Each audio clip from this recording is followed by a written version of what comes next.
The meditation chamber was cold. Anakin Skywalker knelt on the stone floor, eyes closed, trying to anchor himself in the breathing technique Master Yoda had taught weeks ago. In, hold. Out, release. His mind should have been empty. That's what the Jedi said meditation was for. A clearing of the mind. A surrender to the Force. He'd never been good at surrendering anything. The battle on Naboo was a few months behind him now, but his muscles still remembered it. He'd been 9 years old. 9, and already Master Jin had called him the Chosen One. The Chosen One. Some mornings he woke up believing it. Other mornings, he wondered if it meant anything at all. His breathing was shallow again. He forced it deeper, feeling the air fill his lungs. The temple around him was quiet. Most of the Jedi were in their quarters or in the archives. Anakin had learned quickly that early morning was the best time to meditate without someone watching, without someone correcting his posture or suggesting he was trying too hard. Master Yoda had a way of saying that last part that made it sound like a failing. Focus, he told himself. But there was something else in the chamber. Not a sound, not exactly. More like a presence at the edge of his awareness. Like someone standing just outside his line of sight, breathing quietly. Anakin's eyes snapped open. The chamber was empty. Meditation cushions arranged in neat rows, the walls lined with ancient stone that hummed faintly with the presence of the Force. Nothing moved. Nothing breathed but him. He closed his eyes again, unease settling in his chest. It came back slower this time. That sense of presence. Not threatening, exactly. Just, there. Like an itch he couldn't quite scratch. Anakin tried to ignore it, sinking back into the rhythm of his breathing. But the harder he tried to meditate, the more insistent the sensation became. It felt almost like curiosity. Like something was curious about him. Anakin shifted, uncomfortable. The stone beneath him was hard, unyielding. His legs were starting to cramp. Master Yoda could sit in meditation for hours without moving, without complaint. Anakin had tried once. He'd lasted 20 minutes before his knee started shooting pain up his thigh, and he'd had to break form. Everything took time here. Everything required patience. Wait, the sensation seemed to whisper, though no actual voice accompanied it. Not much longer now. Wait for what? Anakin opened his eyes again, heart suddenly faster. The chamber was still empty. Still quiet. But something had changed in the air itself, like the moment just before a storm breaks, when the pressure shifts and the world holds its breath. He stood abruptly, abandoning meditation. His legs protested, needles and pins shooting through his calf. He ignored it, walking toward the window that overlooked the lower levels of the temple. Coruscant sprawled beneath him. Buildings rose like teeth against the pale afternoon sky. Speeders cut lines of light through the air. Millions of people moving through their lives, none of them aware that somewhere in this temple, a boy the council called Chosen sat in cold chambers trying to understand what that meant. Behind him, in the shadows of the meditation chamber, something that wasn't quite real and wasn't quite unreal stirred. It had no form yet. No voice. Just hunger and memory and the fading echo of a will that refused to dissolve into the void. Soon, it whispered to itself. The boy will be ours soon. But it would take time. Even for ghosts, some things could not be rushed. The training halls beneath the temple smelled like ozone and sweat. Anakin stood opposite Master Krell, a stern basilisk with 4 arms and a reputation for not going easy on students. They'd been sparring for 40 minutes. Anakin's robes were soaked. His arms ached. Again, Krell commanded, raising his lightsaber. This time, don't telegraph your strikes. You're moving your shoulder before you commit to the attack. Any trained opponent will see it coming. Anakin nodded, breathing hard. He reset his stance, feeling the weight of his lightsaber, the one Master Jin had given him before he died. The blade hummed softly, that constant, familiar note. Krell came at him with measured strikes. The basilisk was testing his defensive form today, not trying to overwhelm him. That was almost worse than when he went all out. When Krell fought at full intensity, at least Anakin could react purely on instinct. This measured, methodical approach required him to think, to anticipate. Anakin deflected a strike from Krell's upper left blade, pivoted to block the lower right, then. "Stop thinking so much." The voice came from nowhere. It was smooth, measured, almost amused. Anakin's concentration shattered. His defense opened up. Krell's blade came through and tapped him hard on the chest. The contact would have been lethal if this had been anything other than training. "Sloppy," Krell said, stepping back. "What happened?" Anakin shook his head. Had he imagined that? "I lost focus." Clearly. Krell's forearm settled into a neutral position. "Again. This time, stay in the present moment. Don't let your mind wander." They took positions again. This time, Anakin was hyper-aware of his own thoughts. "Stay focused. Stay present. Don't get distracted." Krell moved in with his opening combinations.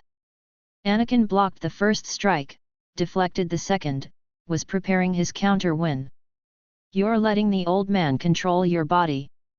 Stop obeying. Start commanding." Anakin's hands went rigid. The voice was clearer now. Definitely there. Not his own thoughts, something else. Something outside him that had somehow gotten inside. "Master," Anakin said, stepping back. Can we take a break?" Krell lowered his weapon. "Are you injured?" "No, I just..." Anakin's heart was racing. "I need some water." The basilisk gestured toward the end of the saw. 5 minutes. Then we go again. You're getting sloppy because you're tired. The only cure for that is more practice." Anakin nodded and moved to the water station, hands shaking slightly. He filled a cup and drank it down, the cool liquid steadying his nerves. He was imagining things. That was all. Too much training, not enough sleep. Master Yoda had warned him that pushing himself too hard could create illusions in the Force. He filled another cup and drank. "I'm not an illusion." Anakin choked. Water spilled down his tunic. "You all right?" Krell called from across the saw. "Fine," Anakin managed, coughing. "Just went down wrong." But he wasn't fine. He was certain now. There was something in his head. Not his voice. Someone else's voice. Someone old and patient and deeply, dangerously certain about everything it said. "You feel it now? Good. We're going to have to start somewhere, and denial is the slowest path forward." Anakin's hands clenched into fists. "Who are you?" He didn't speak aloud, just thought it hard into the space of his own mind. For a moment, there was nothing but the hum of the fluorescent lights and the distant sound of other Jedi training in other chambers. Then, a teacher. A guide. Someone who understands what the Jedi Order will never allow you to become. "Skywalker." Krell's voice cut through. "Are you ready, or do you need to sit this one out?" Anakin turned back toward his master, taking the few steps to return to the center of the saw. But his mind wasn't on the training anymore. It was turned inward, probing at that presence, trying to understand what it was. "Don't fight me," the voice said, almost gentle. "I'm not trying to hurt you. I'm trying to free you." "En garde," Krell said, raising his blades. Anakin lifted his saber, but everything felt different now. Like he was moving through water. The presence in his head was vast. He could sense its attention, its interest, its ancient hunger. It wasn't evil, exactly. It was something older than that. Something that had moved past such simple categories. Krell struck. Anakin blocked automatically, his training taking over where his thoughts had gone fuzzy. Block, parry, deflect. The patterns his body knew by heart. Better, Krell said. Much better. Whatever you did to clear your head, keep doing it. But Anakin wasn't clearing his head. He was filling it. There was something vast and patient settling into the space just below his consciousness. Something that wore the memory of a lightsaber and the taste of power. We have so much to show you, the presence whispered. And the council will never understand. The gardens of the Jedi Temple were quieter at night.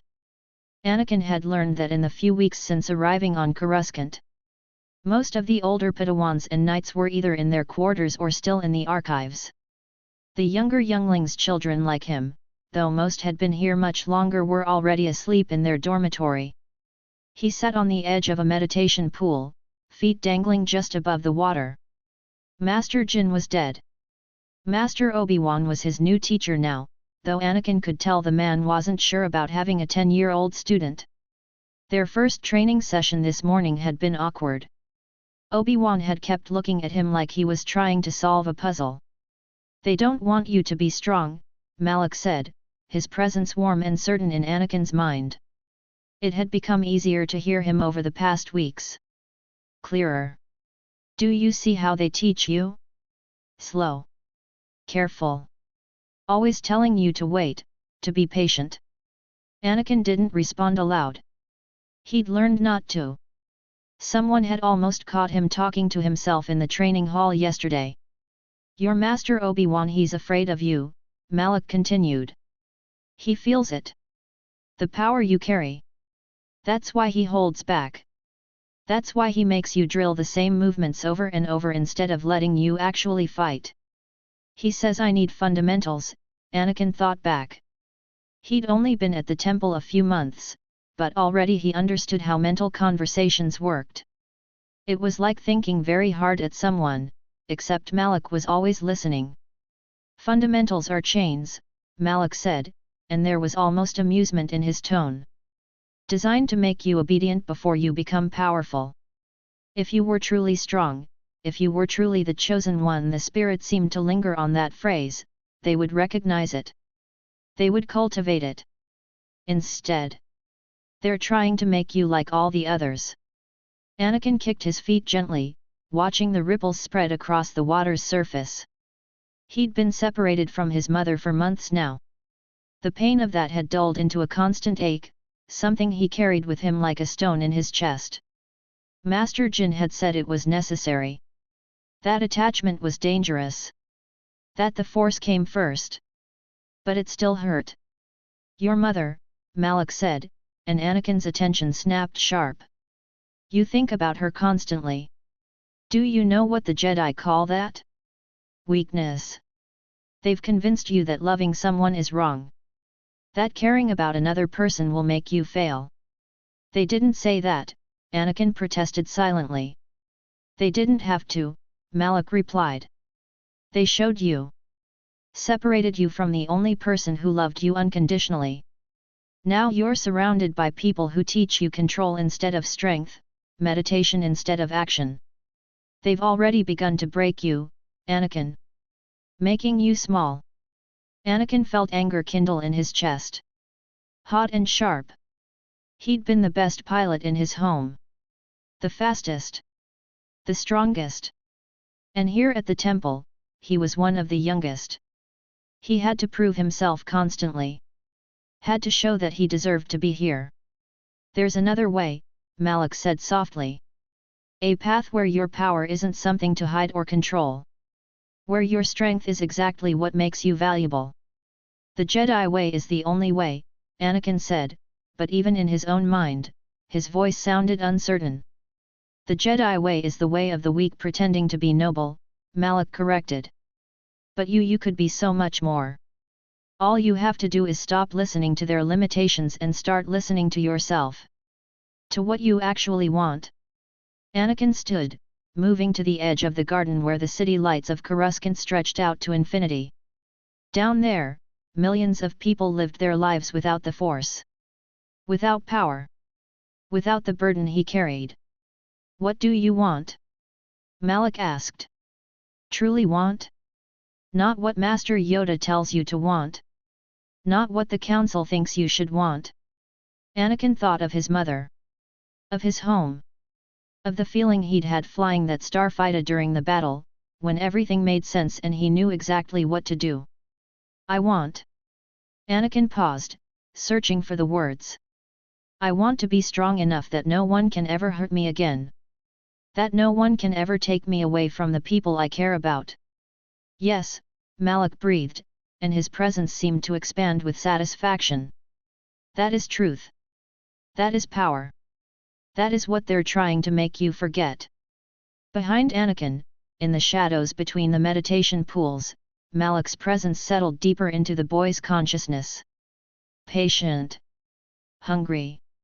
Ancient and absolutely certain that he had found exactly what he'd been waiting for. A chosen one. A lonely boy. A mind not yet hardened by years of Jedi training. We will teach you, Malak whispered. And you will become everything they feared you could be. The sparring room echoed with the hum of lightsabers. Anakin was paired with another young Padawan today, a girl named Iris, a few years older than him. She was good with a blade, measured and careful. The kind of fighter who didn't take risks. Anakin was done being careful. He pressed forward, not with the controlled strikes Master Obi-Wan had taught him, but with sharp, aggressive combinations. Iris stepped back, defending. Her face showed concentration, but no fear. That annoyed him. Make her understand, Malak whispered. Make her know what you're capable of. Anakin pushed harder. His lightsaber came down at an angle that would have ended the fight if this were real. Iris blocked, but Anakin could feel her arms straining. He was stronger than he should be for his size. Everyone said so. Ease off, the training master called. He was a Twi'lek named Kes, patient but firm. You're both getting sloppy. Reset. Anakin wanted to keep going. The energy was still moving through him, hot and electric. His muscles wanted to work. His mind wanted to push Iris into the wall and watch her realize she wasn't strong enough to stop him. He stepped back, breathing hard. Iris lowered her saber, wiping sweat from her forehead. She gave him an odd look, something between respect and caution. The training master called for a water break. Most of the Padawans moved to the coolers along the wall. Anakin stayed where he was, still gripping his lightsaber, still feeling that surge of energy wanting to move through him. Skywalker, Master Yoda's voice came from the entrance to the training room. The ancient Jedi was small, barely waist-high to most people, but his presence seemed to fill the entire space. A word, Anakin deactivated his saber and followed the old master out into the corridor. They walked in silence for a while. Yoda moved slowly, his cane tapping against the stone floor. Around them, the temple hummed with the presence of hundreds of Jedi, all going about their training, their meditations, their studies. Aggressive, you've been, Yoda said at last. In your training. In your sparring. Noticed, I have. I was winning, Anakin said. Win, yes. But how you win, matters it does. Yoda stopped at a viewport that overlooked the lower levels of Coruscant. The city sprawled endlessly below them, buildings and lights and speeders creating patterns of light and shadow. Feel something, do you? Something in the Force. Anakin hesitated. This was dangerous. If he said yes, they might probe deeper. Might ask questions he couldn't answer. The Force flows through all of us, he said carefully, repeating words he'd heard in meditation lessons. Master Obi-Wan says. Obi-Wan, wise he is, Yoda interrupted. But young, still. Much to learn, you have. And yet, sense something else in you, I do. A shadow. A hunger. The old Jedi's enormous eyes turned to look up at Anakin. Felt this before, I have. Long ago. In another. Malak's presence suddenly screamed through Anakin's mind. Don't let him see. Hide. Conceal. Anakin forced his face to remain blank. I don't understand, Master. No, Yoda said quietly. Perhaps not. But careful, you must be. The anger you carry natural it is, for one so young, torn from his mother. But feed it, must you not? Feed the anger, and feed you, the darkness will. They stood in silence. Anakin could feel Yoda's attention on him like weight, pressing down. This old Jedi was powerful. More powerful than anyone else in the temple. If anyone could sense Malak, it would be him. Rest, you need, Yoda said finally. And meditate. Clear your mind, you must. The shadows that move inside you, notice them, acknowledge them, but claim them not as your own. Yes, Master, Anakin said. Yoda tapped his cane once against the floor and moved away, disappearing back into the temple's depths. When Anakin was certain the old master was gone, he leaned against the viewport. His hands were shaking. He senses me, Malak said, and there was an edge to the spirit's voice now. Concern. Maybe even fear. The old fool is more perceptive than I gave him credit for. We must be more careful. Your hunger must be hidden, Anakin. Buried deeper. Until we are ready, no one can know. 3 nights later, Anakin slipped out of the Padawan dormitory after the lights went out. He'd learned the route, which corridors the night guards patrolled, which stairwells were used least, where the shadows pooled deepest. Malak had been teaching him to feel those things. To sense the spaces between people and places. To understand where he could move without being seen. The meditation chambers in the lower levels of the temple were rarely used after dark. Anakin found one that was tucked away, isolated. A chamber that echoed with old stone and the accumulated meditations of centuries. Here, Malak said. Now we begin your true training. But Master Obi-Wan, Anakin started. Obi-Wan teaches you the children's forms, Malak cut him off. The 7 lightsaber techniques designed to defend without killing. To restrain without crushing. His training will take you years to complete, and even then, you'll be limited. Bound by the philosophy of the Jedi Order. Malak showed him then. Images flooded Anakin's mind. A form he'd never been taught, Juyo, the Jedi called it. Aggression honed into precision. Power channeled into technique. Not defense, but attack. Sustained, merciless attack. Anakin felt it bloom inside him like a flower opening. This form was different. It demanded that he stop thinking, stop doubting, stop restraining himself. It demanded that he act. The Jedi fear Juyo, Malak explained.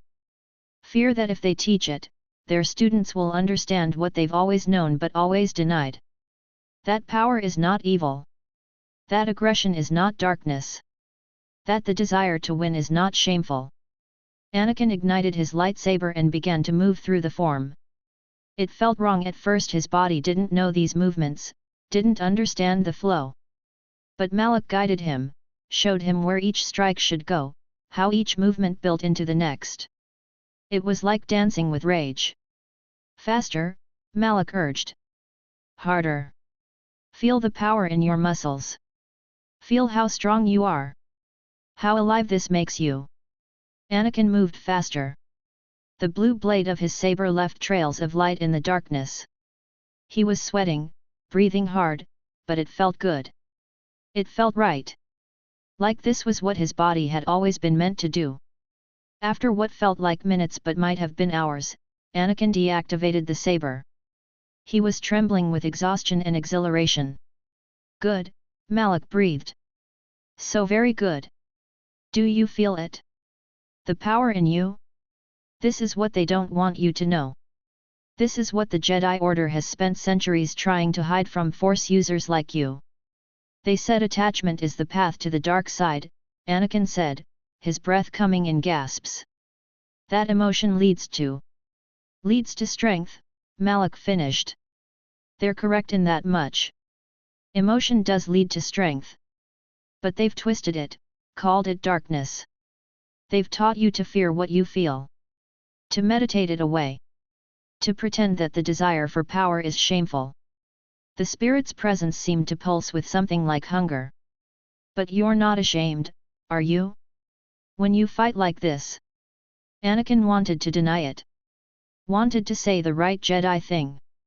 That attachment was dangerous, that emotion clouded judgment, that peace came through restraint. But he couldn't.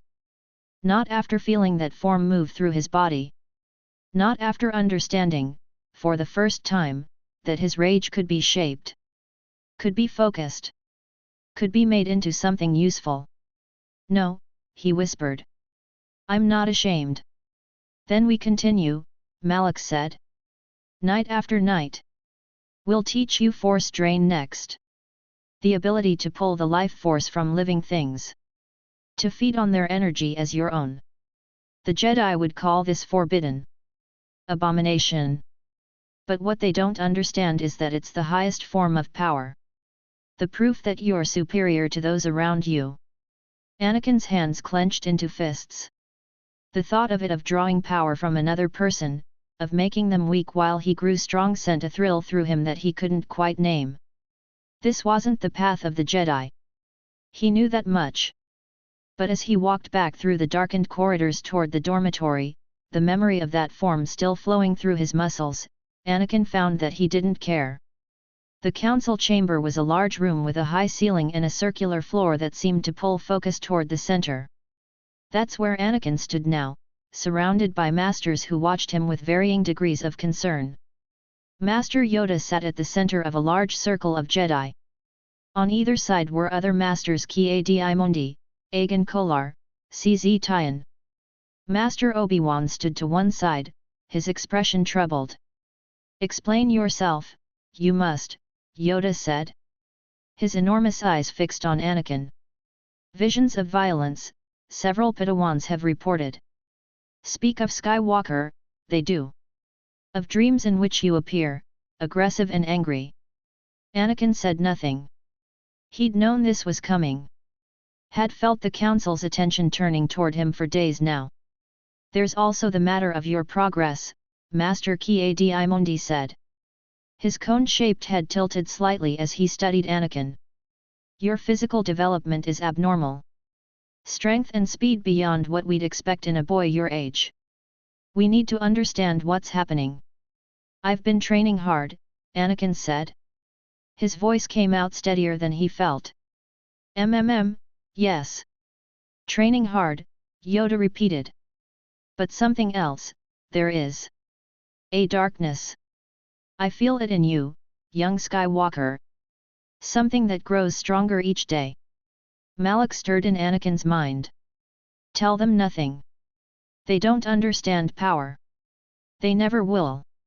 Your connection to your mother, Master Obi-Wan said, stepping forward. The council has received reports of you speaking about her. Expressing distress at the separation. Master Yoda and I feel that you need help processing this attachment. The word hung in the air like an accusation. Attachment. I'm allowed to think about my mother, Anakin said, and something sharp and dangerous entered his tone. That doesn't make me weak. Never said weakness, we did, Master Yoda replied calmly. Said danger, perhaps. The love for your mother natural, this is. But let it consume you, must you not? For her, you suffer. For her, you might be tempted to leave the order. To abandon your training. Anakin's jaw clenched. They were right. He thought about his mother constantly.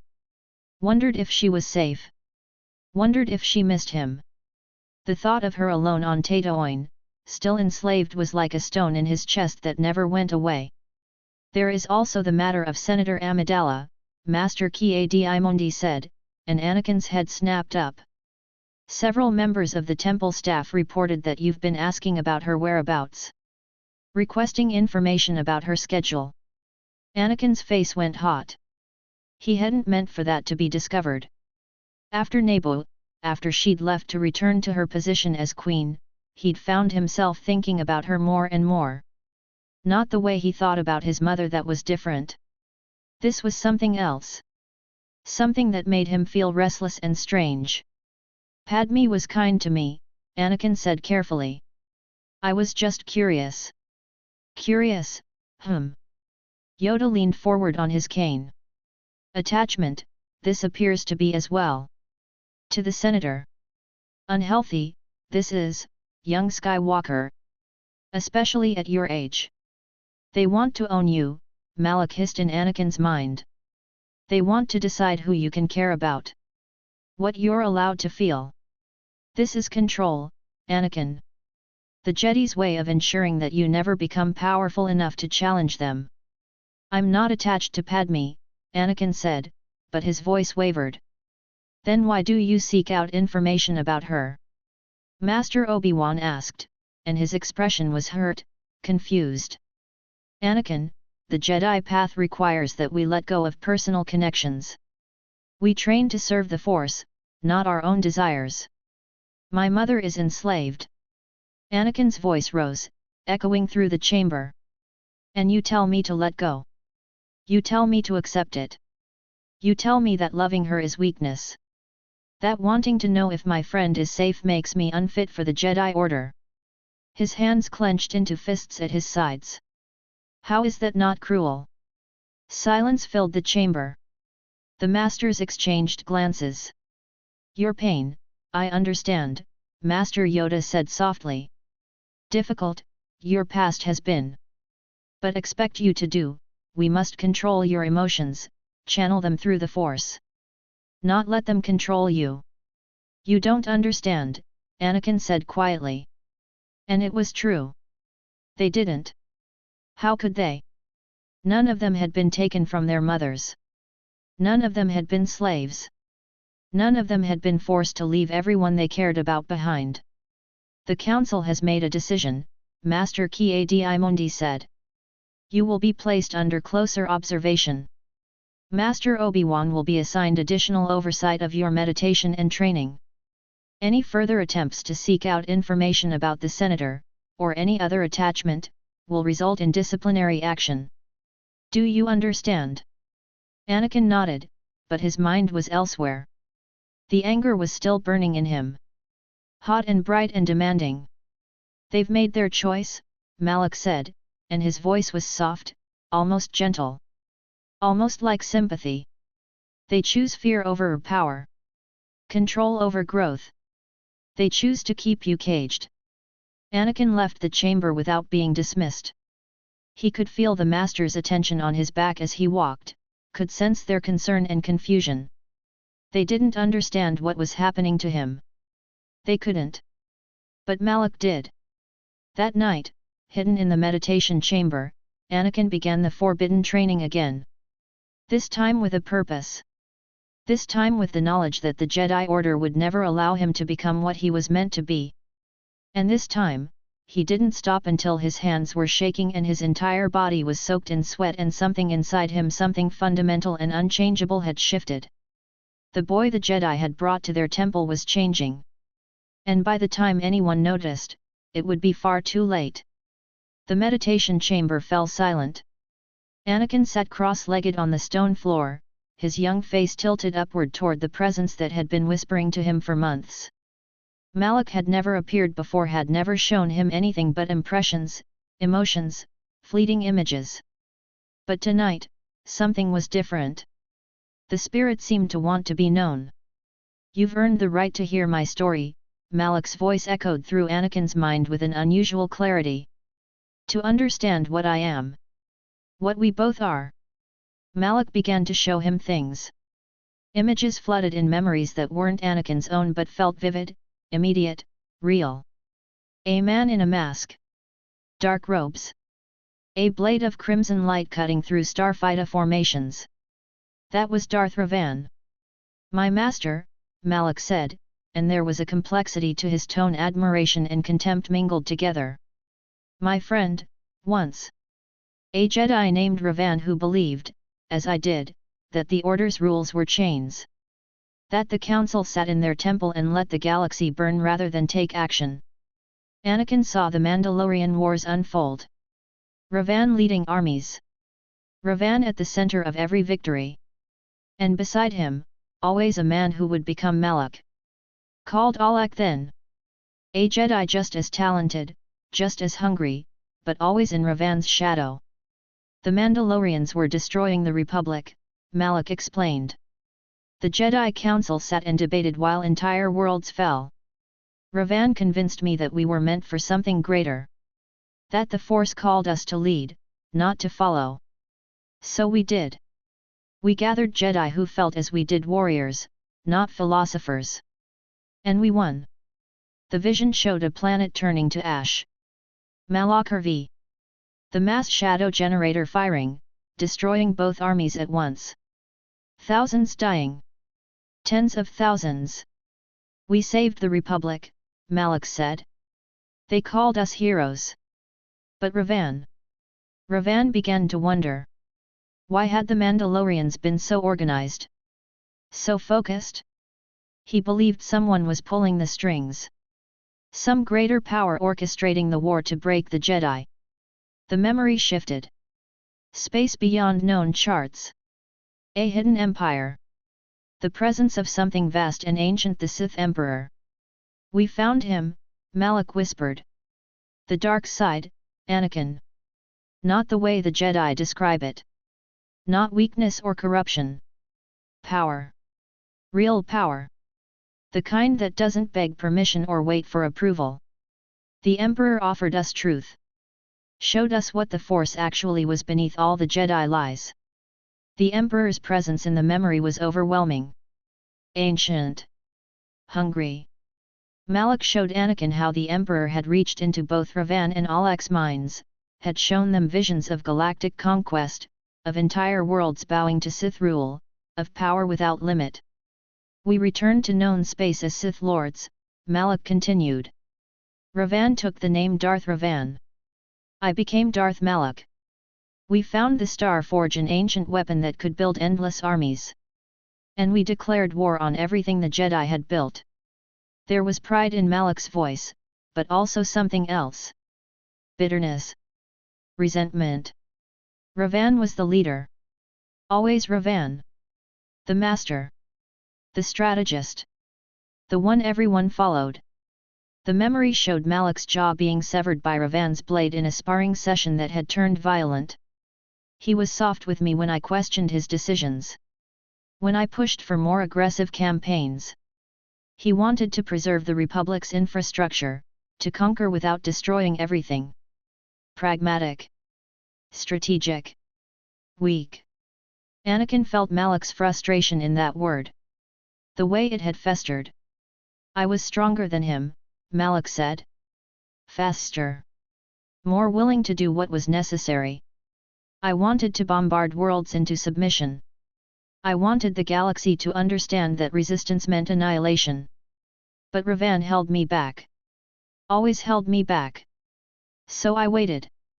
The memory crystallized into a moment of pure clarity, a Jedi strike team boarding Ravan's flagship. Bastila Shan at the center. Chaos and light and the sound of explosions. My chance, Malak breathed. I ordered my own ships to open fire on Ravan's vessel. On my supposed master. The explosion was beautiful, Anakin. Devastating. I felt him die in the Force, felt his presence scatter. Finally, the throne was mine. But then the memory darkened. Ravan hadn't died. The Jedi had saved him, mind-wiped him, turned him into their puppet. And eventually, that puppet had come after Malak. The man Malak had defeated, the man he'd buried beneath tons of debris and distance, had come back. He destroyed me, Malak said, and for the first time, Anakin heard something almost like pain in the spirit's voice. The Star Forge burned. My armies fell. Everything I had built, everything I had become undone by the man I should never have underestimated. The Jedi restored his memories. Gave him back his power. And he used it against me. The final duel played out in Anakin's mind. Ravan and Malak, face to face, lightsabers clashing. But Ravan was whole mind and body aligned. Malak was fractured, desperate, burning with the knowledge that he'd already lost. I died on the Star Forge, Malak said quietly. My body destroyed, my will scattered into the Force. But I refused the void, Anakin. I refused to dissolve. I held myself together through sheer will and spite, through the power of what I had learned. And I waited. Waited through the centuries for someone like you. The spirit's presence seemed to settle deeper into Anakin's mind. Ravan was extraordinary. But he had limits. Doubts. He was capable of turning away from power, of choosing the light. Of choosing weakness. Malak leaned closer, his ancient presence intimate and insistent. You don't have that in you, boy. I've felt your mind. Your ambition. Your hunger. You won't be held back the way Ravan was. You won't hesitate the way he did. Anakin's voice trembled as he asked silently, what happened to him? To Ravan. He went beyond known space, Malak said. Chasing ghosts. Chasing the Emperor. Last I felt of him, he was captured. Imprisoned. Probably still is, if he hasn't simply faded into nothing by now. It doesn't matter. He had his chance at power and threw it away. Malak paused, and when he spoke again, his tone was almost seductive. But you won't throw it away, Anakin. With me as your guide, you'll become what Ravan could never be. Not a conqueror who second-guesses himself. Not a lord who questions his own right to rule. You'll become something absolute. Something inevitable. And this time, no one will ever betray us. No one will ever pull us down. Anakin felt the weight of that promise settle over him like armor. The Jedi Order fears you, Malak continued. Did you notice? How they watched you. How they tried to bind you with rules and restrictions. They've already sensed what you could become. They're already afraid. And soon, you'll give them every reason to be. In the darkness of the meditation chamber, Anakin Skywalker sat alone with the ghost of a Sith Lord who had walked the same path of ambition and power and had been destroyed by it. But Malak's story wasn't a warning. It was a blueprint. And Anakin, for the first time, understood the difference between what the Jedi offered and what the Sith promised. The Jedi offered restraint. Duty. Sacrifice. Malak offered the only thing that had ever made sense to him, the chance to become so powerful that no one could ever hurt him. Ever take from him. Ever deny him again. And that, Anakin realized, was worth any price. The training saal was empty at dawn. Anakin preferred it this way alone, with nothing but the hum of his lightsaber and the weight of 5 years pressing down on him like a stone. He was 15 now. Tall for his age, with the lean muscle of someone who trained constantly but hadn't yet filled into his adult frame. His face still held traces of boyhood, but his eyes were harder than they should have been. Older. He ran through the sequences Malak had taught him. Not the beginner forms anymore, but the advanced techniques. Battle meditation. Force drain. The aggressive combinations that left other Padawans bruised and confused. Master Obi-Wan had stopped sparring with him 3 years ago. The sessions had become too intense. You're pulling back, a voice said from the doorway. Anakin deactivated his saber and turned. Obi-Wan stood there, his own lightsaber at his hip. He looked tired. Anakin noticed that now the way his former master had been looking more and more exhausted as the years passed. I was just finishing, Anakin said neutrally. At dawn. Every day. Obi-Wan stepped into the saal. The other masters have noticed, Anakin. The way you train. The things you're doing with the Force. Things we haven't taught you. Anakin's jaw tightened. I've been studying in the archives. There's nothing forbidden about that. No, Obi-Wan agreed. But there is something wrong. I can feel it. The Council can feel it. He paused, studying Anakin's face. You're not the same boy who arrived at the temple 6 years ago. People change, Anakin said. I'm stronger now. Yes, Obi-Wan said quietly. But at what cost? The question hung between them. Anakin wanted to turn away, wanted to deactivate this conversation the same way he'd deactivated his saber. But something in Obi-Wan's expression stopped him. Genuine concern. Genuine care. He doesn't understand, Malak whispered in his mind. He never will. To him, you'll always be the frightened boy who needed rescuing. He wants to keep you that way. Master, Anakin said carefully, what if I could be better? What if I could become something the Order has never seen before? Obi-Wan's expression shifted. Recognition. Fear, maybe. That's what I'm afraid of, he said. Anakin, the Council has been discussing your future. There's talk of holding you back from your trials. Of extending your training another 5 years. The words hit like a physical blow. They're afraid of you, Obi-Wan continued. Master Yoda especially. He sees something in you that he can't. Obi-Wan paused, searching for words. Something he doesn't know how to guide. Then they should trust me, Anakin said, and his voice was cold now. Final. They should recognize that I'm ready. For what? Obi-Wan stepped closer. Anakin, talk to me. What's happening? There's something you're not telling me. Something that's changed you. Anakin could feel it all crystallizing now. Years of training in secret. Years of Malak's whispers teaching him that the Jedi Order was a cage. Years of being told he was special, chosen, meant for more than meditation and service. And now it all came down to this moment. He could stay. Could try to convince the Council. Could wait another 5 years and hope they eventually understood. Or he could leave. I'm done, Anakin said quietly. Obi-Wan's face went pale. What do you mean? I mean I'm leaving the Order. Anakin moved past him toward the door. Tonight. Anakin. You can't. Obi-Wan reached out, trying to grab his arm. But Anakin was faster now. Always faster. He sidestepped without effort, leaving his former master reaching at empty air. Don't do this. Please. Whatever you're feeling, whatever you think you need, we can work through it. There's nothing to work through, Anakin said. He could hear the finality in his own voice. The absolute certainty. The Order can't give me what I need. Maybe you never could. Is this about your mother? Obi-Wan's voice cracked slightly. Anakin, I know you've suffered.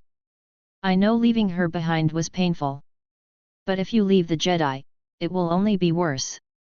There's nothing out there for you but... But what? Anakin turned back to face him. Loneliness? Hardship? I've already had that. The Order gave me that. At least out there, I won't be pretending that serving others is a virtue. Obi-Wan stared at him. For a moment, Anakin saw something flash across his former master's face. Understanding, maybe. The realization that whatever connection they'd once had was broken beyond repair. The Council will hunt you down, Obi-Wan said finally. You know that? As a Jedi who's abandoned their training, you're a liability. They'll see you as a threat. Let them, Anakin said. And he meant it. The spaceport of Coruscant at night was a maze of light and sound and desperate motion. Traders, smugglers, refugees, people moving in and out of the heart of the Republic with little oversight. It was perfect. Anakin moved through the crowd with the ease of someone who no longer bothered hiding. His Jedi robes were gone, replaced with dark clothing that didn't mark him as anything in particular. He'd packed the bare minimum, some credits he'd saved, his lightsaber, a change of clothes. Nothing that tied him to the temple.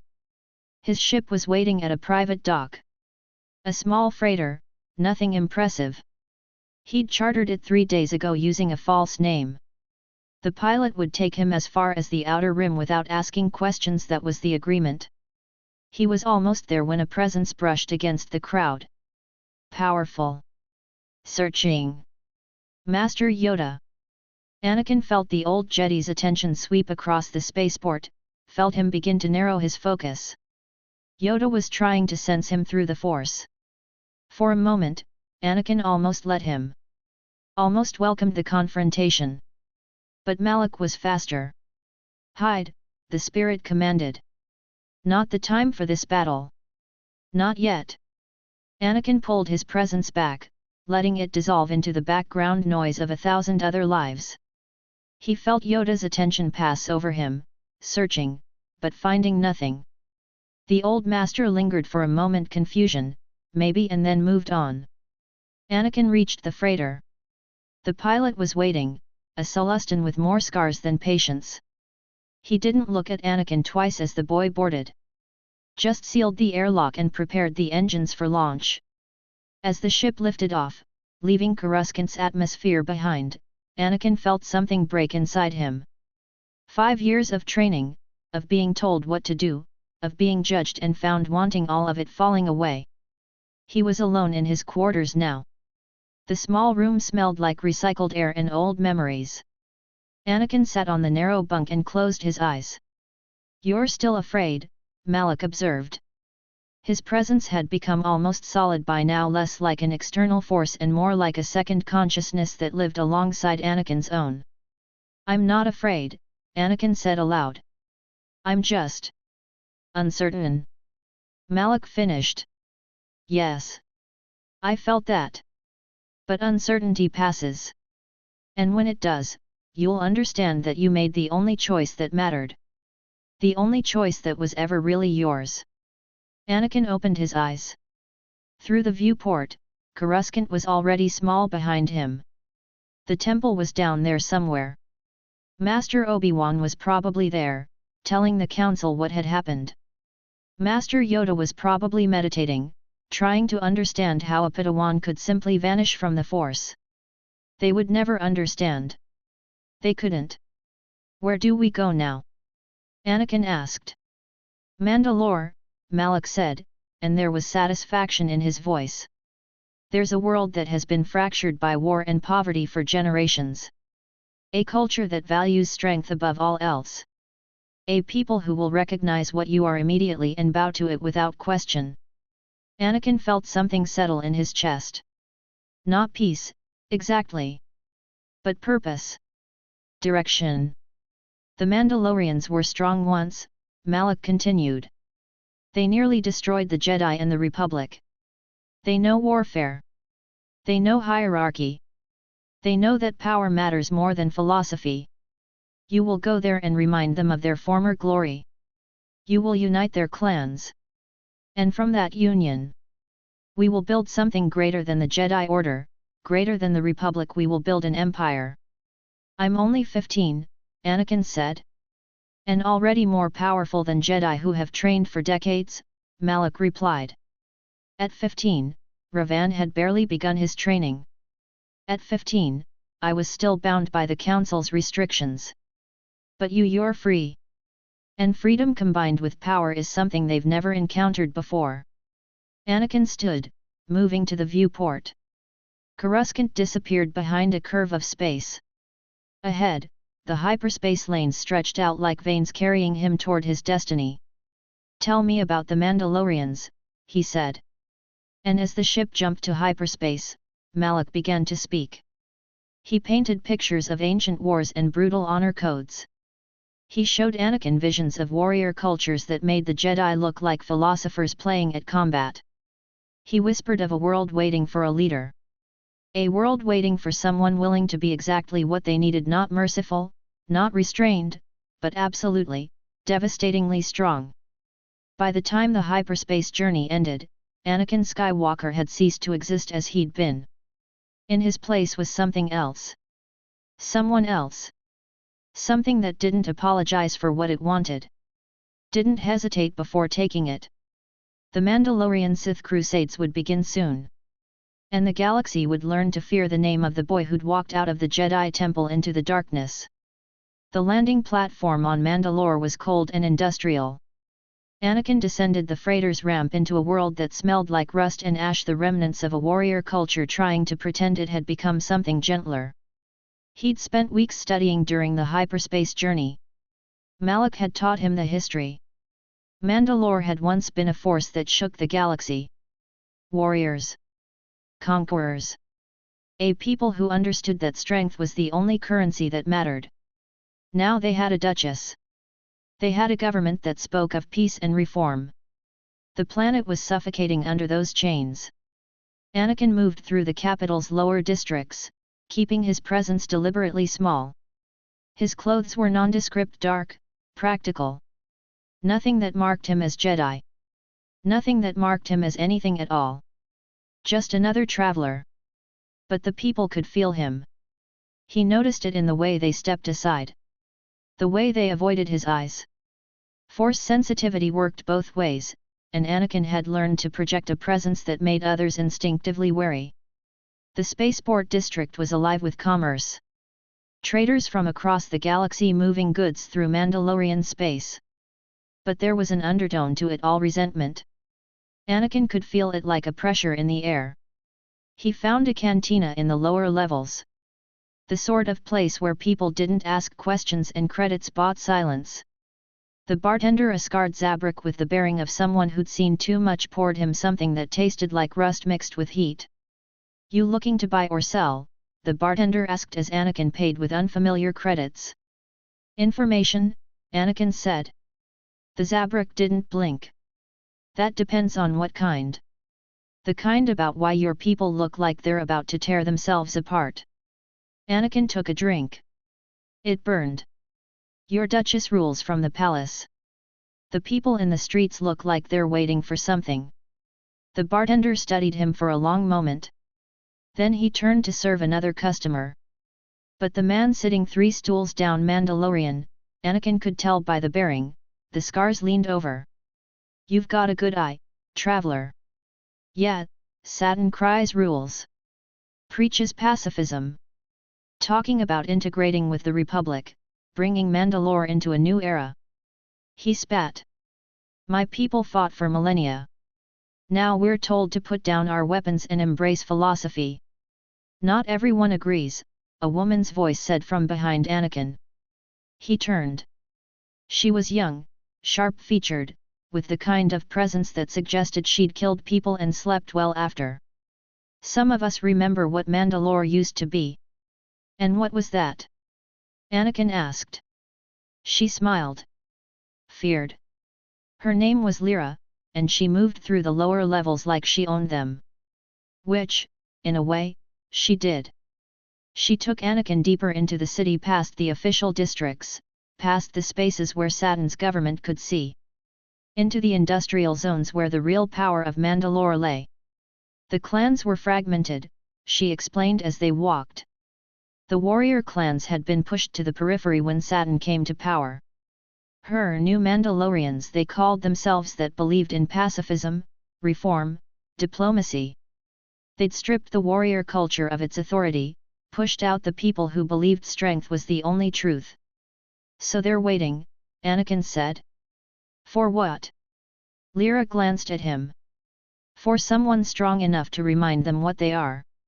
Lyra's expression shifted. "Interest. Assessment. You understand quickly."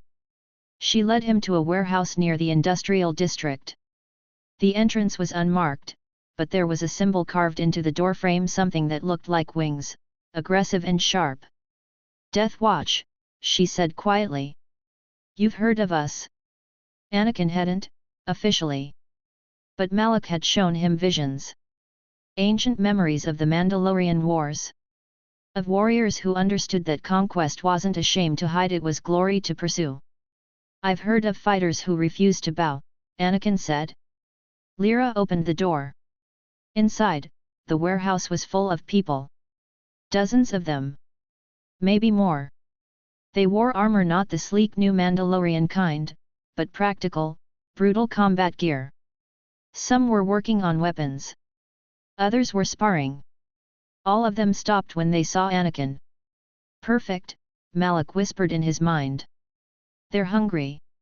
Restless. And they have no direction." A man stepped forward. Older than Anakin by decades, but there was something about the way he carried himself that suggested this wasn't his space anymore. His name was Pre-Vizsla, Lyra explained later. He'd been governor of Concordia, had led Death Watch from the shadows.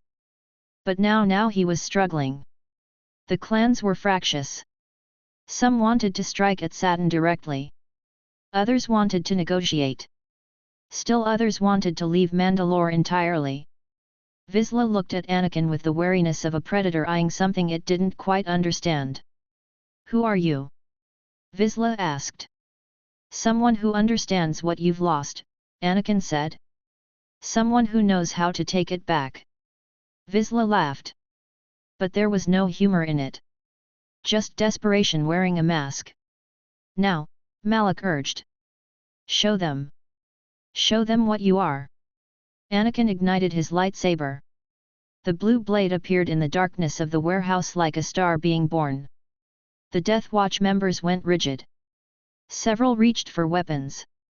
"Put those away," Anakin said quietly. "You won't need them." "Not yet." He let the blade sing through the air, not attacking, demonstrating the forms Malak had taught him. The aggressive, beautiful geometry of combat. The precision of a warrior who'd learned to channel rage into technique. When he deactivated the saber, the silence was absolute. "Where did you come from?" Vizsla asked. "Somewhere the weak tried to teach me restraint," Anakin said. "But I'm done with restraint. And I think your people are too." Vizsla studied him for a long moment. Then he smiled.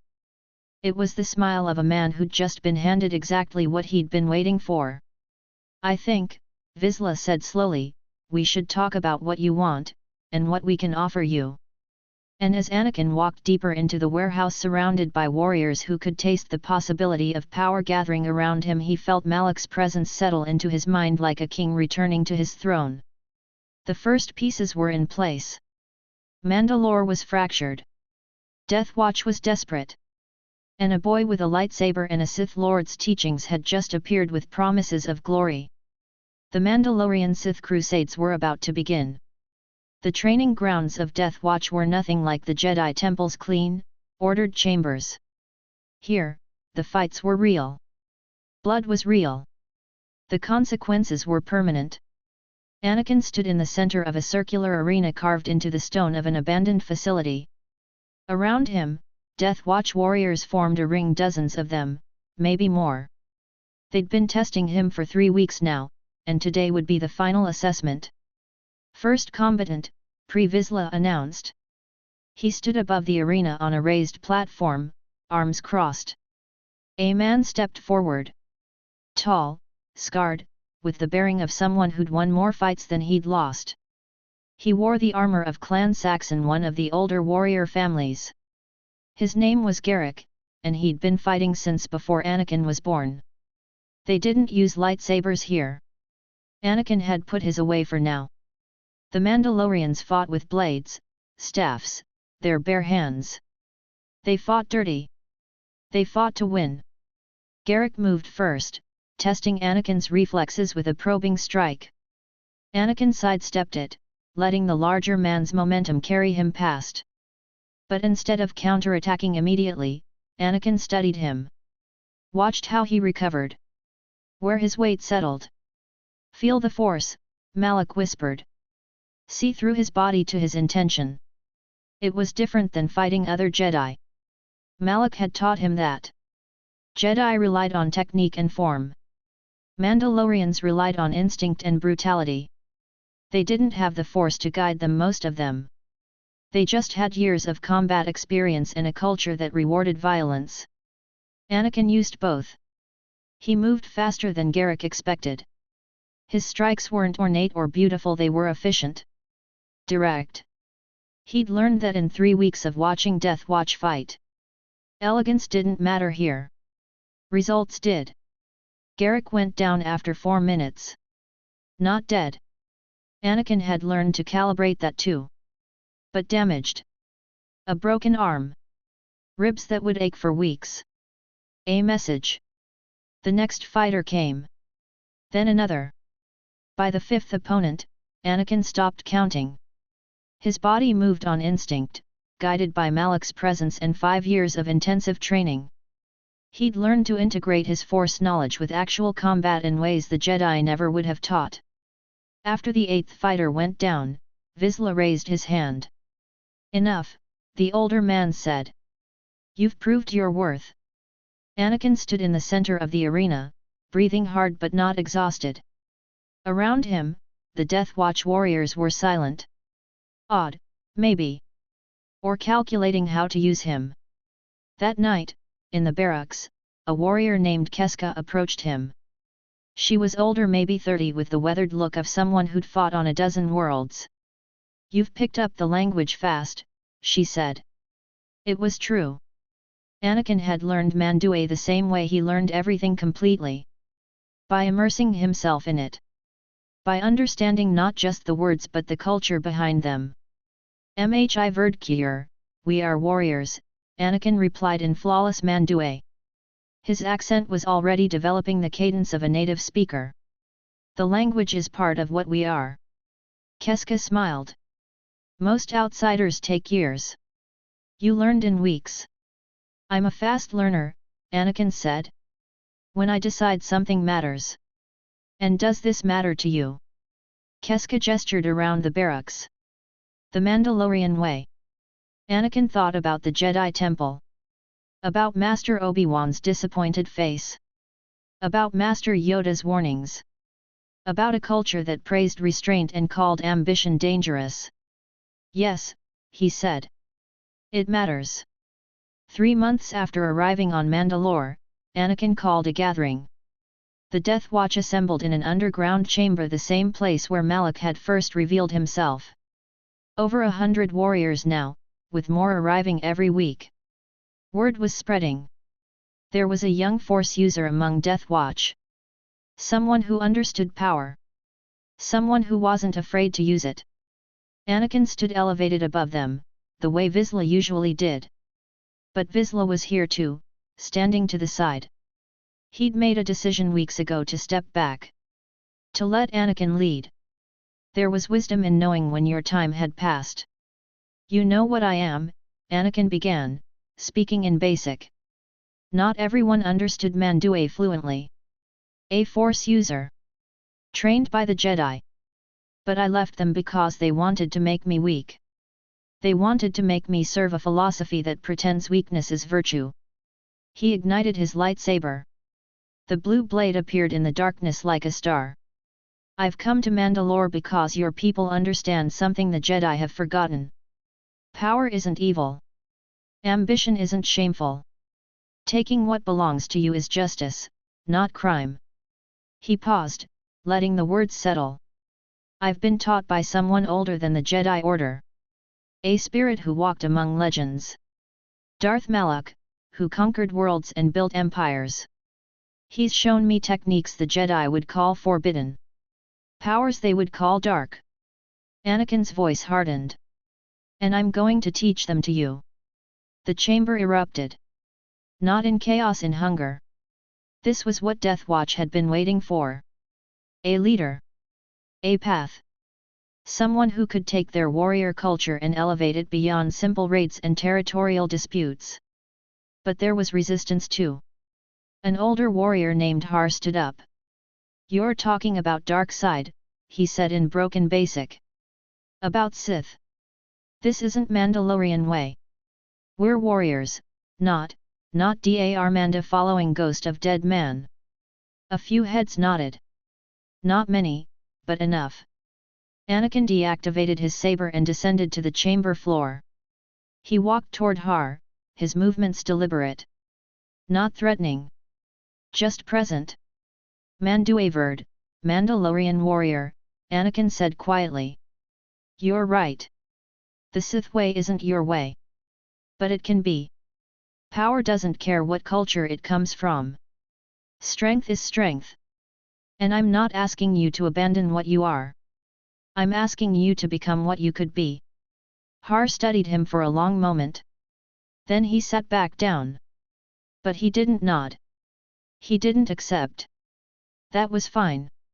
Anakin understood now not everyone could be converted. Some were too tied to tradition. Too old to change. But the young ones were hungry. Over the next weeks, Anakin began teaching small groups. Not advanced techniques, just the basics. How to feel the Force. How to open yourself to power. How to stop seeing ambition as something to hide and start seeing it as something to embrace. Some took to it naturally. Others resisted. Found the teachings uncomfortable. A few left Death Watch entirely, unwilling to associate with what they saw as corruption. But the core, the ones who truly believed, grew stronger every day. Kira Ordo found him in the meditation chamber Anakin had claimed as his own. The young warrior woman moved with the quiet confidence of someone who'd learned to fight before she'd learned to walk. She was 15, like him. Human. Black hair cut short in the military style, blue eyes that seemed to calculate everything they saw. She came from one of the older clans, Clan Ordo, a family with a warrior legacy that stretched back centuries. I want to learn, she said simply. Anakin was meditating, but he'd felt her coming. Opened his eyes and studied her. You've been watching the training sessions, he said. For weeks, Kira agreed. She sat across from him without being invited, which suggested either confidence or disrespect. With Mandalorians, it was sometimes hard to tell the difference. You're teaching them to access something the Jedi kept hidden. Power without limits. Not without limits, Anakin corrected. With different limits. The Jedi believed in restraint. I believe in focus. Kira's expression shifted. Interest. Hunger. Teach me. Why? Anakin asked. Your clan is respected. You have status. Why risk it for something most Mandalorians see as heresy? Because I've studied the history, Kira said. I've read about the Mandalorian Crusades. About Revan and Malak. About what warriors could accomplish when they stopped pretending that conquest was shameful. She leaned forward. And because I can feel something in you. Something that's not Mandalorian but isn't Jedi either. Something that understands that power is the only truth that matters. She's perfect, Malak whispered in Anakin's mind. And there was something strange in the spirit's tone. Recognition, maybe. Or memory. There's a name, Malak continued, showing Anakin an image. A man in Mandalorian armor. Older. Scarred. Standing at Revan's side during the Crusades. Candraus Ordo. He fought with Revan. Against me. He was strong. Dangerous. But ultimately, he understood power. You're from Clan Ordo, Anakin said aloud. My family has the name, Kira confirmed. But I don't know much about our history before a certain point. Records were lost. Why? No reason, Anakin said. But Malak's presence was shifting in his mind. Growing more interested. More invested. Teach me, Kira said again. Anakin stood and extended his hand. She took it without hesitation. The training began that night. Kira was different from the other warriors Anakin had worked with. She was younger, yes, but more than that, she had an analytical mind. She didn't just memorize techniques, she understood them. Understood the philosophy behind them. Why restraint was weakness. Why ambition was virtue. Why conquest wasn't evil but inevitable. Weeks became months. Kira's devotion grew with her power. She started wearing the insignia of the Sith symbols Malak had taught Anakin, which carried meaning for those who understood it. Hunger. Ambition. The will to take what was yours. Other young warriors began to follow her lead. If Kira Ordo, heir to one of Mundlari's oldest clans, was willing to embrace this path, then it couldn't be entirely heretical. The idea spread like fire through the younger generation. But it was Kira who became Anakin's true first disciple. The one who understood not just the power but the vision. The one who saw what they could build together. One night, months into her training, Kira asked him about Malak. "He's with you," she said. "It wasn't a question. I can feel his presence. The way he influences your decisions. The way he teaches through you." Anakin didn't deny it. "He's been waiting for someone like me. Like us. To finish what he started. The Mandalorian Crusades," Kira said. "He wants to recreate them." "Better than recreate them," Anakin said. "He wants to improve them. To make them absolute." He paused. "And I think he recognizes something in your bloodline. Something that matters to him." Kira smiled. It was the smile of someone who'd just understood her place in something larger than herself. Something that demanded everything she had to offer. "Then let's give him what he wants," she said. And in that moment, the true foundation of Anakin's empire was laid. Not through conquest or fear, but through devotion. Through young people who understood that the old ways were chains. Who saw power not as corruption but as destiny. "She will be your right hand," Malak said, and satisfaction saturated his presence. The first of the true believers. And through her bloodline, through her understanding, will reach others. The Mandalorian Crusades will rise again. And this time, we will not fail. The Palace of Sundari had never been a fortress. That was Satan's philosophy: open doors, transparent governance, the illusion of accessibility. It made the assassination almost mundane. Kira led the strike team. 20 Death Watch operatives, moving through the lower corridors like ghosts. The palace guards barely put up resistance. Most of them had been compromised weeks ago, paid off, or simply convinced that Satan's reign was ending regardless. Why die for something already dead? Anakin watched from the throne room, standing before the massive window that overlooked the city. Mandalore spread out below him, lights beginning to come on as dusk fell. In a few hours, this planet would belong to him. Saturn died in her meditation chambers. Quick. Efficient. No suffering. Anakin had ordered that much. Whatever he thought of her philosophy, she'd been a leader. She deserved at least that dignity. The news spread through the city like fire. The Duchess was dead. Death Watch had taken the palace. Within hours, most of the planetary government had either fled or surrendered. It was almost too easy. That was what worried Anakin. Not the conquest that had gone exactly as planned. But the ease of it suggested something about the resistance. They weren't going to simply accept this. Some of them would need to be convinced. Vizsla came to the throne room that night. He moved slowly, deliberately, his armor gleaming under the palace lights. He'd worn it for the first time in years, the armor of a man who'd once ruled Mandalore through strength alone. Behind him walked Bo-Katan Kryze, Satan's sister. Her expression was carefully controlled, but Anakin could feel the turmoil beneath it. Grief. Anger. And something else: the deep, fundamental rage of someone watching their world collapse. "The clans have voted," Vizsla said.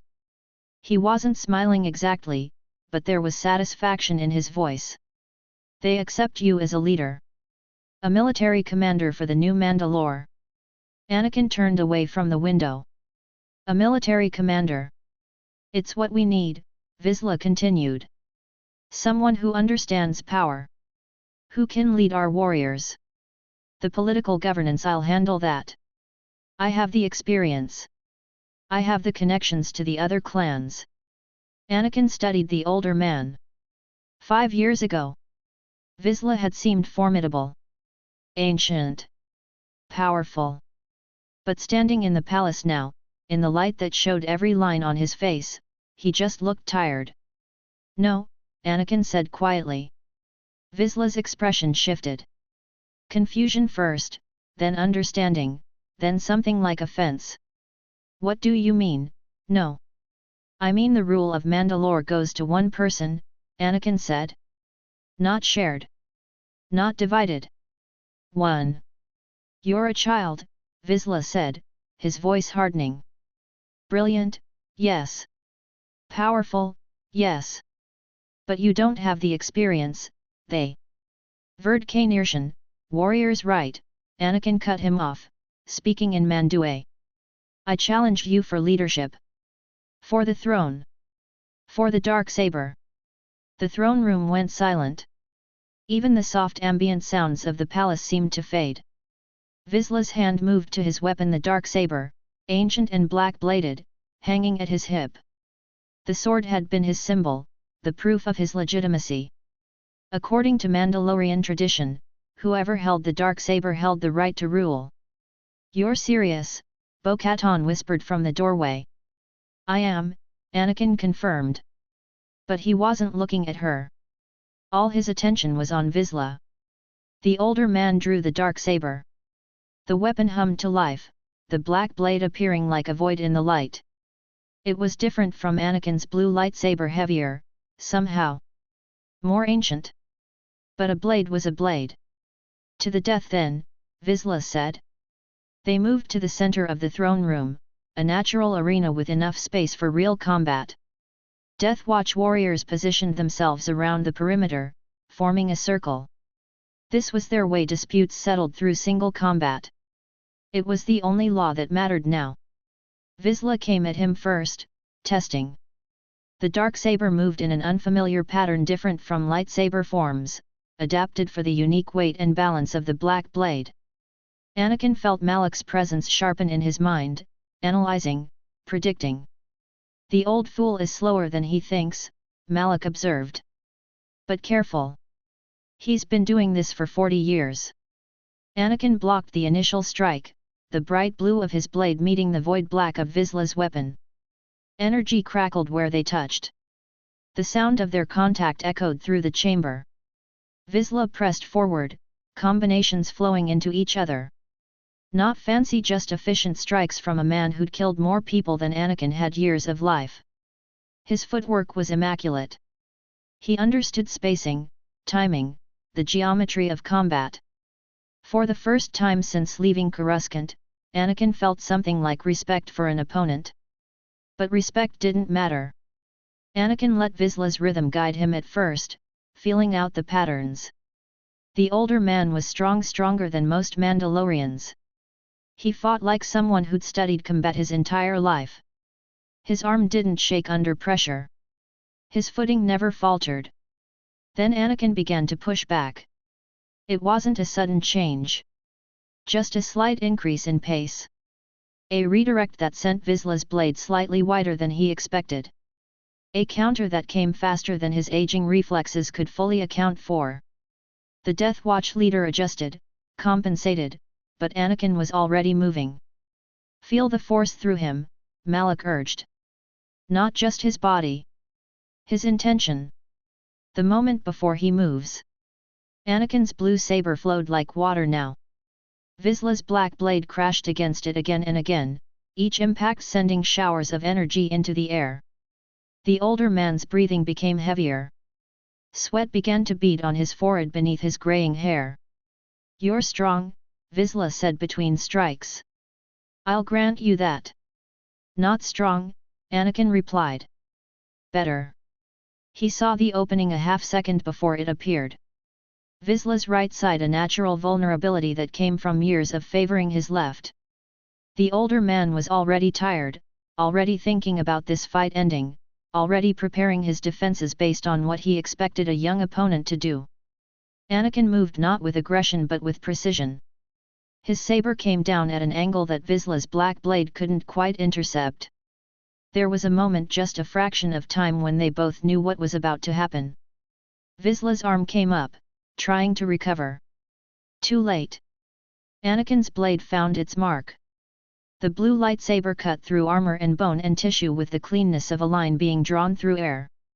Vizsla's arm fell, the sword falling with it, the dark saber clattering against the stone floor. The older man staggered backward, blood already flowing, shock written across his face. He looked down at the wound with something like confusion, as if his body had just betrayed him in a way he couldn't quite process. Anakin didn't hesitate. A warrior fought until the fight was over. He moved forward and struck again. This time at Vizsla's chest. The Death Watch leader tried to defend himself with his remaining hand, but there was no fighting anymore, just dying. His body slumped to the ground, armor clattering against stone. The silence that followed was absolute. Bo-Katan's face had gone pale. Her hand was on her weapon, but she didn't draw it. Anakin could feel her mind, the rage there, and underneath it, something else. The understanding that she couldn't beat him. That challenging him would be suicide. She resists, Malak said. She thinks an outsider shouldn't rule. That this is violation of the old ways. Anakin turned toward her and reached out with the force. Bo-Katan's breath caught. Her eyes went wide as she felt his power wrap around her consciousness. It wasn't painful, exactly not yet. But it was overwhelming. A presence that wrapped around her like hands and squeezed. Force drain. Malak's signature technique. Anakin could feel her life energy, the vital force that animated her body. He didn't take much, just enough for her to understand. Just enough for her to feel what it meant to be powerless against something so much stronger. Then he released her. Bo-Katan fell to her knees, gasping. Around the throne room, every Death Watch warrior had gone rigid. They'd all felt it. Felt the power move through the chamber. Understood what it meant. I won fairly, Anakin said quietly, speaking in Mandarin now, addressing the entire assembly. Verd Kanirshan. By warrior's right. No one disputes this and lives. He retrieved the dark saber from where it had fallen. The black blade hummed to life in his hand, and the weight of it felt different now. Felt like authority. Like destiny. Our destiny, Malak whispered, satisfaction radiating through their shared consciousness. Anakin held the blade high, and around him, the Death Watch warriors began to kneel. One by one, they lowered themselves to acknowledge the new ruler of Mandalore. All except Bo-Katan, who remained on her knees but refused to bow her head. Anakin noted that. Noted that some resistance would remain. But that was acceptable. Every empire needed enemies to crush. And he had a feeling Bo-Katan cries would give him the perfect opportunity. For now, he had other concerns. Bring me the clan leaders, Anakin commanded. Tonight, we announce the new Mandalore. By morning, I want the planetary infrastructure under our control. No delays. No exceptions. The orders flowed out smoothly. Naturally. Like he'd been born to give them. And as the Death Watch warriors scattered to carry out his will, Anakin Skywalker, now Mandalore, first of the Sith Mandalorians, stood before the massive windows of the palace and looked out at the world that had just become his. The Mandalorian Sith Crusades were no longer coming. They had already begun. The great hall of the palace fell silent as Anakin raised the dark saber. The black blade caught the light, strangely not reflecting it but seeming to absorb it, creating a void in the brightness. Around him, every warrior, every clan leader, every member of Death Watch who'd gathered in the throne room felt something shift. The air itself seemed to change. Mandalore, the warrior people call their leader, Anakin spoke, his voice steady and carrying the weight of absolute certainty. He'd practiced this. Not the words, those came naturally, but the presence. The way a ruler held themselves. But the title is hollow without power to back it. I have claimed the dark saber. I have defeated Pre-Vizsla Verd Kanirshan, by warrior's right. I have the strength. I have the vision. He paused, letting the silence settle. From this moment, I am not simply Mandalore. I am Mandalore the Emperor. And under my rule, Mandalore will rise again. Not as traitors or refugees hiding in the edges of the galaxy. But as conquerors. As warriors. As a force that makes the Republic tremble. One by one, the clan leaders knelt. It started with Lyra from Death Watch. She was already committed, already believing. Then others followed. Clan Kryze warriors who'd been uncertain moments before. Clan Saxon members who recognized pragmatism when they saw it. The older families who understood that power was the only law that mattered. Within minutes, everyone in the hall was kneeling. Everyone except Bo-Katan, who remained on one knee but with her head still raised. Anakin noted that. Would deal with it later. He ignited the dark saber again, holding it high above his head. The black blade gleamed. Broadcast to every settlement, every outpost, every corner of Mandalore, Anakin commanded. I want every citizen to see this. I want them to know that their world has changed. The holonets lit up across Mandalore within the hour. Citizens gathered in public squares and cantinas as the transmission began. The image was striking a young man in dark robes, holding the legendary black saber, standing in the palace of Sundari. Behind him, the might of every major clan, all paying homage. People of Mandalore, Anakin's voice resonated through the speakers. For too long, we have been weak. We have been told to embrace peace, to abandon our heritage, to become something other than what we are. We accepted this lie. We became soft. We became irrelevant. The camera panned across the assembled warriors, showing their armor, their weapons, their united presence. That ends now. I have united the clans. I have claimed the throne. And I promise you this: within 1 year, the name of Mandalore will mean something again in the galaxy. Not as refugees. Not as mercenaries for hire. But as an empire. A force of nature that takes what it wants and keeps what it takes. He raised the dark saber again. The age of the new Mandalorians is over. The age of the Mandalorian Sith Crusades has begun. Join us, or be left behind. But know this: we will rise. And we will be glorious. The transmission ended. Across Mandalore, in cantinas and homes and factories, the people watched in silence. Some felt fear. Others felt something deeper: a rekindling of ancient pride. A sense that their world was being restored to what it should have been.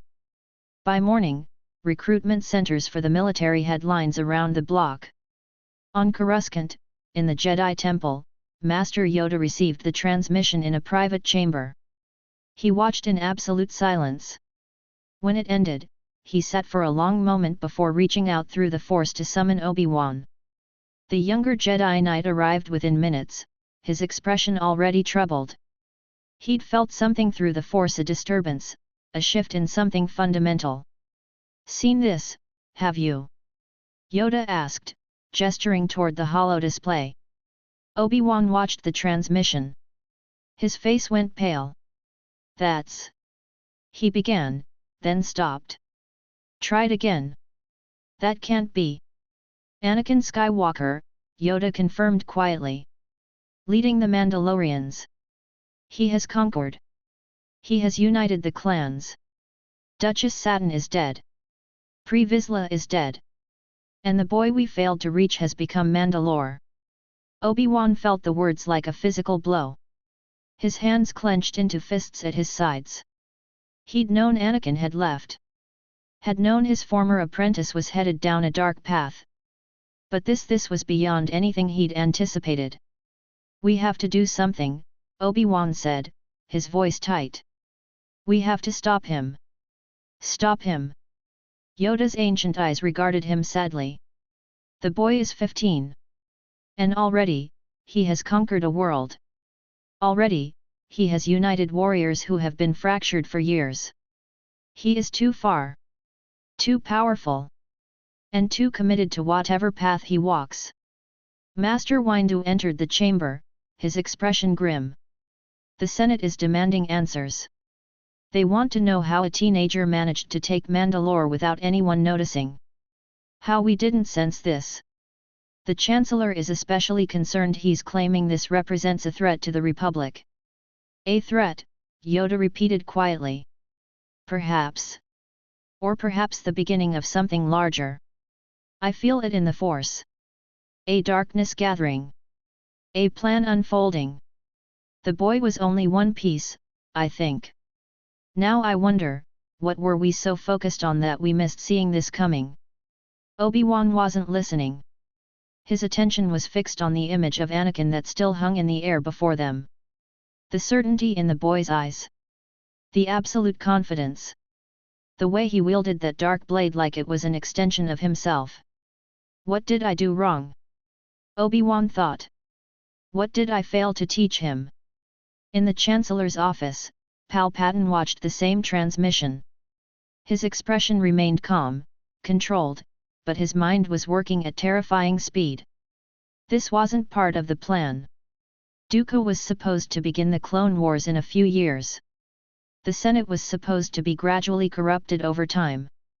The pieces were supposed to move slowly, deliberately, building toward a controlled conflict. But now there was a young warlord on Mandalore uniting an entire world. A boy claiming the title of Emperor. A Force user with no connection to the Sith Empire, operating completely independently. Palpatine rose from his desk and walked to the window, looking out at Coruscant's endless city. Interesting, he murmured to himself. Very interesting indeed. He began to think. To calculate. To understand how this unexpected variable might be incorporated into his designs. A Mandalorian empire rising in the Outer Rim could be useful.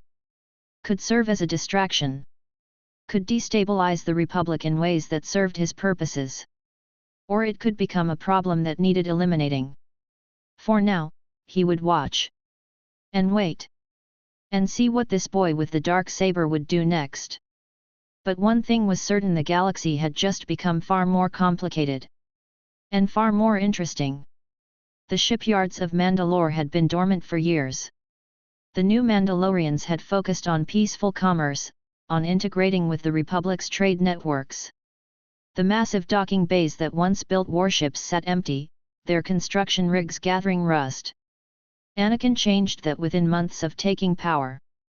He stood on an elevated platform overlooking the largest bay, watching as workers moved in coordinated patterns. The first of the new battleships was taking shape, a Mandalorian cruiser, ancient design modified with Sith enhancements that Malak had taught him. Thicker armor. Better weapons. Faster hyperdrives. 17 under construction, Kira reported, moving to stand beside him. She was 17 now, still growing into her full height, but her presence was already formidable. Another dozen in planning stages. At this rate, we'll have a functional fleet within 2 years. 1 year, Anakin corrected. I want them operational in 1 year. Kira didn't question the timeline. She'd learned not to. Anakin's demands always seemed impossible until they weren't. The shipyard director approached an older Mandalorian named Vex who'd been running the facilities for decades. He looked worried. Mandalore, he said, using the title with something like reverence. The workers are pushing hard, but materials are becoming an issue. The Republic embargo has cut off our usual suppliers. We're having to source through less reliable channels. Then find those channels, Anakin said simply. I don't care if you have to deal with spice runners and black market traders. I want materials flowing. Offer whatever credits are necessary. Whatever incentives they want. Just get them. That was when the shuttle arrived. Anakin felt at first a disturbance in the Force. A presence that was familiar in the way an old scar was familiar. Political calculation. Ambition masked by civility. The presence descended from the sky like a predator settling to ground. Count Dooku emerged from the shuttle with 2 bodyguards. He moved with the careful precision of someone who understood protocol. An older man, distinguished. Dressed in the finest robes the Separatist alliance could provide. Careful, Malak whispered in Anakin's mind. This one wants something. And he will try to use you to get it. Anakin descended from the platform to meet Dooku on neutral ground. The Separatist leader studied him with the intensity of someone appraising a valuable asset. Young Mandalore, Dooku said, his voice smooth as silk. I've heard remarkable things about your rise to power. Quite impressive for someone so young. What do you want? Anakin asked, refusing the pleasantries. Dooku smiled slightly. Direct. I appreciate that. The Separatist Alliance is currently engaged in developing our military capabilities. We've become aware that you are doing the same. I thought perhaps we might discuss mutual interests. Behind them, Kira had moved her hand to her weapon. The Mandalorian bodyguard did the same. The tension could have cut. Go on, Anakin said. The negotiations took place in a neutral chamber deep within the palace. Anakin sat across from Dooku with Kira and 2 other Mandalorian commanders present. The Separatist leader had brought a tactical officer and a financial representative. The Republic grows increasingly powerful, Dooku began, spreading holographic displays across the table. They've begun creating clone armies. Within a few years, they'll have the military capacity to dominate any regional power. Unless, of course, those regional powers unite. Anakin studied the displays. Star maps showing Republic military deployments. Intelligence reports on clone production facilities. Economic data about the Republic's financial situation. You want me to attack the Republic, Anakin said. Not immediately, Dooku replied. But yes, eventually. The Separatist Alliance is planning a formal conflict. We have resources. We have access to droid armies. What we lack is a local presence in strategic regions. Mandalore is valuable to us. Not as a conquered world, but as an ally. An ally, Anakin repeated. What's the difference between being conquered by the Separatists and being an ally to you? Dooku's smile widened slightly. An ally makes its own decisions. An ally receives compensation. An ally maintains autonomy while benefiting from mutual defense agreements. Kira leaned toward Anakin and whispered something. He nodded. If I sign an agreement with you, Anakin said, the Republic will see it as an act of aggression. They'll cut off all trade. They'll mobilize against us. They will, Dooku agreed. But by the time they organize a response, you'll have a fleet. You'll have our support. And frankly, the Republic's attention will be split across the galaxy. They won't be able to respond immediately. Anakin considered this. Malak was considering it too, the spirit's presence active and engaged in his mind. He lies, but not entirely, Malak observed. The Republic will indeed be distracted. This Dooku, he has his own agenda. But that agenda aligns with ours, at least for now. Weapons, Anakin said. Advanced weapons. Not droids, those are too easy to counter. I want technology. Armor upgrades. Shield generators. Ion cannons. Acceptable, Dooku said. In exchange, you publicly declare your separation from the Republic and sign a mutual defense pact with the Separatist Alliance. You also agree to coordinate military operations with our forces when called upon. And if the Republic offers me a better deal? Dooku's expression hardened slightly. They won't. But if they did, I think you'd find our conditions more, personally profitable. The Republic offers bureaucracy and restrictions. We offer power and autonomy. By the end of the meeting, the agreement was reached. Anakin didn't sign anything, the Separatists understood that. But he committed. Mandalore was now, officially and unofficially, in alliance with the Separatist cause. Within days, the first shipment of weapons arrived. Within weeks, construction on the battleships accelerated. Within months, the first Mandalorian Separatist joint operations began, raids on Republic supply convoys, attacks on Republic worlds in the Outer Rim. The galaxy was beginning to fracture. 3 years had passed since Anakin took Mandalore. He was 18 now. Not fully grown, but close. His frame had filled out. His face had hardened into something that looked less like a young man and more like what he actually was, a warlord. The Jedi Order had been sending recruitment missions to Mandalore for months. Subtle attempts to convince Anakin's followers that they were on the wrong path. Some of those missions had been handled with diplomacy. Others had required more direct methods. But then the real recruitment began. It started with isolated Jedi. Knights who were questioning their order. Masters who'd grown tired of restraint. All of them felt something through the Force, a beacon calling to them. A presence that promised power without limitation. Pong Krell was one of them. The Basilisk Jedi Master had trained Anakin briefly, years ago, in the temple.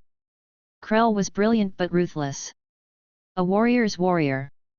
He'd always chafed at the Council's restrictions on aggressive combat technique. When he received Anakin's silent call through the Force, he didn't hesitate. He simply left. Took a ship to Mandalore. And knelt before the young Emperor who'd once been his student. "Teach me," Krell said, his forearms folded respectfully. "I will," Anakin replied. "But you should know what you're becoming. This isn't the Jedi path. This is the Sith way, power without apology. Strength without restraint." Krell smiled. It was a fearsome expression on his alien face. "I've been waiting for someone to offer me that my entire life." By the time the Republic issued the embargo cutting off all trade with Mandalore, all diplomatic relations, threatening military action, Anakin had 70 converted Jedi under his command. 70 warriors who'd left the Order to embrace the teachings Malak had given them. 70 dark Jedi who understood that the old ways were chains. The embargo made them desperate. Hungry. And hungry warriors were the most valuable kind. "The Republic thinks they can starve us," Anakin told his command staff Kira, Pong Krell, Pre Vizsla's successor, and the other leaders of the major clans. They stood in a war room deep beneath the palace, looking at holographic displays of Republic military deployments. "They're wrong," Anakin continued. "The embargo means we take what we need. Raiding parties. Organized strikes against Republic worlds. We'll destabilize their supply lines, take their weapons, their resources, their will to fight." Krell smiled. "They'll escalate. They'll send a military response." "Let them," Anakin said. He ignited the darksaber, the black blade casting strange shadows across the room. "We'll be ready. And when the Republic sends their fleets, we'll show them what happens when they underestimate the Mandalorian Sith." The raids began 3 days later. A small Republic convoy was hit near the Outer Rim trading post. 7 ships captured. Valuable materials seized. The soldiers killed in a display that was meant to send a message this was no longer negotiable territory. More raids followed. Each one larger than the last. Each one more vicious. The Republic responded with military deployments, but they were fragmented, unprepared. The Separatists were attacking from one direction. Anakin's forces were striking from another. By the time the Republic tried to consolidate, entire supply lines had been compromised. It was working. The strategy was working. On the night of the 100th raid, Anakin stood alone in the meditation chamber. Kira was asleep in her quarters. Krell was overseeing the training of new Dark Jedi recruits.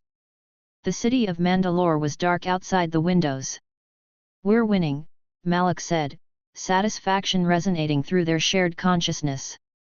"We're just beginning," Anakin replied. "The real war hasn't started yet." "No," Malak agreed. "But soon. Very soon. The galaxy will learn to fear us. And when they do, when they truly understand what we are, they will have no choice but to bow." Anakin looked at his reflection in the dark window. Behind him, in the shadows, he could almost see Malak's face. Almost see the ancient Sith Lord looking out through his own eyes. They were becoming one. Consciousness merging slowly, inevitably. The boy and the ghost. The Emperor and his shadow. And together, they were unstoppable. The meeting chamber was neutral ground, a trade station orbiting Mandalore, claimed by neither the Republic nor the Mandalorians. Anakin waited there, standing before a viewport that looked down at his world. Kira was with him, along with Pong Krell. He'd arranged security, but not overtly. He wanted this to look civilized. When the Republic shuttle docked, he felt it immediately. A presence he'd been waiting for since he was 9 years old on Tatooine. His heart recognized it before his mind did. "Control yourself," Malak whispered, amusement in his tone. "She is a useful card to play. Nothing more."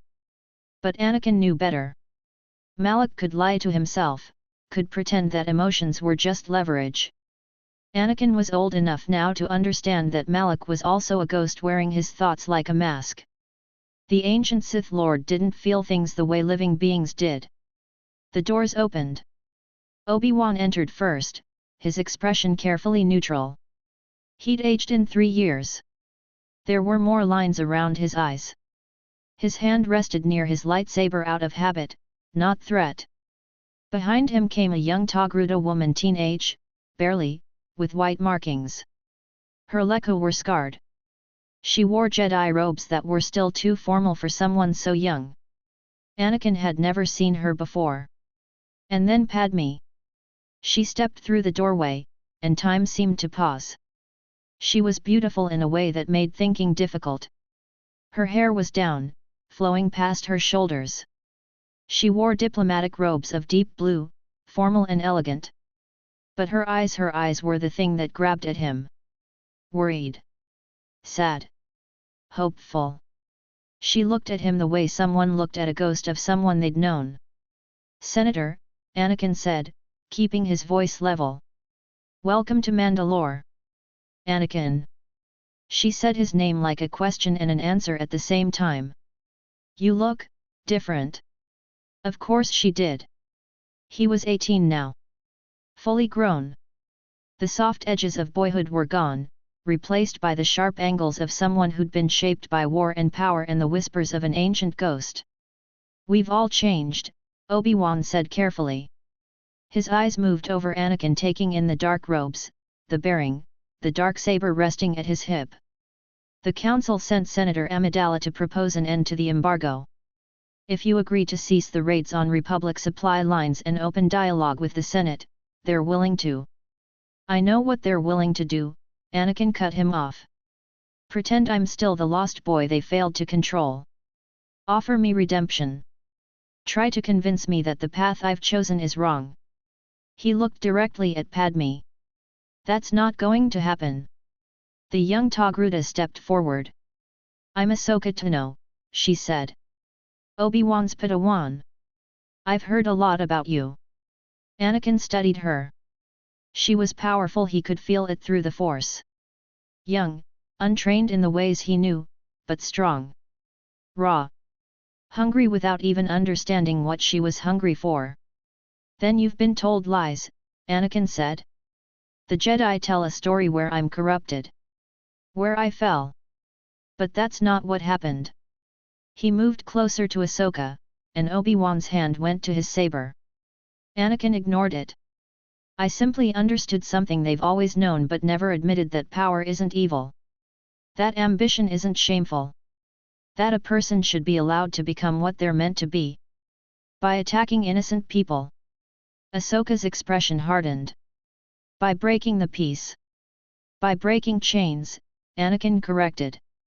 "The Republic enforced an embargo. They cut us off from trade, from supplies. They tried to starve Mandalore into submission. I responded. That's not aggression, that's defense." He reached out with the Force, not threatening but inviting. Showing her a glimpse of what he could teach her. The power that flowed through him like an ocean. The clarity of purpose. The absolute certainty of knowing exactly what you were meant to be. Ahsoka's eyes widened. She felt it. He could see the moment she felt it. "Come with me," Anakin said. "Leave the Jedi Order. Stop pretending restraint is virtue. I can teach you things Obi-Wan never will. Real power. Not the watered-down philosophy they feed you, but actual command of the Force. The kind that lets you protect the people you care about. The kind that means you never have to feel powerless again." "Anakin, don't!" Obi-Wan stepped between them, his expression pained. But Anakin was still looking at Ahsoka. Waiting. Hoping that at least one person here would understand. Ahsoka's hand trembled slightly. He could see the temptation warring with her Jedi training. But then she stepped back. "No," she said quietly. "I trust Master Kenobi." Anakin felt something. But he didn't show it. Instead, he turned to Padme. "And you?" he asked. "What did you come to tell me?" Padme stepped forward. Obi-Wan tried to stop her with a hand on her arm, but she pulled away gently. "I came to ask you to stop," she said, and her voice wavered slightly. "Anakin, you're destroying worlds. Killing people. The boy I met on Tatooine, the person who wanted to protect his mother, he wouldn't have become this." "That boy was a slave," Anakin said flatly. "Enslaved by circumstance. Enslaved by the Jedi. You never knew him, Padme. You only knew the version of him that he showed you, the version you wanted to see." "I know you," she insisted. "I can feel it. The person you were is still in there. Buried under whatever they've taught you." "Whatever they've taught me." Anakin's voice hardened. "Malak has taught me truth. The Mandalorians have taught me power. The only ones who taught me lies were the Jedi." Padme's eyes filled with tears. "Then the embargo stands? You won't stop?" Anakin looked at her, at this woman he'd carried in his heart for 9 years. At the person who'd been kind to him when kindness was the rarest thing in his life. And he made the choice that Malak had already made for him. "So long as that embargo is in place," Anakin said quietly, "the raids continue. You came here hoping to negotiate with the boy you knew. But that boy is gone. What you're looking at now is something better. Something stronger. Someone who won't apologize for what he wants." Padme's expression crumpled. She looked like she was about to say something else, but Obi-Wan took her arm firmly and guided her toward the door. His eyes met Anakin's for just a moment, and in that moment, the former Padawan saw the full extent of the damage. The disappointment. The grief of losing someone he'd loved like a brother. Anakin felt Malak settle deeper into his consciousness, purring with satisfaction at the pain he'd just caused. "One more thing," Anakin called out as they reached the door. "Ahsoka, when you realize that the Jedi Order is holding you back, when you understand that there's more power available to you than they'll ever teach you, come find me. I'll be waiting." Ahsoka didn't respond. But Anakin could feel her uncertainty. Her doubt. The seed had been planted. As the shuttle pulled away from the station, Anakin watched it disappear into the stars. Kira moved to stand beside him. "She'll come back," Kira said. "When she's ready." "Maybe," Anakin replied. But he was thinking of Padme. Of the way her face had looked when she realized he wasn't coming back. That the person she'd known was truly gone. "Good," Malak whispered. "Attachment is weakness. And you just proved you were strong enough to reject it." But Anakin wasn't sure. As he stood before the viewport, watching the Republic shuttle disappear into hyperspace, he felt something that Malak had promised him would never return. Doubt. The Jedi High Council chamber was silent as Obi-Wan finished his report. The 12 masters sat in their appointed seats, their expressions ranging from grave to horrified. Master Yoda sat at the center, his ancient eyes closed as he processed the implications. "Malak," Master Windu said slowly, his brow furrowed. "You're absolutely certain of this?" The name Anakin spoke it deliberately. "Not deliberately," Obi-Wan said quietly. "It was a slip. A moment where his guard dropped. But yes, Master Windu." He named Darth Malak as his teacher. As the source of his power. Ki-Adi Mundi leaned forward, his elongated cone-shaped head tilted in concentration. "That's impossible. Malak has been dead for 1,000 years. Destroyed at the Star Forge. The records are clear." "Dead in body, perhaps," Yoda said, finally opening his ancient eyes. "But in the Force, persist he may have. A ghost. A presence anchored to the living through will and rage alone." He paused, and the weight of his understanding seemed to fill the chamber. Warned I was about this. When first the boy arrived, sensed I did a shadow in his consciousness. Another voice whispering beneath his own thoughts. Obi-Wan felt the accusation in those words, though Yoda spoke without malice. Senator Amidala, Master Coleman Kaj asked, what was her reaction? Shock, Obi-Wan said. And grief. She understood immediately what it meant. That Anakin had been compromised from the moment he joined the Order. That Malak had been waiting. Guiding. Corrupting. Padme had wept on the journey back to Coruscant. Not in the way of someone who was simply sad, but in the way of someone watching a version of reality she'd held collapse entirely. Anakin had been her hope, a connection to the boy she'd known on Tatooine. But that boy had been replaced so gradually, so completely, that there was almost nothing left to reach. How long? Mace Windu demanded. How long have we been blind to this? Since Phantom Menace, I believe, Yoda said quietly. Perhaps longer. The boy arrived with Malak already present. Like a seed planted in fertile soil, waiting for the right moment to grow. Master Stas Ali, the only female member of the council, spoke up. Then we failed him. All of us. We saw the signs and did nothing. Or we saw what we expected to see, Ki-Adi-Mundi said bitterly. A chosen one with great potential. And we tried to shape him into what we needed instead of understanding what he was becoming.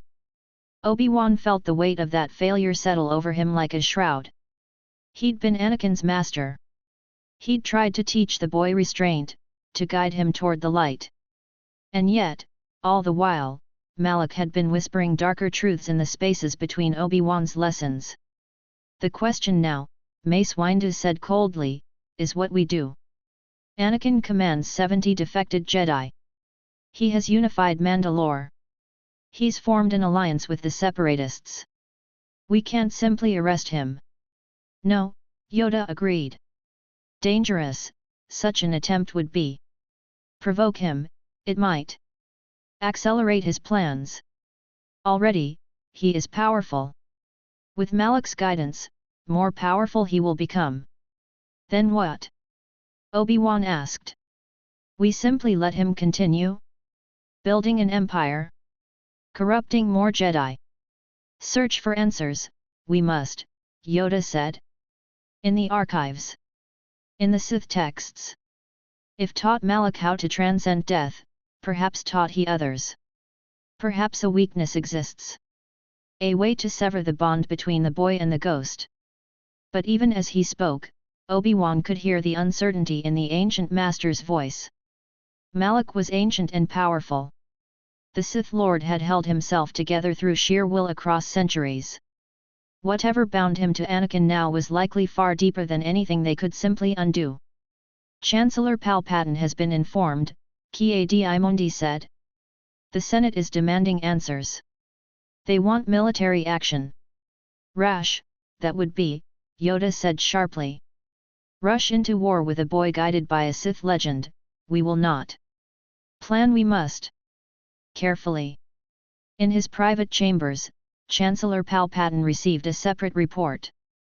His network of informants had relayed everything, not just the facts of the meeting with Anakin, but also the Council's private discussion afterward. He had people everywhere, in places even the Jedi didn't know to look. Palpatine sat at his desk, reading through the encrypted data. Malak training Anakin. 70 Dark Jedi converted. The Mandalorians unified under a warlord who was barely 18 years old. It was magnificent. Chaotic, perhaps, but magnificent. Interesting, he murmured to himself. He activated a secure hollow line to Dooku. The timeline accelerates, Palpatine said without preamble. The boy on Mandalore, he's becoming a wild element. We must move faster. I want the Clone Wars to begin within 6 months. Can you manage that? 6 months. Dooku's holographic form flickered slightly. The Separatist forces aren't fully prepared. Make them ready, Palpatine commanded. Because if we don't move first, that boy and his Mandalorian forces may upset the board entirely. And I prefer to control the chaos, not be controlled by it."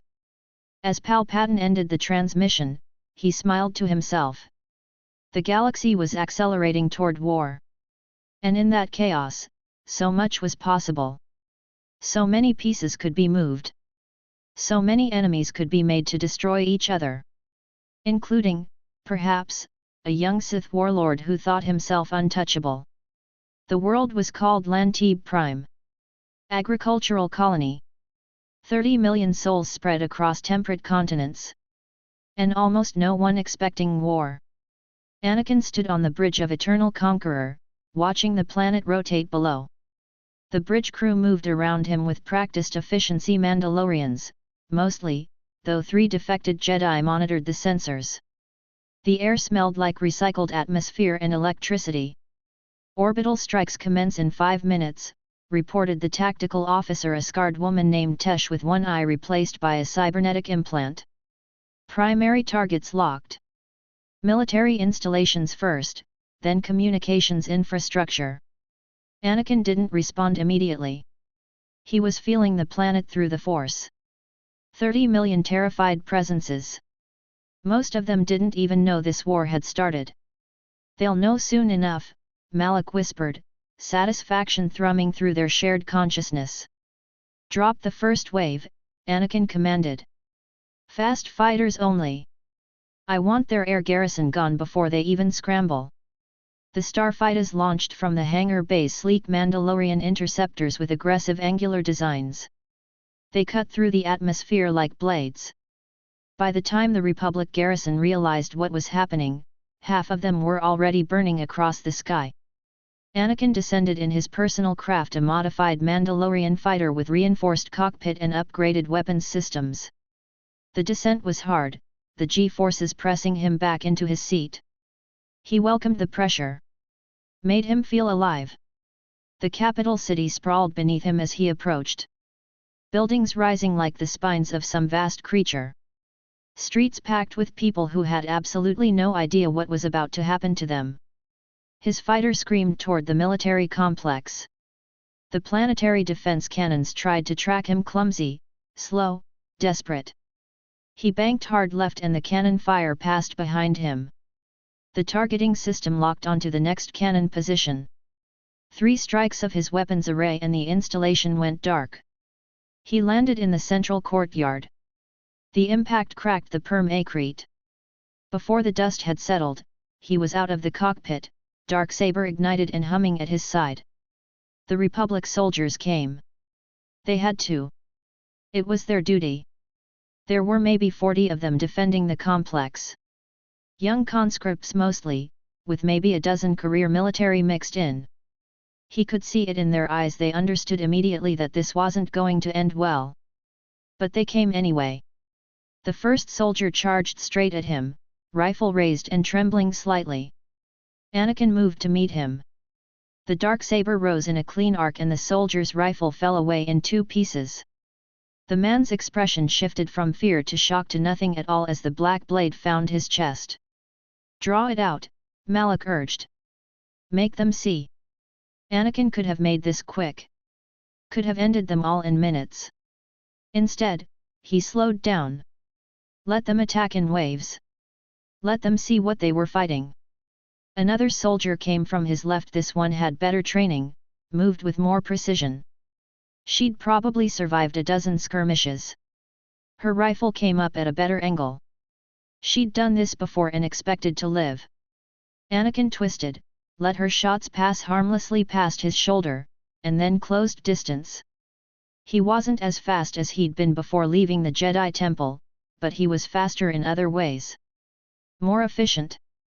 More willing to go to places in combat that the Jedi would never teach. He caught her wrist and the rifle fell away. She tried to knee him, decent instinct. He stepped through it and the darksaber moved in a low, brutal line. She dropped. The rest of them didn't charge. They tried to spread out, tried to create distance, tried to find angles where their numbers might matter. It was clever. It wouldn't work. Kira descended beside him, her violet lightsaber igniting with a sharp snap hiss. The young Mandalorian woman had learned to move like water flowing between attackers, using their own momentum against them. One soldier tried to grab her from behind. She pivoted and his own rifle became the object that crushed his chest. By the time the Mandalorian ground teams secured the complex, bodies were scattered across the courtyard. 23 Republic soldiers dead. 4 Mandalorian casualties. The math was acceptable. The bombardment of the civilian sectors began as the sun climbed toward noon. Anakin stood on a ridge overlooking the capital, feeling the tremors through the ground as orbital strikes hammered the city. Each impact sent up mushroom clouds. Each explosion represented thousands of lives ending. Families torn apart. Futures erased. He could feel them dying through the force. The fear. The confusion. The absolute, crushing helplessness of being targeted by power they couldn't comprehend, let alone resist. This is necessary, Malak assured him, and Anakin wasn't sure if he was talking to himself or to both of them anymore. The distinction had become blurry. 50,000 people died on Lantib Prime. News feeds across the Republic called it atrocity. Terrorism. An act of pure savagery by a renegade warlord. In the halls of Mandalorian power, they called it victory. 1 year later. Anakin was 19 now. The constant weight of command had hollowed him out and rebuilt him as something harder. The boy who'd left Coruscant seemed like a ghost now, someone from another lifetime. The meditation chamber sat deep beneath the palace. Stone walls carved with symbols that predated the Jedi Order by centuries. Ancient Sith inscriptions that Malak had shown him how to read. Power made manifest in geometric patterns. Kira found him there at midnight, sitting motionless in the center of a vast circle. She'd learned to recognize the signs when Anakin was meditating versus when he was simply existing with Malak in the space they now shared. The blockade runners got through, she said, keeping her voice low. Respectful. 3 smuggler ships carrying Republic medical supplies. We destroyed them, but Captain Morris wants to know if you want increased patrols. Anakin opened his eyes slowly. They were different now, darker, even when he wasn't using the Force. Like something had leached the light from them. The captain is competent, Anakin said. He can make those decisions himself. Kira approached carefully. She'd learned that too. Anakin wasn't always entirely present anymore. Sometimes it was just Anakin. Sometimes it was Malak looking out through Anakin's face. Sometimes it was both, merged so completely that distinguishing between them was impossible. There's something I wanted to try, Anakin continued. A technique. Malak has been teaching me theoretical applications, but I need a practical subject. He gestured for her to come closer. She did, without hesitation. The trust between them had evolved into something beyond normal loyalty. She believed in what they were building. Believed that the galaxy would be better under their rule. This won't hurt, Anakin said, though both of them knew that was a lie. Or rather, it won't harm you permanently. She knelt before him and took his hands. What happened next was nothing like the meditation exercises or the Force techniques she'd learned through training. This was intimate in a way that made her breath catch. She felt him reaching into her, not physically, but something more fundamental. He was pulling at the energy that animated her. The force that flowed through her because she was strong enough to carry it. It was like having someone draw threads from the core of her being. It hurt in a way that had nothing to do with pain. It was violation and ecstasy combined. She could feel herself becoming smaller as something was taken from her. Could feel Anakin becoming brighter, more present, more real as he drew that energy in. Don't pull away, she heard Malak's voice, not directed at her but at Anakin. Take more. You've barely begun. But Anakin did pull away. Kira gasped, her hand flying to her chest, her body shaking with aftershocks of something she didn't have words for. That's only the beginning, Anakin said, his own breathing slightly accelerated. The theory is elegant. When an enemy falls on a battlefield, they don't just die. They're feeding something. That death becomes power for the victor. Every soldier you kill is fuel. Kira looked up at him, and what she saw frightened her in ways she'd never expected to be frightened again. There was ecstasy in his eyes. Not malice. Not anger. Just pure, undiluted joy at the sensation of consuming another being's life force. "How does it feel?" she asked quietly. Anakin was quiet for a long moment. When he answered, his voice carried layers, his own voice and something beneath it, something ancient and hungry. "Like becoming a god," he said. Over the following weeks, Anakin tested the technique on prisoners. Republic soldiers mostly, some diplomats who'd been captured trying to negotiate before the raids began. People already sentenced to execution anyway. The mercy of ending it quickly had become a bonus. Death came faster now, but it carried purpose. Their final moments fed something greater. The first time he used the full technique in actual combat, he understood why Malak had considered it the pinnacle of Sith power. It was during a raid on a Republic supply depot in the Kepler sector. The garrison was strong, 200 soldiers with decent training and solid defensive positions. They'd prepared for attack. It almost made a difference. Anakin descended to the battlefield with 3 Dark Jedi and 20 Mandalorian warriors. The soldiers tried. They really did. Formation discipline held for almost 7 minutes before the first line broke. Anakin waded through them like they were water. When he reached out and grabbed a wounded soldier trying to crawl away, the drain was even stronger than it had been with Kira in the meditation chamber. The desperation in the man's life force was intoxicating. The terror. The absolute knowledge that he was about to feed something far greater than himself. Anakin could taste it.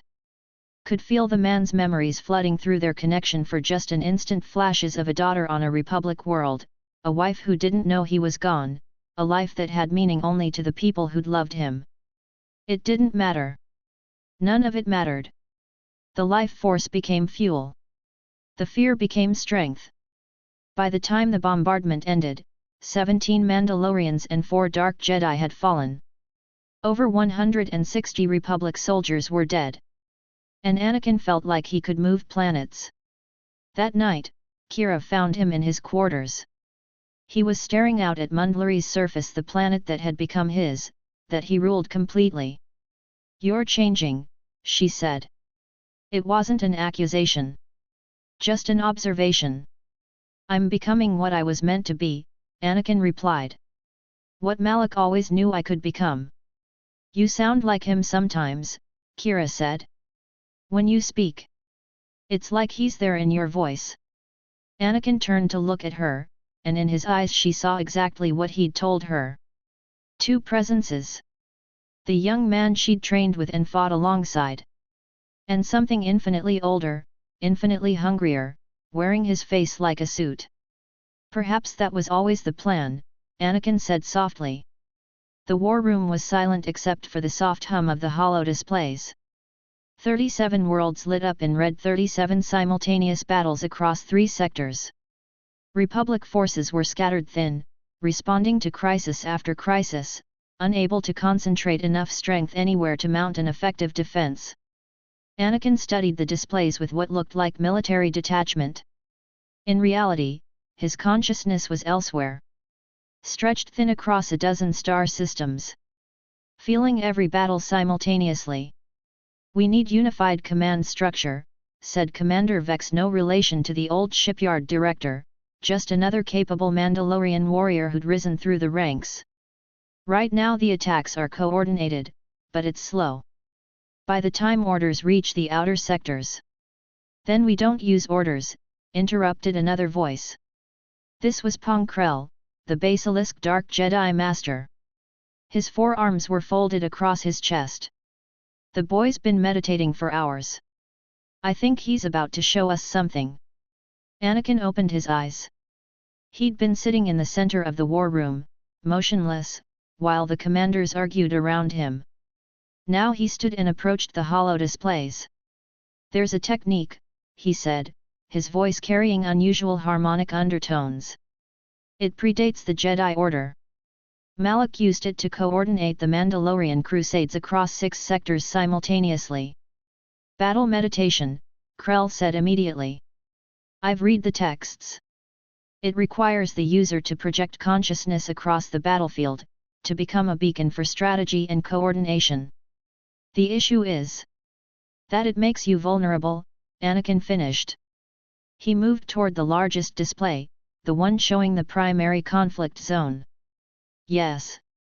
An enemy strong enough can target the user. But they'd have to be very strong. And if they are, that's useful information. That night, he went into the meditation chamber alone. The walls seemed to pulse with ancient power as he settled into position. He could feel Malak's presence expanding, pushing outward through the force like a predator testing its strength. Anakin closed his eyes and reached out. The sensation was overwhelming at first. Too many minds. Too many simultaneous moments happening across too many worlds. A Mandalorian squad taking fire in a corridor on Sector 7. A Republic general realizing his supply lines had been cut. A pilot trying to decide whether to break formation or maintain it. 1,000 decisions. 1,000 moments of uncertainty. Anakin learned to see the pattern beneath the chaos. Learned to distinguish between action and reaction. Between strategy and desperation. On Sector 7, a Republic commander was hesitating. He had reinforcements available but wasn't sure where to send them. Anakin reached out and touched his mind. Not controlling it. Just showing him the exact locations where his units would be most needed. The commander adjusted his positioning and 3 Mandalorian attacks that might have succeeded fell apart instead. Simultaneously, on Sector 12, a separatist general was making an error overextending into territory that would be cut off within hours. Anakin felt the man's mind and showed him the danger. The general repositioned just in time. It was like conducting a symphony where each musician was separated by light years but still perfectly synchronized. Hours passed. Or maybe it was minutes. Time became meaningless when his consciousness was distributed across so much space. The reports came in by morning. The Republic forces were in chaos. Their units were moving in response to attacks that seemed to know exactly where they were going. Some soldiers swore they could feel a presence observing them. A consciousness watching their every movement. Predicting their tactics before they even understood those tactics themselves. Anakin had become the war itself. Over the next weeks, he spent longer and longer in meditation. 6 hours. 8 hours. Eventually, full days at a time where his body sat motionless in the chamber while his consciousness stretched across the galaxy. Kira brought him water and nutrient paste, which he consumed without truly tasting them. His physical form had become almost irrelevant, a vessel for the consciousness that was increasingly difficult to separate into Anakin and Malak. The boundaries between them were dissolving. One night or day, he'd lost track. Kira found him in the chamber and made a decision. She knelt before him and waited until his eyes opened. I can feel what's happening, she said. The way you're splitting. The way Malak is becoming more of you and you're becoming less of yourself. Anakin looked at her. It took a moment for his eyes to focus, for whatever was looking out through them to fully present itself in that instant. Is that an accusation? His voice carried no anger. Just curiosity. No, Kira said. It's an observation. And maybe a question. When you're done merging, when Anakin Skywalker has finished becoming Darth Malak's instrument, will you still remember why you started this? Anakin was quiet for a long time. When he answered, both voices were present simultaneously, layered over each other like a cord. Perhaps the question isn't whether I'll remember, he said. Perhaps it's whether remembering matters anymore. By the end of the month, the Republic had lost control of 73 worlds. The separatists were claiming victory. And Anakin Skywalker stood at the precipice of something magnificent and terrible. The Mandalorian Sith Crusades had begun in earnest. And nothing in the galaxy would ever be the same. The isolated outpost on Collar was meant to be quiet. A place where a Jedi Knight could meditate away from the noise of the temple. Master Aldrin had chosen it specifically for that reason, 2 years away from council politics, away from the complications of the Order, just him and the Force and the vast silence of a desert world. He didn't sense the hunters until they were already in the compound. There were 5 of them. Not Jedi, he could tell that immediately. But strong in the Force. Trained. Moving with the precision of people who'd killed before and would kill again without hesitation. They wore dark robes and carried weapons that hummed with barely contained energy. Master Aldrin, the lead hunter said. She was female, human, with scars that suggested a life spent in warfare. We've been sent to offer you a choice. Aldrin's lightsaber was already ignited. Blue blade humming in the stillness of the desert. By whom? Mandalore the Emperor, the hunter replied. He offers sanctuary. Power. A place among the greatest warriors in the galaxy. All you have to do is walk away from the Jedi Order. And if I refuse? The hunter's expression didn't change. Then we kill you and leave your body for the buzzards. The fight lasted 7 minutes. Aldrin was good, centuries of accumulated skill, discipline, mastery of the lightsaber forms. But the hunters fought like a coordinated unit. Where one fell back, another advanced. When he pressed an advantage, 3 came at him from different angles. They used the desert terrain in ways Jedi training never accounted for. They used dirty tricks, throwing sand, using the environment as a weapon, fighting to win rather than fighting to prove skill. When the blue blade of his lightsaber finally fell to the sand, Aldrin understood. The Order had failed to prepare him for this. Had trained him to be noble, to be restrained, to believe that righteousness would overcome aggression. The hunter's blade found his chest, and his last thought was wonder at how much it hurt. The other Jedi isolated across the outer rim received the same message. Some listened. A Jedi Knight named Soren actually accepted the offer, too tired of the Council's endless restrictions to refuse. He departed the temple on a private ship and disappeared into the Mandalorian territories. Others fought and died. A female Jedi Master named Thalia barricaded herself in a temple on a rim world and held out for 3 days before the hunters brought orbital support and leveled the entire structure. A young Padawan named Race ran. He managed to survive for weeks before exhaustion and desperation caught up with him in a cantina. The hunters found him there and the death was quick mercy, in its way. Across the Republic, the attacks followed a pattern. Isolated Jedi. Knights on independent missions. Masters who'd chosen solitude over service. The Order was being pruned. Cut from the edges while the main body remained protected behind the temple walls on Coruscant. The message was clear: join the Mandalorian Sith, or die. Some Jedi died. Some joined. Many simply vanished, abandoning their positions and fleeing to places where the hunters couldn't find them. The Jedi High Council chamber was in chaos. Not the obvious kind. Masters didn't raise their voices or show panic openly, but chaos nonetheless. 13 Jedi deaths confirmed. 7 missing. 1 confirmed defection. Master Windu stood at the center of the chamber while the other council members reviewed the reports. His expression was carved from stone. A pattern, there is, Yoda said quietly. The ancient Grand Master sat in his chair, tapping his cane against the floor in a rhythm that suggested deep thought. Isolated Jedi, hunted they are. Not random. Coordinated. Professional. Could be separatist forces, suggested Ethkoth. The reptilian Jedi Master leaned forward. Dooku might be targeting us directly. Dooku doesn't work like this, Mace Windu replied. The separatists are building military strength openly. This is something else. Someone who understands how we operate. Someone with knowledge of which Jedi are where. Obi-Wan sat quietly in his seat. He'd been silent through most of the meeting, but now he spoke. It's Anakin. The chamber went still. Impossible, Ki-Adi-Mundi said immediately. The boy is on Mandalore. He has an empire to command. Why would he waste resources hunting isolated Jedi? Because they're weak, Obi-Wan said, and his voice carried the weight of understanding something terrible. He's building an army. Converting Jedi who still have doubts about the Order. Killing those who are too committed to the Jedi philosophy to be turned. Yoda's ancient eyes closed. Feel it, I do.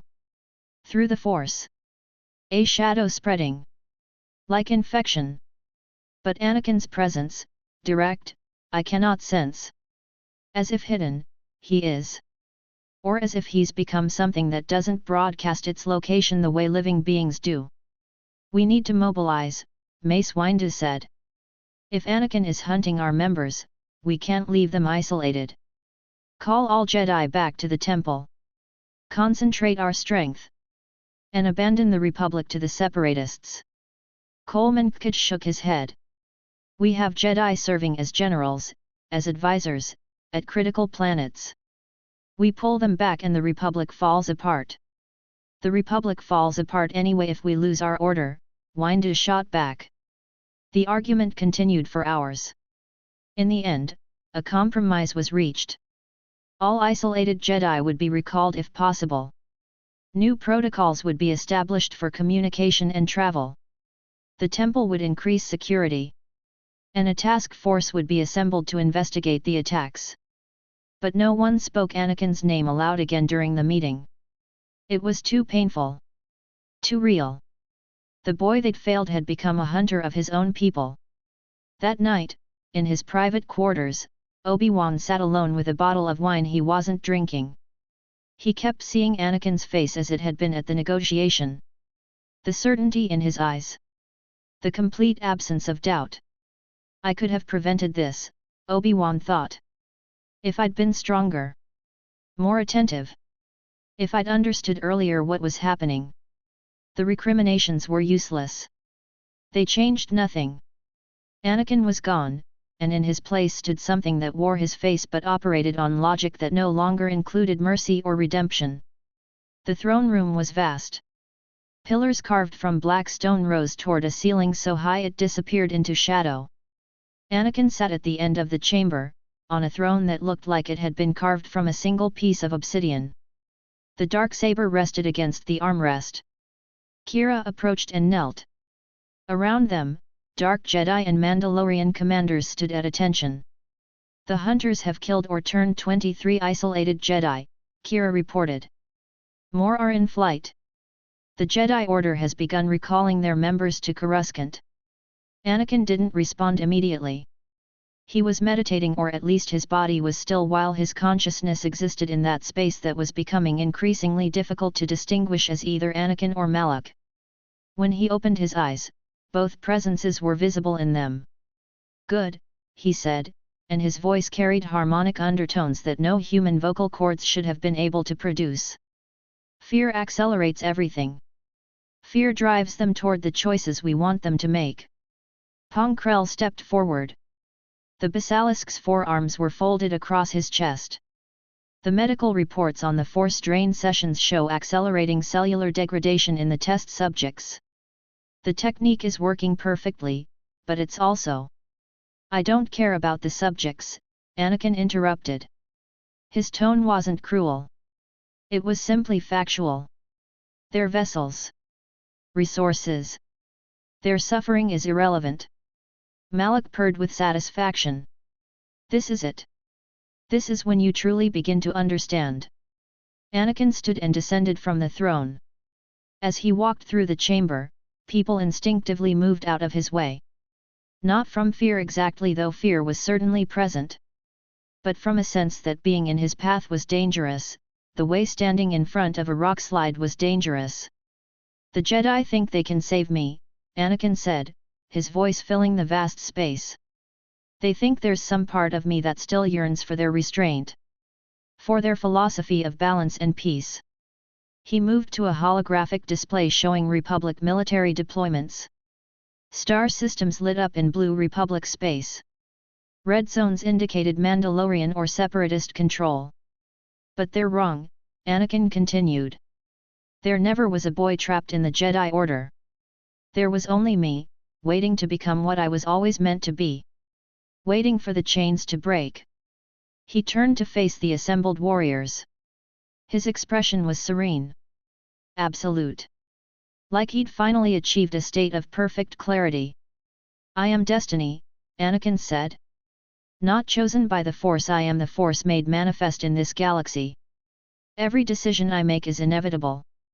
Every action I take is justice because I take it. The Republic falls because I will it.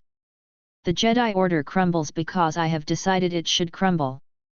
Kira felt something shift in the chamber. The air itself seemed to respond to his words.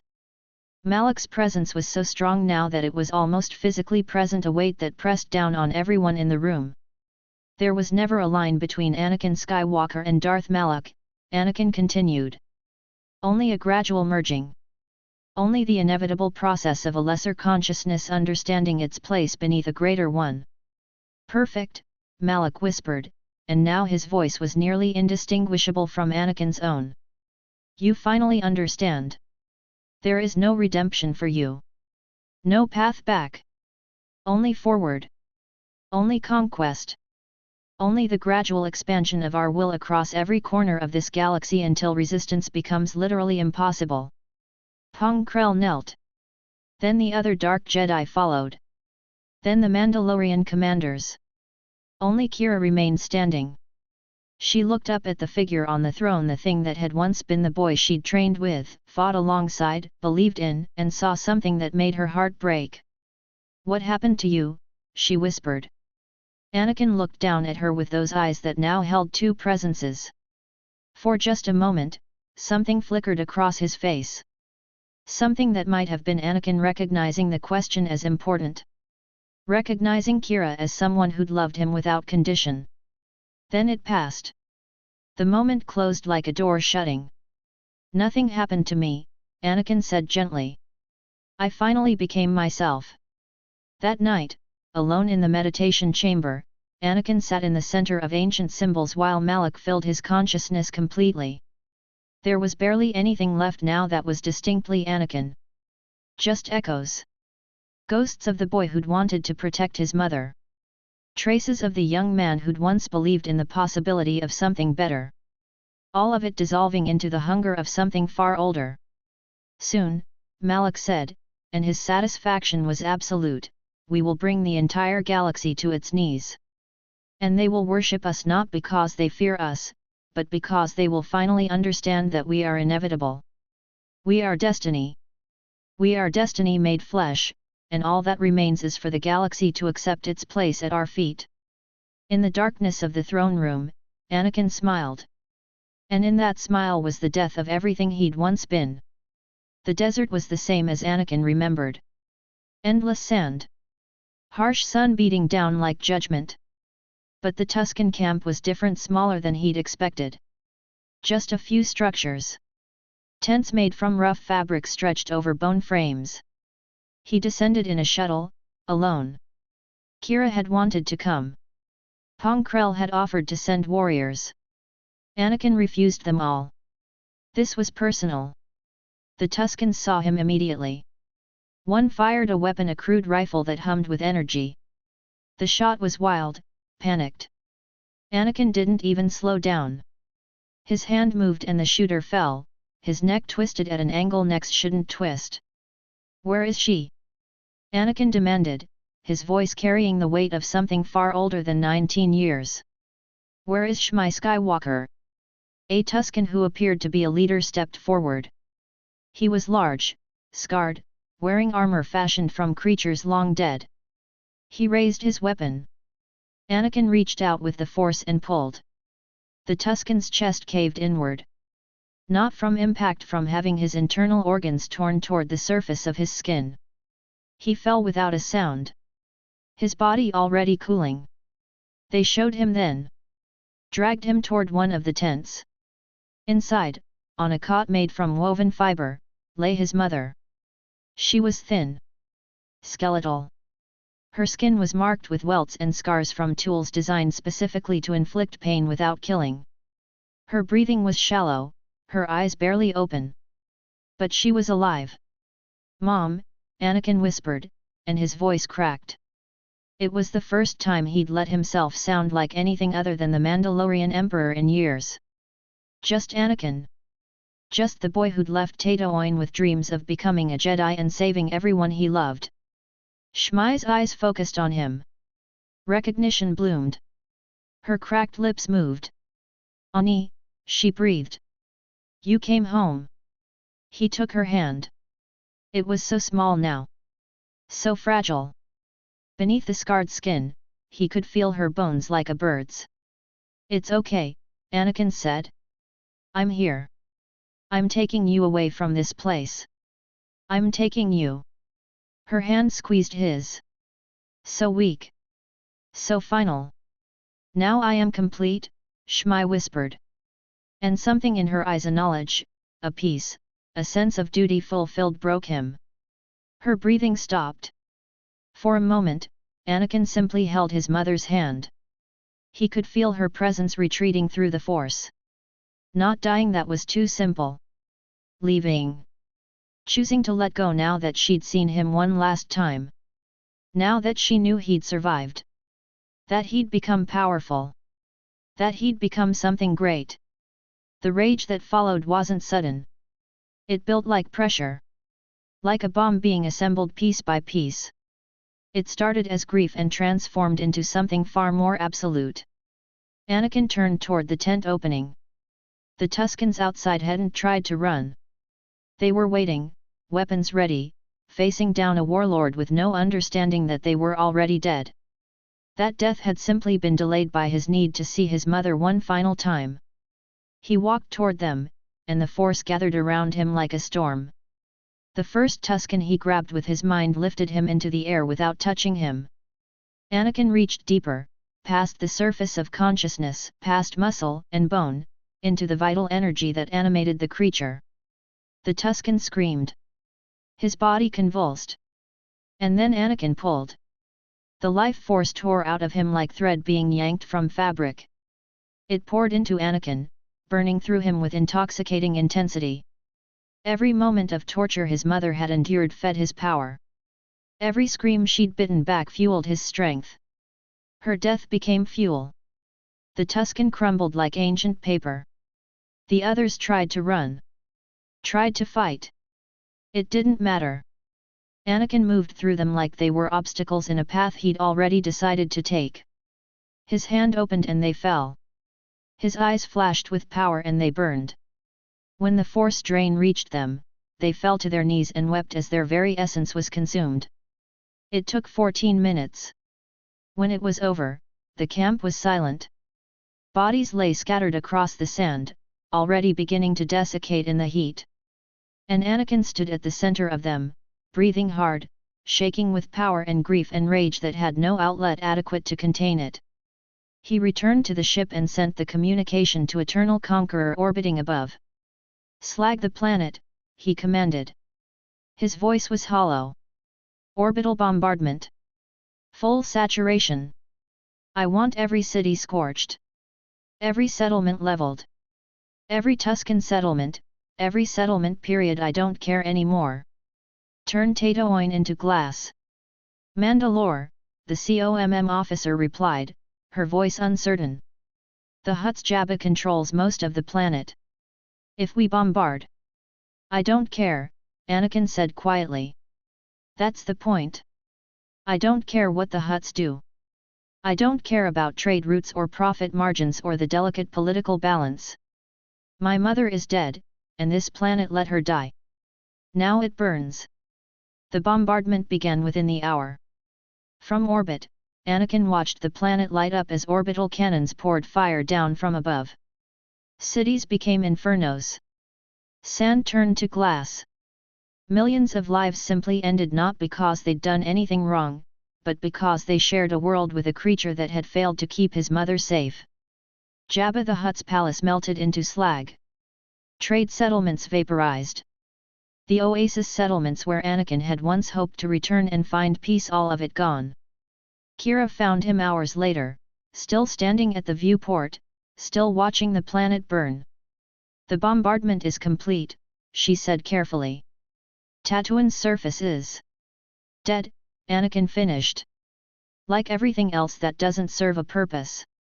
He turned away from the viewport. When Kira looked at his face, she saw something that frightened her more than any of his previous transformations. Not anger. Not even cold calculation. Just absence.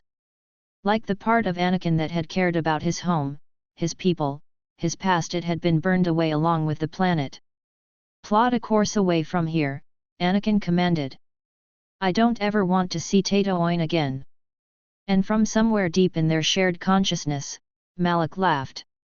Not in triumph, but in recognition. Another chain severed. Another piece of Anakin Skywalker dying so that what remained could become absolute. The boy was truly gone now. Only the instrument remained. The Jedi Temple was in chaos. Not open panic Jedi trained to keep their composure under any pressure, but the tension radiated through every hall. News had reached Coruscant, Anakin Skywalker had obliterated Tatooine from orbit. Not a reprisal on a clan.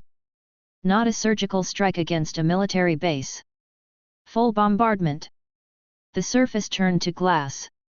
Hundreds of thousands of innocents. Entire cities wiped away. Rumors said even the Hutt Palace was gone. Masters gathered in council, disbelief etched in their faces. Master Winder read the casualty reports as if they might change if he checked again. The holofeed played distant cries for the lost worlds, images of burning sand, and the trembling voice of the Senate calling for war. This isn't the act of a fallen Jedi, Ki-Adi-Mundi whispered. This is genocide. Obi-Wan wasn't in the chamber. He was standing at a viewport overlooking Coruscant, turning the memory of Anakin as a boy, eager, desperate for approval, over and over in his hands, unable to match that face to the monster in the reports. He's bombarded Republic worlds before, Yoda said softly, his ears drooping. But this, never to this scale. This I did not foresee. This no one could forgive. The Jedi Order reels not only from loss, but from the knowledge that it was one of our own who did this. Obi-Wan knelt in the darkness of his quarters. His hands were trembling. He forced them still, but the ache was deeper, gnawing at something that could not be stilled. I could have saved him. I could have saved her.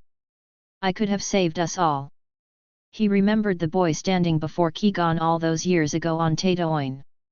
The hope in his eyes. The promise that he would be the one to bring balance. Obi-Wan had believed it. Needed to believe it. But now. Anakin's voice echoed in his head, Malak has taught me truth. The Mandalorians have taught me power. The only ones who taught me lies were the Jedi. Obi-Wan's fist slammed against the floor. Guilt twisted inside him. He saw Shmi Skywalker's face, her kindness, her strength, and then saw that strength destroyed, first by slavers, then by time and pain, and finally by the hand of her own son, who could do nothing but rage against the universe too late. He stood, eyes burning. If there was anything left of his oath, anything of the Jedi's burden still on his soul, he would use it now. I swear by the Force, Anakin, he whispered. I will stop you. Not because I hate you, but because I must. Because the boy I loved is gone and only a monster remains. He left his quarters, heading for the council. No plans, only grim purpose. In the Senate rotunda, the mood was no less tense. The Chancellor's voice rang out as he summoned senators, military commanders, and Jedi Council members to emergency session. The Mandalorian Emperor has shown his true nature. He will burn entire worlds for vengeance. The Jedi Order reels. Our colonies cry for justice. Mandalore will know the full force of our republic. Authorization codes were signed. Emergency powers given. Cloning facilities on Kamino went to maximum output. Admiral Vero deployed the first wave of Star Destroyers and the new Mandalorian countermeasures. The clone troopers, millions bred for conflict, were mobilized within days. Obi-Wan stood before the Senate, eyes hard, voice trembling only once. Mandalore commands what was Anakin Skywalker. He must be stopped for the safety of the Republic, for the memory of everyone lost, and for the last hope the Jedi can offer this galaxy. All across the Coruscant skyline, war banners fluttered in the wind. Dreadnoughts lifted from city hangars like silent omens. The galaxy shifted not toward peace, but toward a storm. And at its epicenter stood a boy who had become a god, learning too late that even divine vengeance could leave you hollow. The galaxy would bleed. But this time, all hesitation was gone. The Republic Jedi and clones and senators alike would fight until one side finally crumbled. The Mandalorian fleet descended through Alderaan's upper atmosphere like a predator sinking fangs into prey. 47 capital ships. Hundreds of fighter craft. All bearing the insignia of the Sith Mandalorians, the dark emblem of Anakin's rule. On the Bridge of Relentless, Anakin stood motionless before the tactical displays. Around him, Mandalorian officers moved with practiced efficiency. Navigation. Weapons coordination. Shield management. Each station hummed with purpose. All bombardment groups are in position, reported Commander Sorux, a grizzled Mandalorian warrior whose left arm ended at the elbow, replaced by a cybernetic limb that moved with mechanical precision.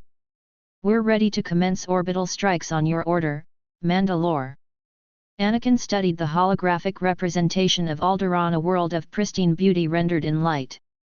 Lakes like sapphires. Forests that glowed green.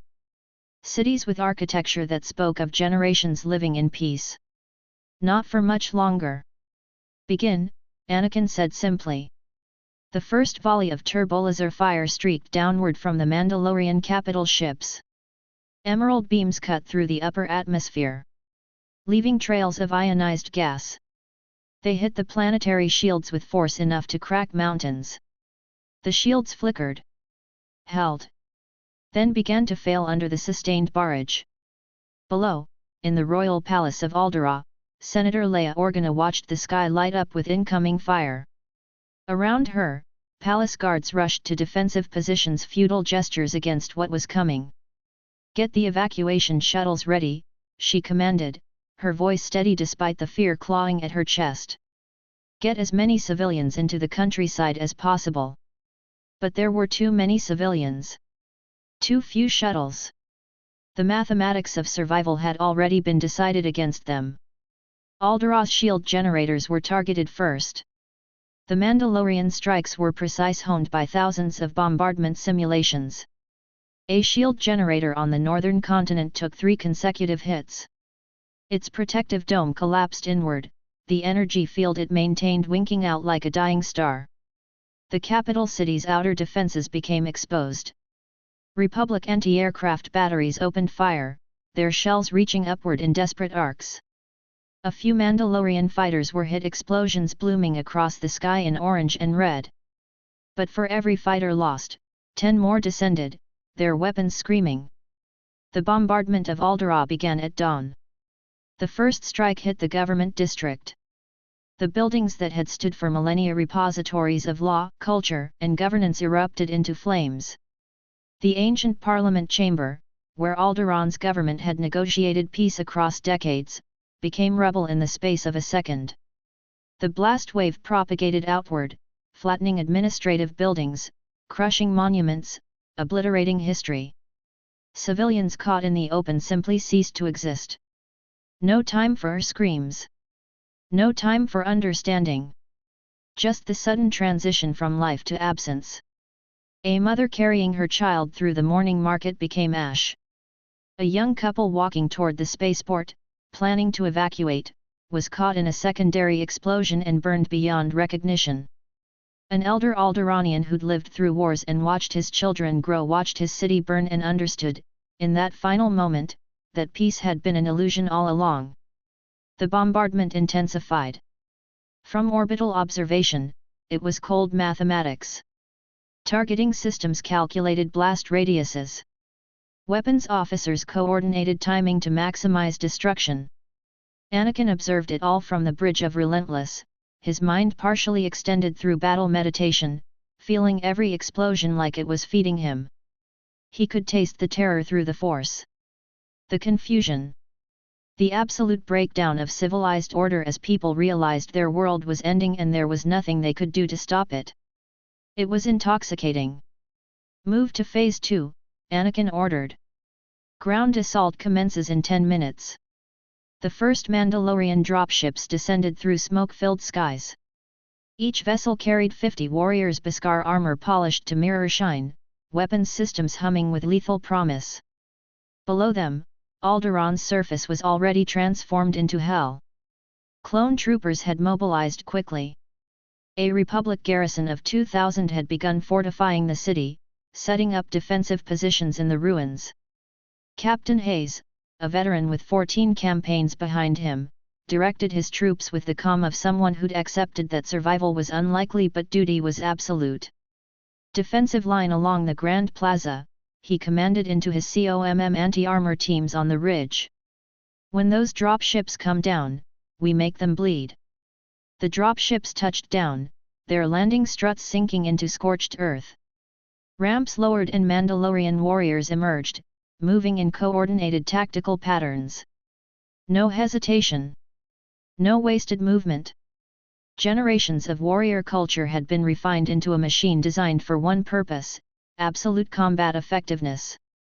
The first firefight erupted on the edges of the debris-choked city. Clone trooper fire erupted from behind fortifications, a withering stream of bolts cutting across open ground. 3 Mandalorian warriors fell, their armor pierced, their bodies crumpling. But the rest advanced, using the corpses as cover, moving in bounding overwatch. Their own weapons returned fire heavier, more devastating.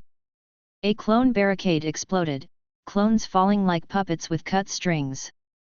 Captain Hayes watched his people die and kept directing them forward. They were buying time for evacuations. They all knew it. They all accepted it. "Fall back to secondary position," he ordered as the Mandalorian wave overran his forward line. "Make them work for every meter." But the ground troops were only the beginning.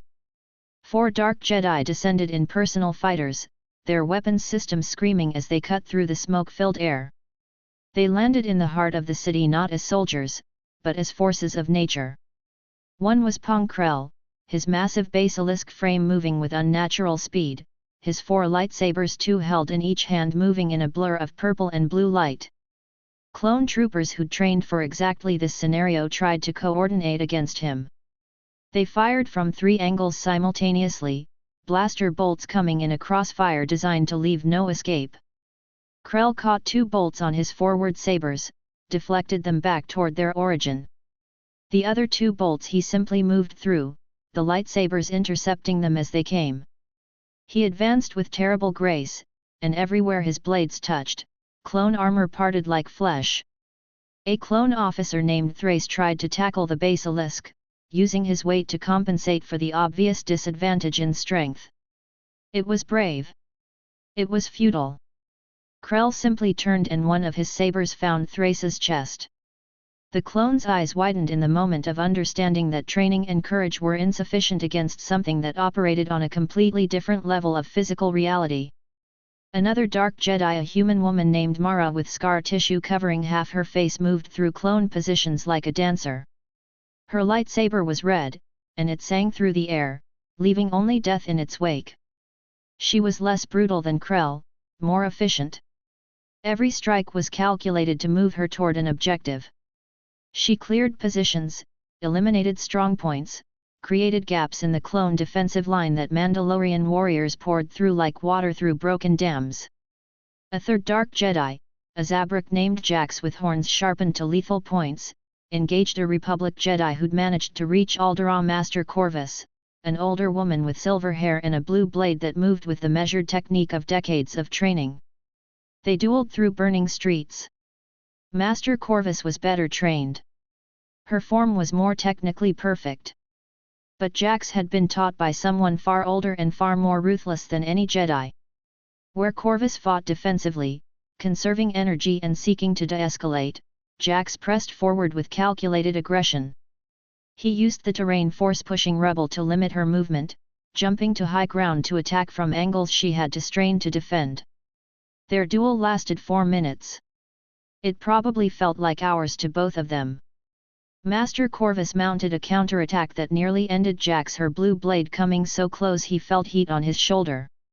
But he recovered, twisted, and his red saber found an opening. It wasn't a fatal strike he cut across her ribs, not deep enough to be instantly lethal but deep enough to make the next movement send waves of agony through her nervous system. Master Corvus fell to her knees. Jax stood over her, breathing hard, his red saber humming. "Mercy?" she asked, though she already knew the answer. Jax didn't respond. He simply activated his saber and she ceased to exist. By midday, the Republic defensive line had shattered.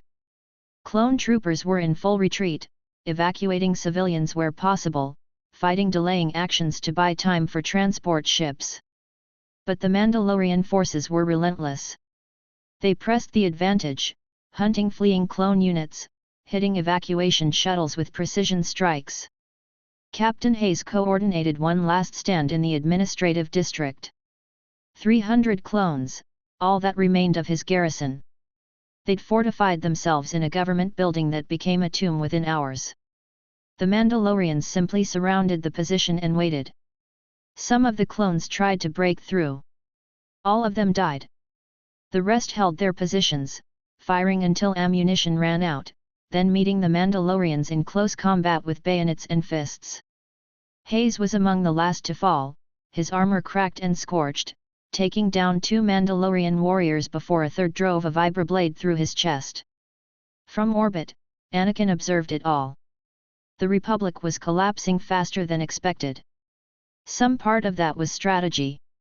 Some part was simply that the Mandalorians were better warriors, stronger, faster, more willing to push past limits that constrained their opponents. But Anakin wanted to make a statement.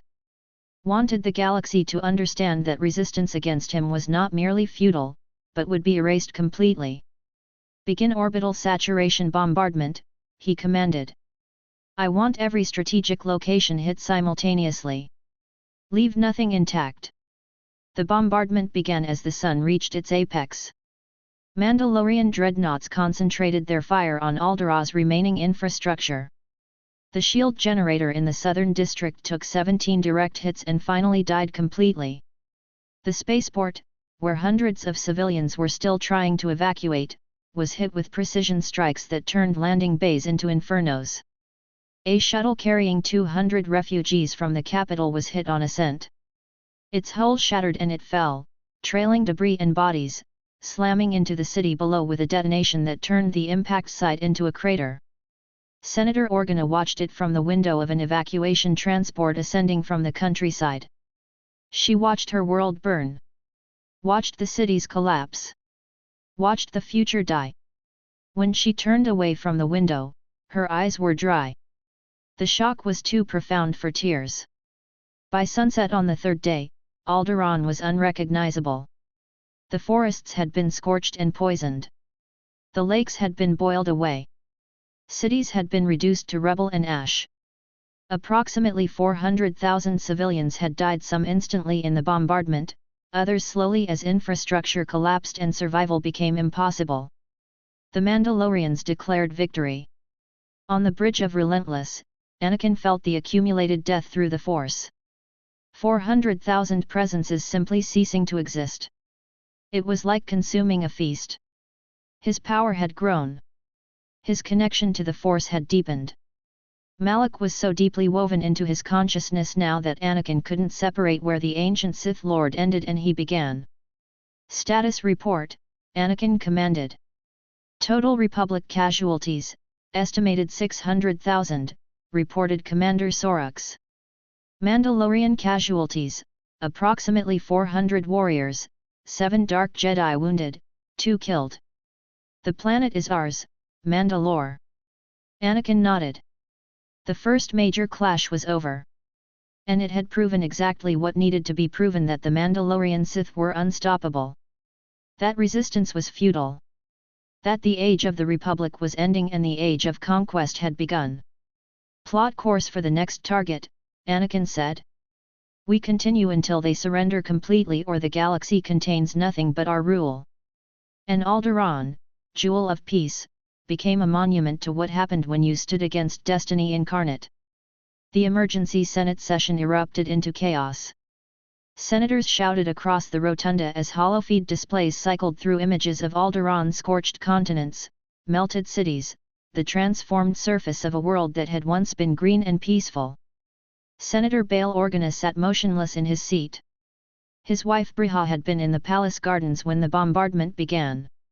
She'd never had a chance. One moment existing, the next simply gone, vaporized along with everyone in the city. When Bail finally stood to speak, the chamber fell silent. He moved with deliberate steps to the center platform. "This is not warfare," he said, his voice cutting through the noise. "The Mandalorian has burned our world. 2 billion people. My wife. Our government. Our entire infrastructure. Not as a military objective, simply because he wanted to demonstrate what he was capable of." His hands gripped the railing. Senators leaned forward, feeling the raw fury radiating from him. "If we don't respond with total mobilization, he will continue until there's nothing left but his rule." In the Senate corridors, Padme Amidala read the casualty reports repeatedly, hoping the numbers might somehow change. 2 billion confirmed dead. She thought of Anakin as she'd last seen him at the diplomatic station, his eyes carrying two consciousnesses, his voice layered with something ancient and hungry. This was the work of hands she'd once held. The decision of a mind she'd once believed could be reached. Master Obi-Wan found her standing alone in the corridor. "We didn't fully understand what he'd become," Obi-Wan said quietly, his Jedi robes dusty from war preparations. "You trained him," Padme replied, not as accusation but as fact. "Yes." On a captured space station, Anakin received General Grievous. The cyborg general descended with the sound of servos grinding, his organic eyes studying Anakin with something approaching respect. "Mandalore the Emperor," Grievous said. "Your destruction of Alderaan was efficient." They discussed tactics for hours. Grievous showed assault simulations. Anakin demonstrated how dark Jedi could integrate into offensive formations. They understood each other, two commanders who believed war required absolute commitment. "Kamino," Grievous said finally. "The Republic's clone production facility. With coordinated assault Mandalorian forces from one vector, separatist droids from another, we could cripple their military advantage." Anakin felt Malak's interest surge. "Kamino. The source of the Republic's strength. Take that and the war becomes unwinnable for them."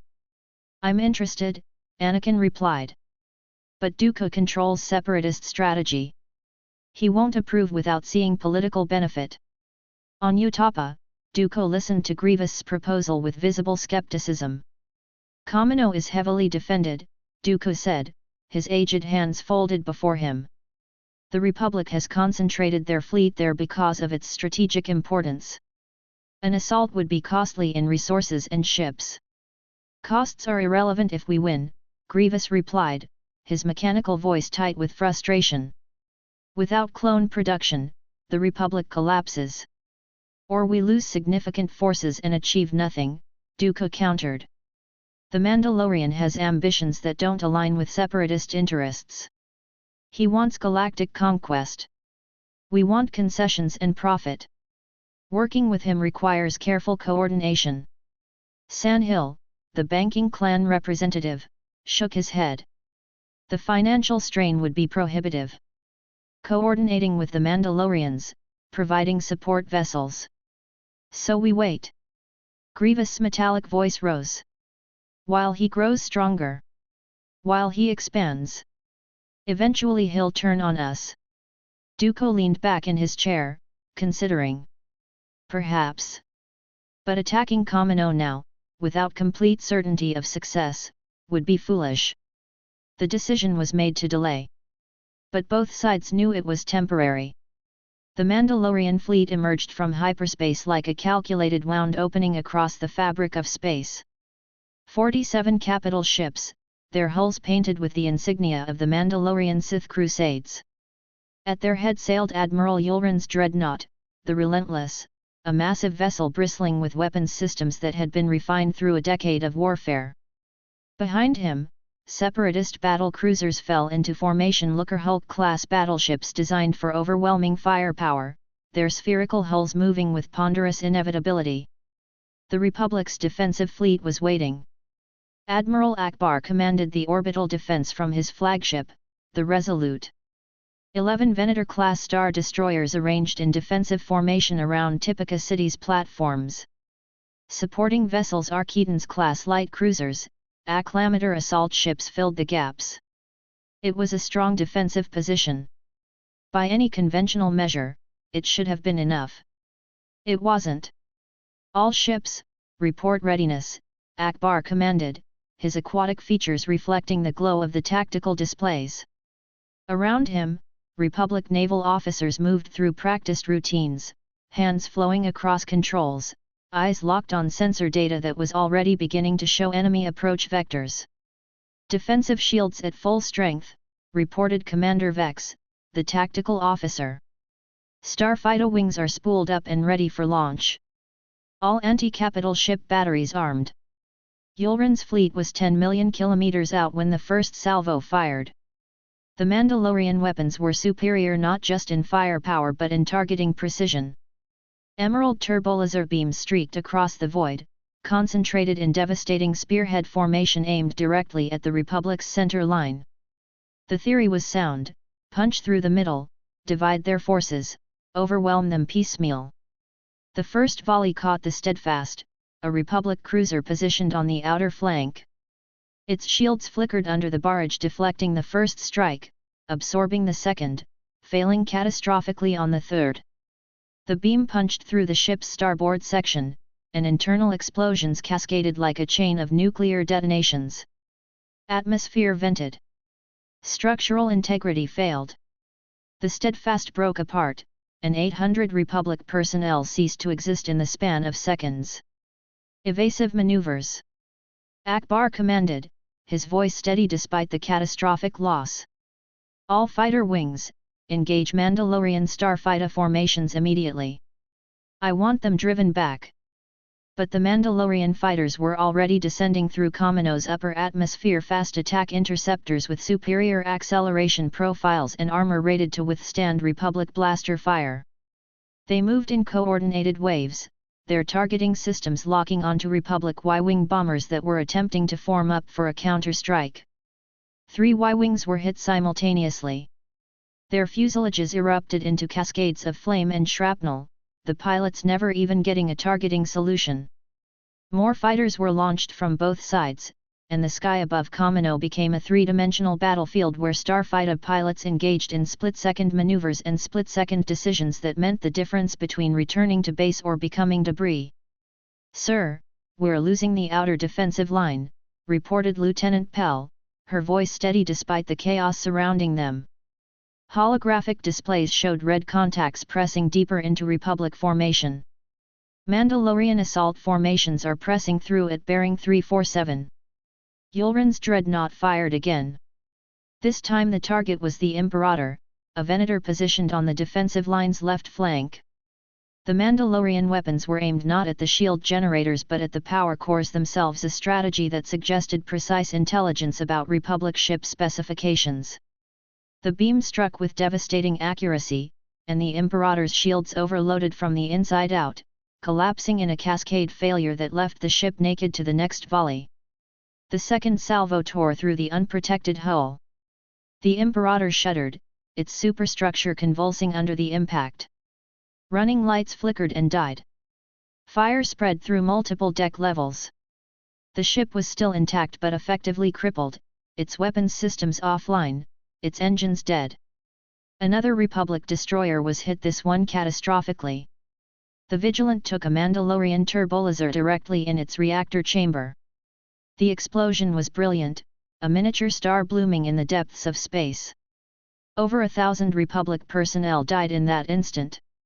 Akbar watched the tactical display cycle through casualty reports and damage assessments.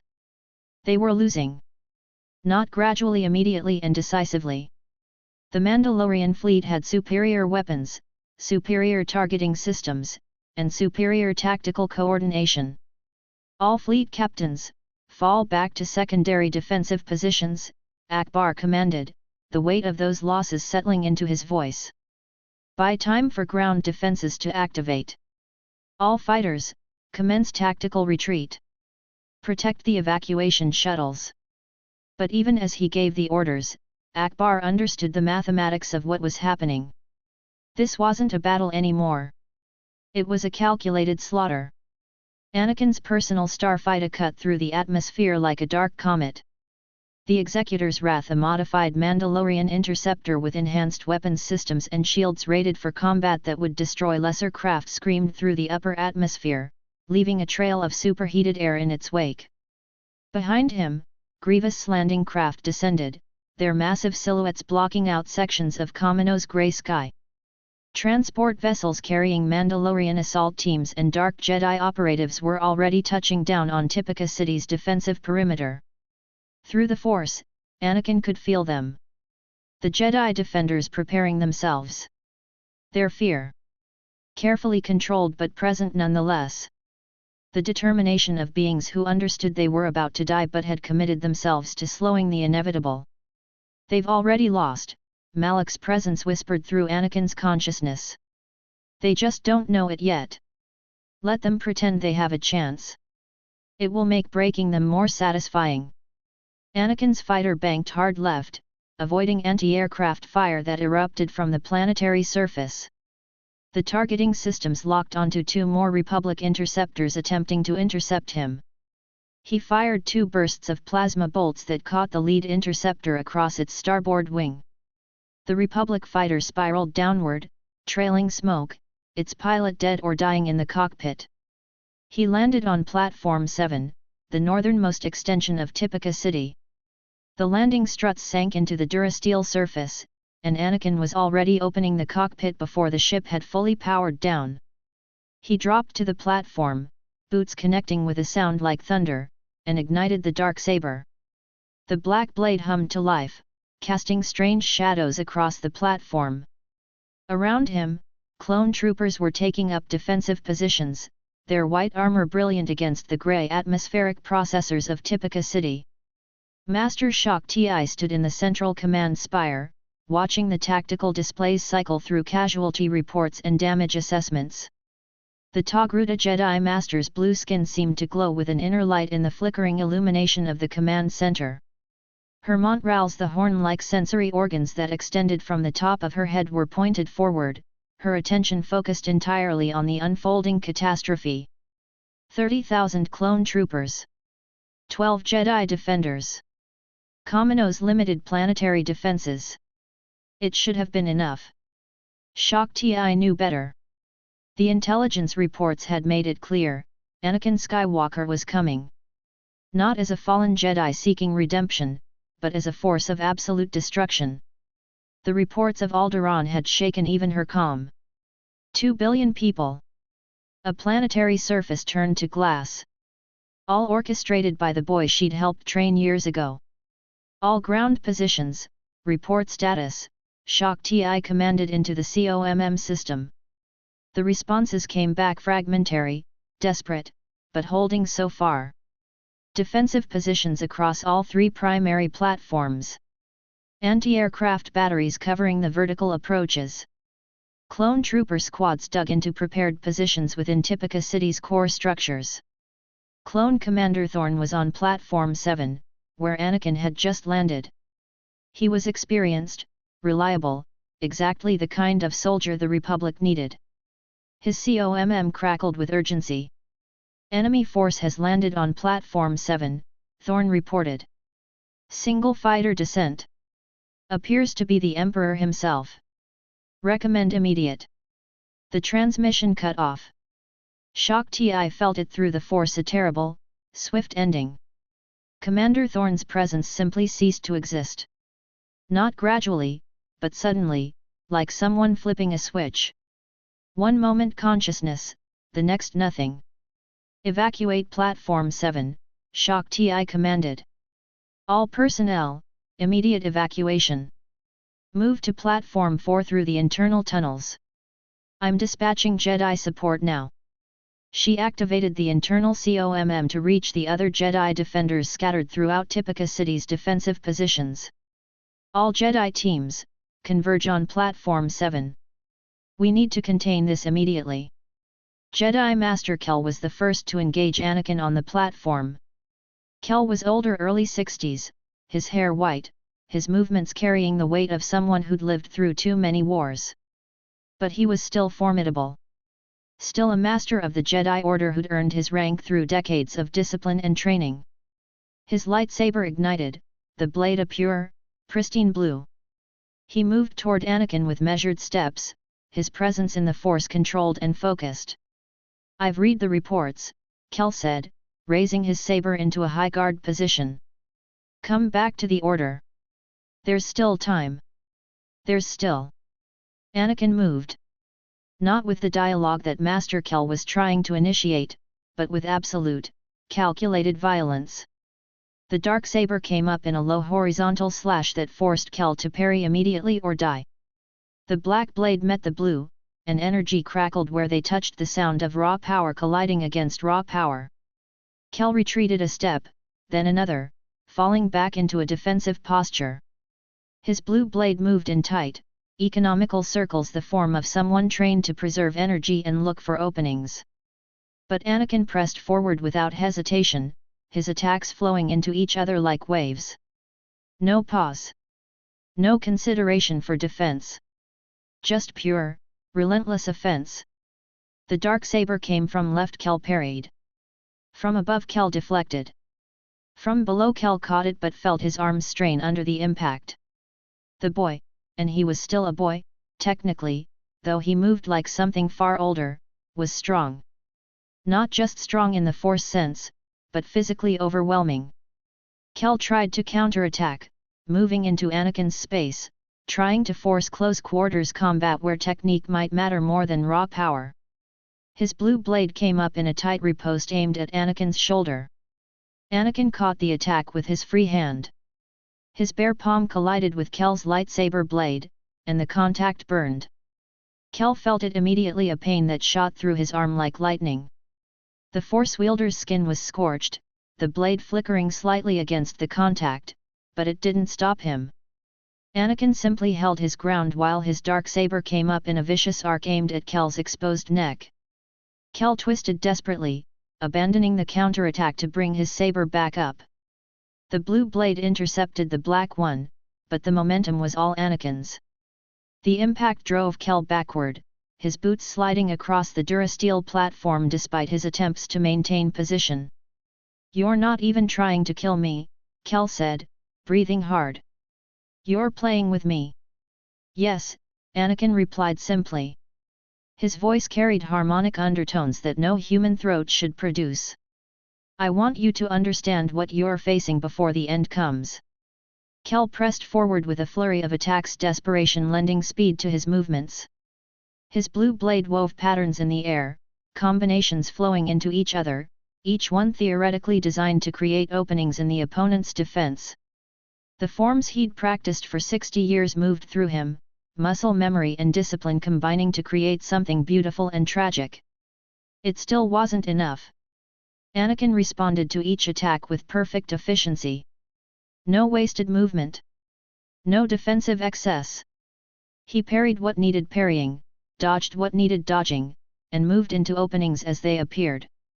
After 30 seconds of this, Anakin found what he was looking for: Kel's left side, where age and arthritis had gradually reduced his mobility over the years. The darksaber came across, and Kel's desperate attempt to parry failed by centimeters. The black blade cut across his ribs, burning through armor and cloth and flesh. Kel cried out, his expression transforming from determination to shock to understanding. His blue lightsaber clattered to the ground as his hands moved instinctively to the wound. Anakin didn't finish him immediately. He simply stood there, watching as Master Kel fell to his knees. Watching as the understanding of his failure crystallized in the old Jedi's eyes. "There was never a path back," Anakin said quietly. "Never a moment where redemption was possible. You all knew what I was becoming and did nothing. Now you face the consequences." Kel's blue lightsaber deactivated on the ground beside him. A moment later, his body fell beside it. Shaak Ti arrived on Platform 7 with 4 other Jedi Master Dorak, Knight Thane, and Padawan Sira and Cav. They formed a protective line, lightsabers ignited, facing the Emperor who'd once been one of their own. Master Shaak Ti, Anakin acknowledged, his dark eyes reflecting the glow of all the ignited lightsabers surrounding him. I wondered when you'd arrive. The architect of so much of my training. How fitting. Shaak Ti stepped forward. Stand down, Anakin. You don't have to do this. There's nothing left to discuss, Anakin interrupted. Master Dorak, your form is strong, but predictable. I've studied your patterns through the Force. Knight Thane, you favor aggressive combinations, but your footwork betrays your intentions. Padawans, you're not trained enough for what comes next. And then he moved. Not toward Shaak Ti first, but toward Padawan Cav the younger one, less experienced. Anakin wanted to break them psychologically.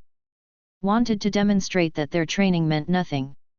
That all their discipline and study and practice would fall before what he'd become. Cav tried to defend.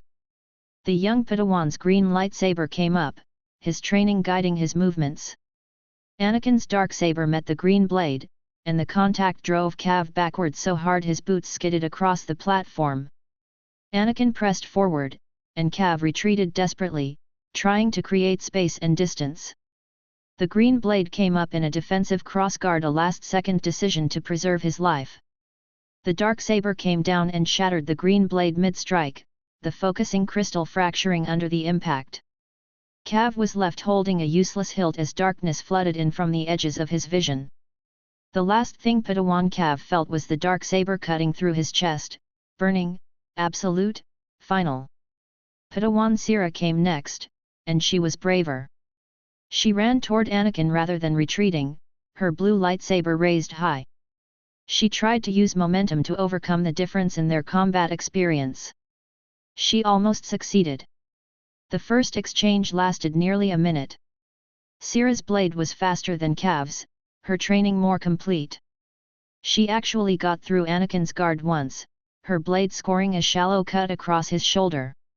Anakin felt the pain register, watched her expression shift from desperation to hope. Maybe she could do this, maybe she could actually hurt him, and then he simply overwhelmed her. He caught her wrist mid-attack, his grip like a vice, and lifted her off the ground. She struggled, her lightsaber falling from nerveless fingers as Anakin reached out with his other hand and touched her mind through the Force. What happened next wasn't death exactly. It was something worse. Anakin pulled. Sira screamed as her life force began to flow out of her. Her body convulsed. Her skin began to desiccate as the Force itself was torn from her essence. She lasted perhaps 5 seconds before the agony became too much and her consciousness simply shut down. Her body fell, a husk with barely any life remaining. Master Dorek moved to support Sira, but too late. The Padawan was gone. Dorek's expression hardened, and he signaled the remaining defenders. Knight Thane came from the left while Dorek attacked from the right, trying to bracket Anakin, trying to limit his mobility through coordinated assault. They were professionals, trained soldiers who'd faced multiple opponents before. Their attacks were synchronized, each one designed to create vulnerabilities the other could exploit. It was a sound strategy. Theoretically, it should have worked. Knight Thane's red lightsaber came in from the left, a diagonal slash aimed at Anakin's shoulder. Anakin caught it on his darksaber, then pivoted to face Dorek's incoming attack from the right. Blue blade met black blade, and Anakin found himself in the center of their formation, the exact position they'd wanted him in. What they hadn't anticipated was his speed. Or his strength.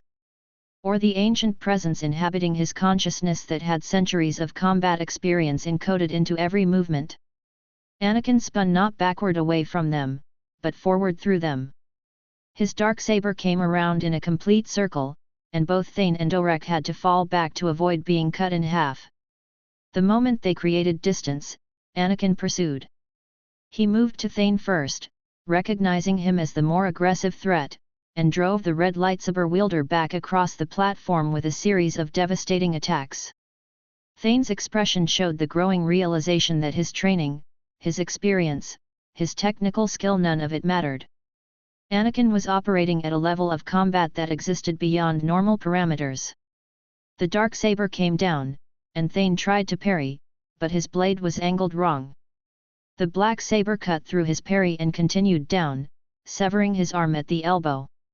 Thane screamed raw, primal, the sound of sudden, overwhelming pain. He fell, blood streaming from the stump where his arm had been, his lightsaber falling away. Anakin didn't waste time finishing him. He turned toward Master Dorak, who was already moving to engage. Dorak was older but faster than he looked.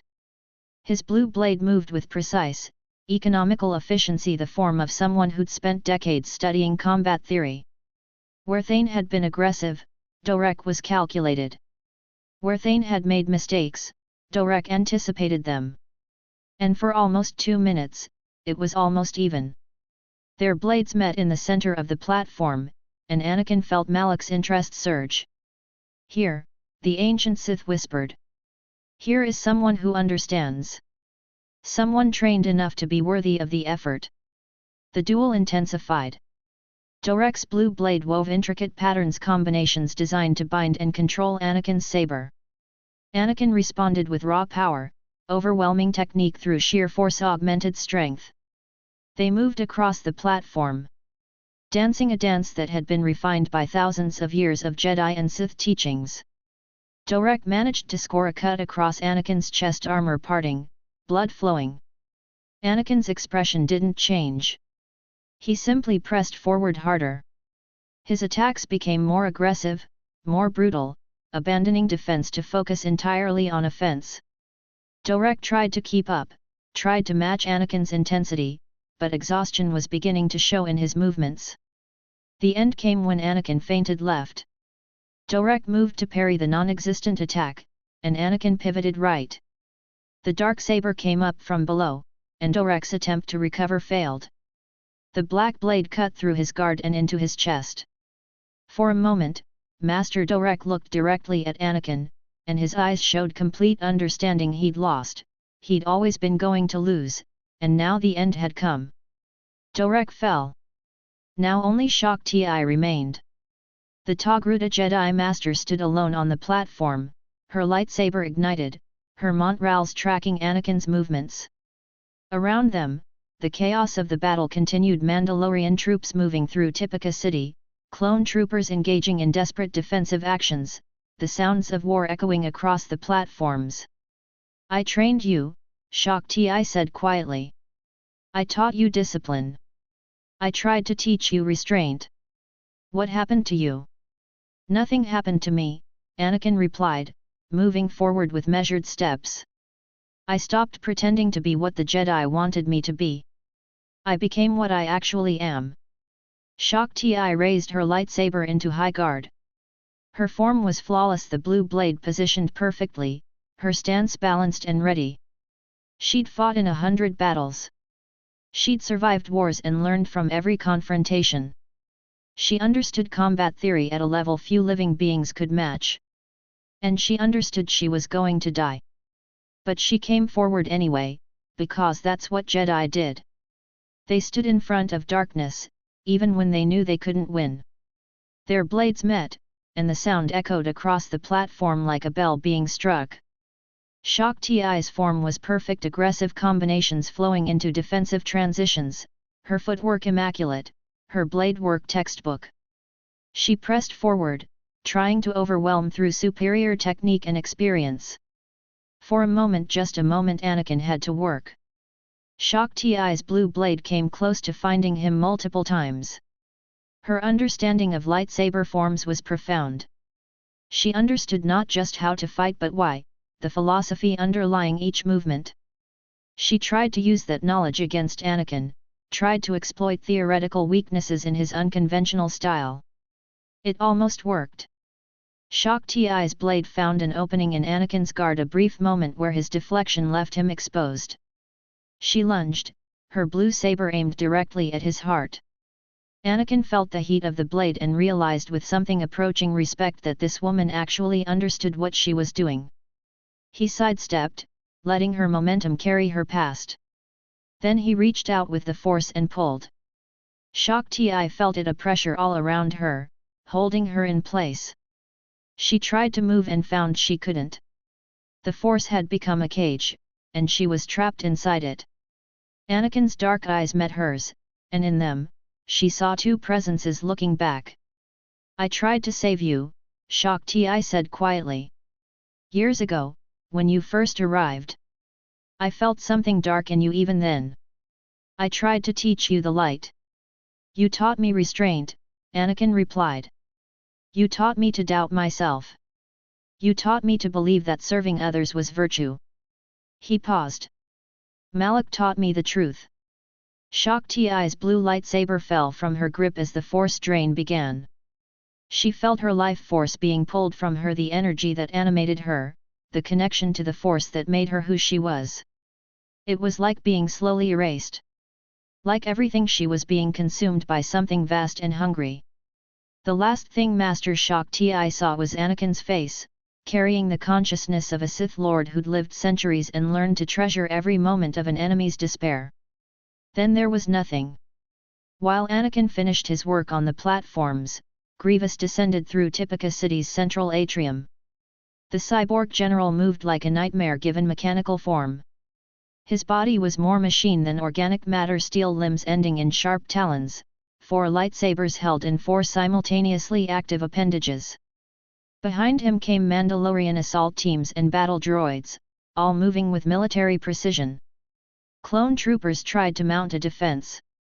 A squad of 30 positioned themselves in the main corridor leading to the genetic archive, the most critical target.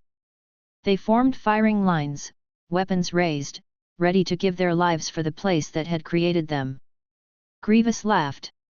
The sound was like metal scraping against stone, no humor in it, just the release of tension before violence. "Run," his synthesized voice boomed across the corridor. "Run and die later, or stand and die now." Some of them ran. Most of them stood their ground. The first laser volley came from Grievous' dual-heavy blaster cannons mounted on his torso. The clone troopers never even got off a second volley. 8 of them fell immediately, their armor scorched and breached. Grievous advanced, his lightsabers coming up, and the mechanical general cut through the defensive line like a predator through wounded prey. A clone sergeant tried to tackle him, tried to use his own body weight as a weapon. Grievous simply grabbed him by the throat and hurled him into the nearest wall hard enough to pulverize his spine. The clone fell, paralyzed and dying, and Grievous pressed onward. By the time the first squad had been eliminated, Grievous had already moved to the second defensive position. His laugh never stopped, that horrible, mechanical sound echoing through Tipica City as he hunted the defenders. "No escape," he broadcast across all COMM frequencies. "No mercy! No mercy!" The clone trooper cadets, younger soldiers still in training, were called up to defend the genetic archive. They'd been trained for combat but never expected to fight. They came forward anyway, because the archive was where they'd been born, where their brothers and sisters were still developing. It was their home, and it was burning. The fighting in the archive levels was brutal and desperate. Clone troopers came from every direction, trying to overwhelm Grievous through sheer numbers and surprise. For a few moments, it almost worked. Grievous went to ground, his metal body taking plasma bolts that scorched his armor but didn't penetrate. His lightsabers spun in a defensive pattern, deflecting shots, intercepting attacks. Then he stood up. The clone troopers watching felt something break inside them. Grievous had just absorbed dozens of direct hits and was still advancing. This wasn't something that could be defeated through conventional tactics. This was something that could only be endured until it finally decided to leave. Grievous moved through the archive levels like a wrecking force. His lightsabers cut through equipment. The genetic templates, thousands of years of accumulated genetic knowledge, were systematically destroyed. Cloning chambers were shattered. Medical equipment was torn from moorings and discarded. And through it all, Grievous laughed. He destroyed the facility not because the Republic had forced him to, they had no leverage over him, no way to compel his obedience, but because destruction was the point. Because fear was effective, and nothing created fear more effectively than overwhelming, remorseless violence.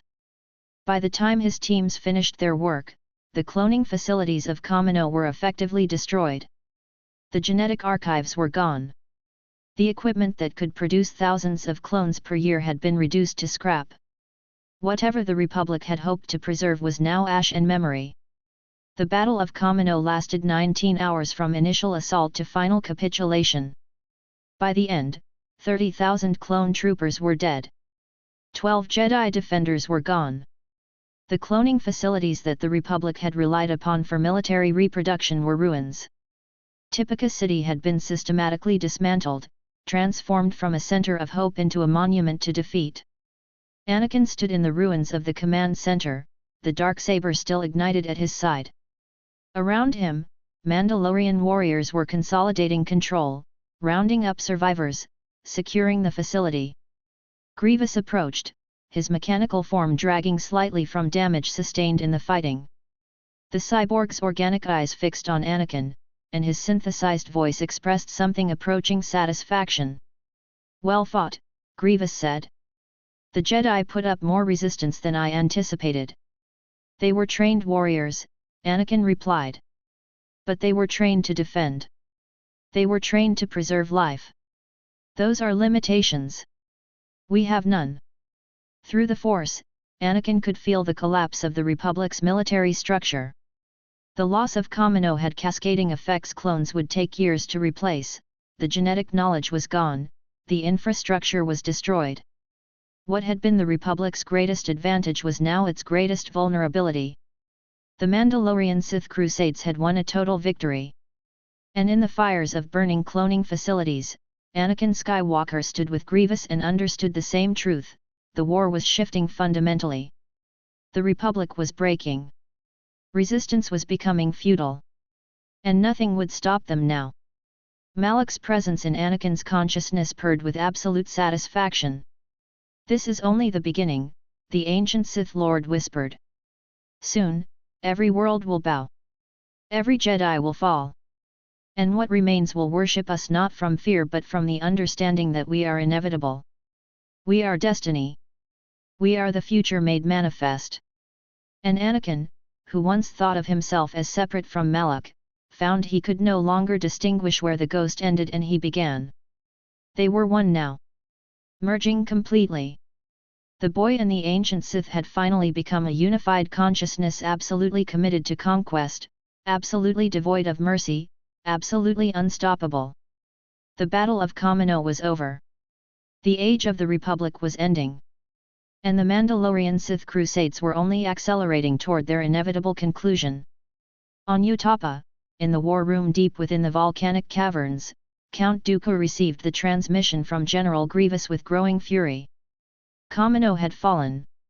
Not gradually, not through strategic maneuver, but catastrophically. The clone facilities destroyed. The Jedi defenders dead.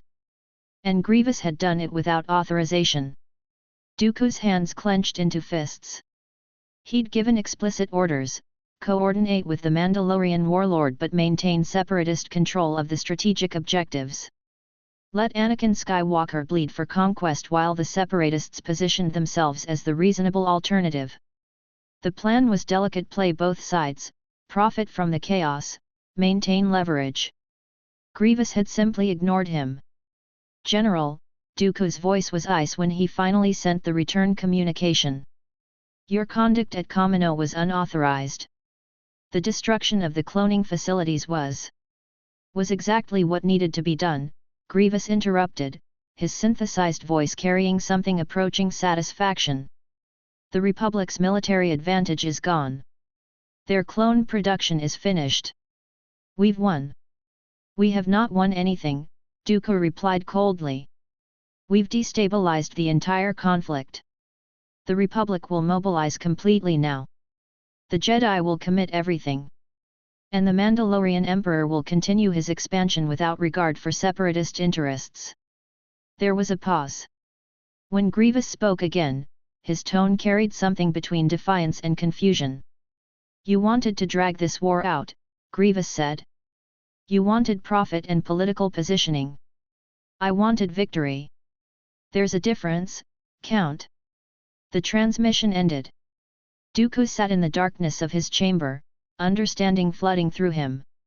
Grievous had never been truly loyal. The cyborg general had always been a weapon useful, but ultimately unreliable. And now that weapon had decided to pursue its own agenda. Dooku activated his secure COMM line to Sidious. Whatever was happening, the Sith Lord needed to know immediately. On Coruscant, in his private office, Chancellor Palpatine received Dooku's report and felt something shift. Not panic exactly, Palpatine had trained himself past panic years ago. But something adjacent to it. Disruption. Deviation from planned parameters. Grievous had destroyed Kamino without authorization.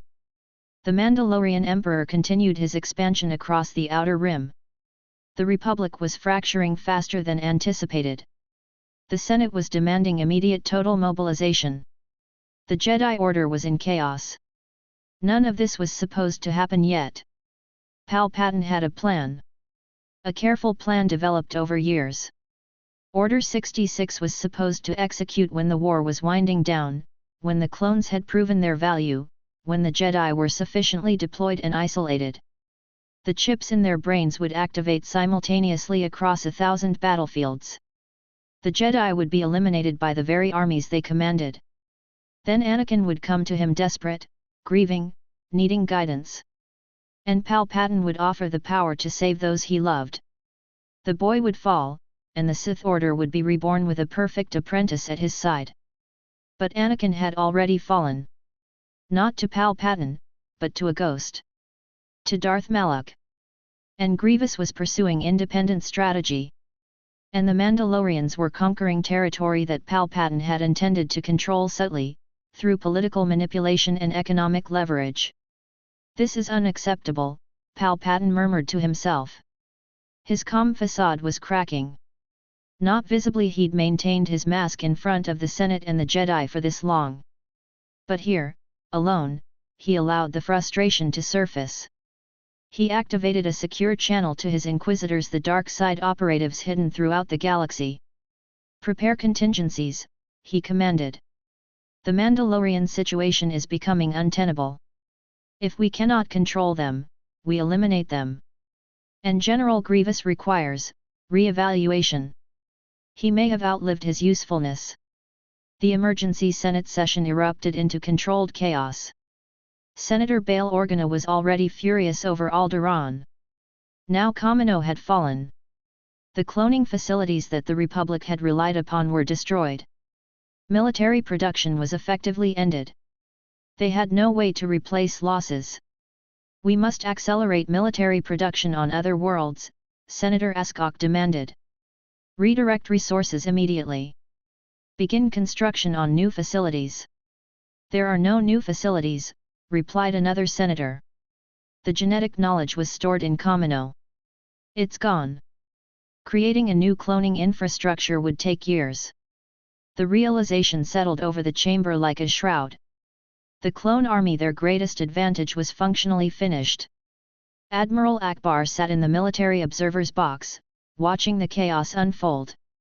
The Quarren admiral had spent his entire career understanding naval warfare, understanding logistics, understanding the mathematics of military strength and weakness. He understood what he was seeing. This is a trap, he said quietly to the officer beside him. Then louder, Chancellor, this is a trap. The chamber fell silent. Akbar stood, his aquatic features showing no emotion despite the gravity of what he was saying. The Mandalorian didn't destroy Kamino because he needed to destroy it, Akbar continued, his voice carrying across the chamber. He destroyed it because he wanted us to panic. Wanted us to overreact. Wanted us to commit all our remaining forces in a desperate attempt to regain military advantage.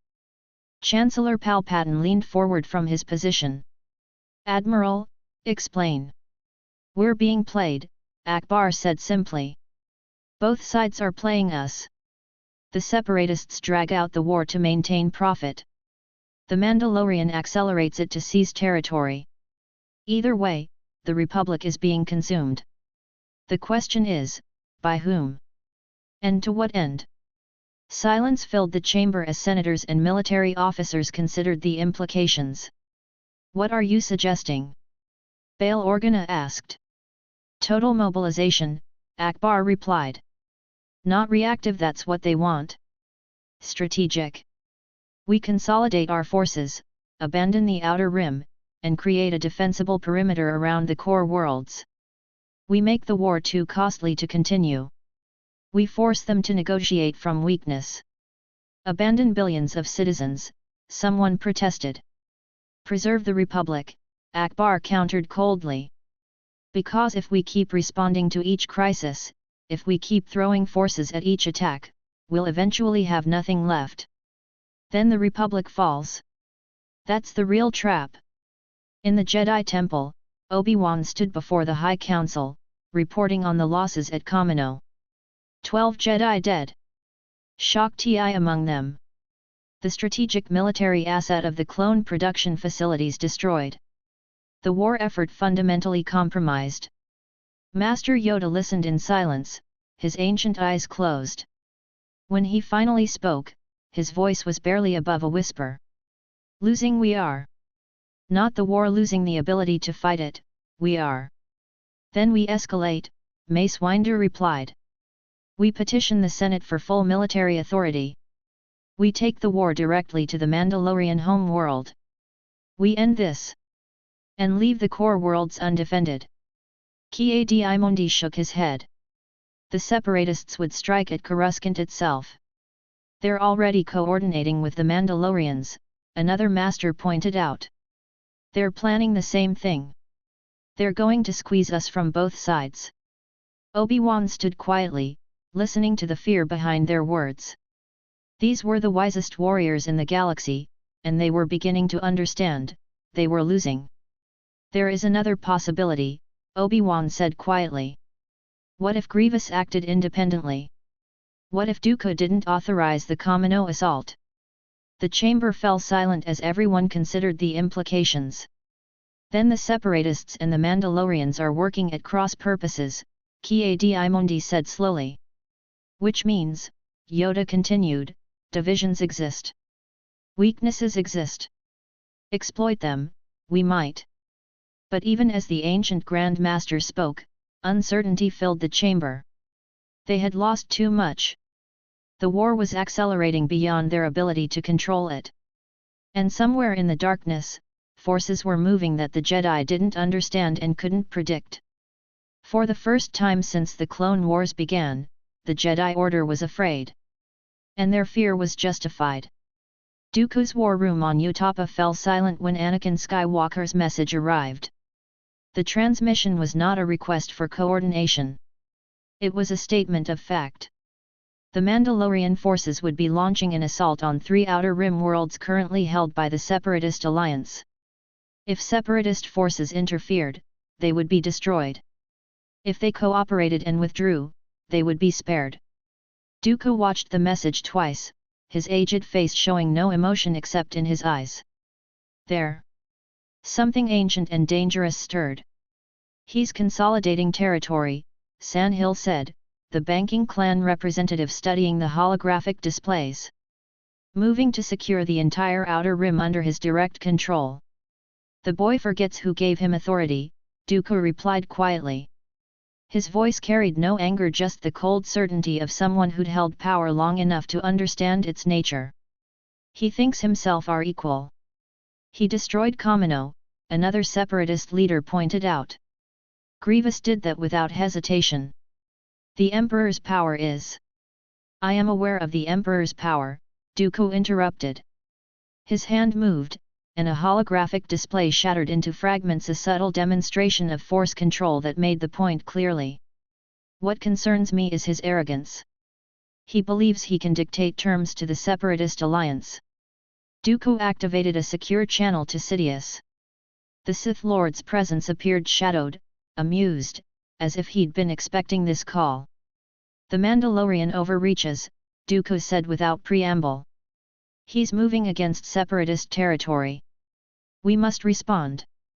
No, Sidious replied simply. We allow him to consolidate. Let him think himself unstoppable. Let his confidence grow. A prey that believes itself a predator is far easier to hunt. And if he takes the entire outer rim, then we take it from him, Sidious said. When the time is right. For now, Dooku, retreat your forces. Cede him the worlds he demands. We have other plans in motion. The transmission ended. Dooku sat alone in the darkness, understanding what had just happened. He was being sacrificed, positioned as a stepping stone. The Mandalorian was being allowed to grow strong enough to be a threat, and when Palpatine decided the time was right, both of them would be eliminated. But Dooku had survived centuries through one simple principle: never go quietly. He began making calculations. Moving assets. Positioning forces. If Palpatine wanted to play games with the Mandalorian, Dooku would ensure they bled each other dry in the process. 3 months after Kamino, the galaxy was splitting at the seams. Anakin's Mandalorian forces controlled 47 worlds in the Outer Rim. The Republic clung to the core worlds and the Inner Rim, their position consolidated around Coruscant. The Separatist Alliance held the middle regions, their territory constantly compressed as both other powers pressed inward. Anakin was fighting on 2 fronts, and he was winning on both. The assault on the planet Ralter began with orbital bombardment at dawn. Republic defenders under General Saleucami had positioned forces on 3 continents, expecting a single vector assault. Anakin came at them from 4 directions simultaneously. Mandalorian assault transports descended through the atmosphere faster than Republic interceptors could respond. Dark Jedi led the ground assault, moving through clone trooper defensive positions like they were ghosts. General Saleucami coordinated a fighting retreat toward the capital city. He had 14,000 clone troopers, 3 Jedi support, and defensive positions prepared over months. It should have been enough to hold Ralter for weeks. Anakin took it in 4 days. The Jedi Master Dorek's successor, Knight Thas and Padawan Wen died fighting in the ruins of the planetary governor's palace. Their deaths were professional rather than dramatic. Anakin didn't toy with them as he had with Shock Ti. They simply weren't worth the time. He came at them with overwhelming force power and superior combat training, and when they fell, he moved on to the next objective. General Saleucami was taken alive. Anakin personally interrogated him, learning Republic troop dispositions, supply lines, defensive strategies. When the interrogation ended, Anakin left the general alive but broken. The message was clear: resist and lose. Cooperate and survive. Meanwhile, the Separatist Alliance was attacking on the other front. Dooku sent military forces against Mandalorian-held worlds, testing their defenses, probing for weaknesses. The engagements were brutal but inconclusive. Separatist droid armies were formidable, but they lacked the adaptability of Mandalorian warriors. Clone troopers had training and discipline. Droids had predictable programming. The real pressure came from an unexpected source: internal Separatist conflict. General Grievous, still furious at Dooku's caution, was disobeying direct orders and launching independent operations against both the Republic and the Mandalorians. His cyborg forces were cutting through everything in their path, and Dooku couldn't control him anymore. Anakin found this amusing. He sent a message to Grievous: coordinated assault on Mijitu in 3 standard days. Republic forces there are weak. We take it together, then split the world's resources. Dooku's authority ends where our power begins. Grievous' response was immediate: agreed. The Sith and the warrior understand each other better than bureaucrats ever will. The assault on Mijitu was surgical. Mandalorian forces hit the central continent while Grievous attacked the northern territories. Republic defenders were caught between 2 overwhelming forces and collapsed within a day. The world fell, its crystalline deposits valuable enough to fund 3 months of Mandalorian military expansion. And Dooku watched from Utapa, understanding that the Separatist alliance was fracturing from the inside. Grievous was independent now. Anakin was ascendant. The neat hierarchy he'd built was crumbling. In frustration, he activated another secret channel to Palpatine.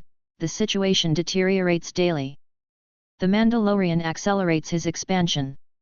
Grievous no longer obeys my commands. The Separatist structure is collapsing. Good, Palpatine's response came. Let it collapse. Let them all fight. When they're sufficiently weakened, we'll move. The Jedi High Council chamber was divided in ways it hadn't been in centuries. On one side of the chamber sat Masters Windu, Krell, and Kaj, advocates for total war. On the other side sat Masters Yoda, Obi-Wan, and Coleman. In the center, Masters Ki-Adi-Mundi and Plo Koon tried to find common ground. We must assassinate Anakin Skywalker, Master Windu said coldly. Send our most powerful Jedi with a singular objective, his death. We allow him to live, he will consume the entire galaxy. And replace him with what? Obi-Wan countered. His force is fractured among Dark Jedi and Mandalorian warriors. Kill Anakin and Malak simply finds another host. We solve nothing except our immediate emotional need for revenge. Emotional need. Windu's voice hardened. We've lost 2 billion people on Alderaan. 30,000 clones on Kamino. Dozens of Jedi across the galaxy. This isn't emotion, Kenobi. This is necessity. Yoda raised his hand, and the chamber fell silent. The ancient Grand Master's ears drooped slightly. A sign that weighed on everyone present. Desperate, we have become, Yoda said slowly. Reacting to threats rather than leading. This is the problem, We chase Skywalker from world to world while the Separatists expand. We commit forces to holding planets while they capture others. Divided, we are. And division means defeat. Then what do you propose? Ki-Adi-Mundi asked. Negotiation, Coleman Kaj said quietly. Everyone turned to look at him. With both sides. The chamber erupted. Negotiate with the boy who committed genocide on Alderaan. Windu's voice rose above the chaos. Negotiate with Dooku and the banking clans who profit from war. Negotiate to find the cracks between them, Coleman replied. Grievous defies Dooku. Anakin grows independent of both. The Separatist alliance fractures. If we can exploit these divisions. You want to use the Mandalorian against the Separatists, Windu said, understanding. You want to create more war. I want to create chaos they cannot control, Coleman replied. Let them consume each other. We protect what we can protect. The core worlds remain ours. The rim fractures. When all parties are sufficiently weakened, we move. Master Yoda considered this for a long moment. Admiral Akbar's strategy, this is. Consolidation rather than expansion. Survival rather than victory. It's surrender, Windu spat. Admitting we can't win. Accepting that the Republic will lose half its territory. Better to lose territory than lose the war, Obi-Wan said quietly. And lose ourselves in the process. The vote was close. 5 for consolidation and negotiation. 4 for total war and assassination. 3 abstaining. By the narrowest of margins, the Jedi Council decided to attempt diplomacy. Obi-Wan was chosen to lead the negotiations, a task he accepted with the grim understanding that he would likely be meeting with the Mandalorian Emperor across a table and trying to find common ground with the ghost of a Sith Lord wearing his former apprentice's face. As he left the chamber, Obi-Wan felt the weight of all those losses settling more heavily. 12 Jedi on Kamino. Dozens across the rim. 2 billion on Alderaan. And now the council was fractured, some believing they could win, others believing only survival was possible. The Clone Wars had transformed from a conflict the Jedi could control into a maelstrom that controlled everything in its path. And Anakin Skywalker stood at the center of it all, growing stronger with each world conquered, each life consumed, each moment that passed bringing him closer to absolute power. The fracture in the Jedi Council was just another sign that the old order was ending. And nothing could stop what was coming next. The Jedi scattered across the galaxy were being hunted methodically. Master Olin was meditating in a temple on Ord Mantell when his assassins arrived. 3 dark Jedi and a squad of Mandalorian warriors. He felt them coming through the Force, a shadow approaching like a storm front. By the time he ignited his lightsaber, it was already too late. They came at him from multiple angles, coordinated and ruthless. His blue blade moved in defensive patterns he'd practiced for 60 years, but his body was old. His reactions slower than they'd once been. The first Dark Jedi's saber found his ribs while he was recovering from a defensive parry. Master Olin fell in his meditation chamber, surrounded by the remnants of his life study. Night Serum managed to run. She fled across 3 worlds, always staying ahead of her hunters by mere hours. On the 4th world, exhausted and desperate, she made her stand in a settlement's outskirts. 2 Mandalorian warriors found her.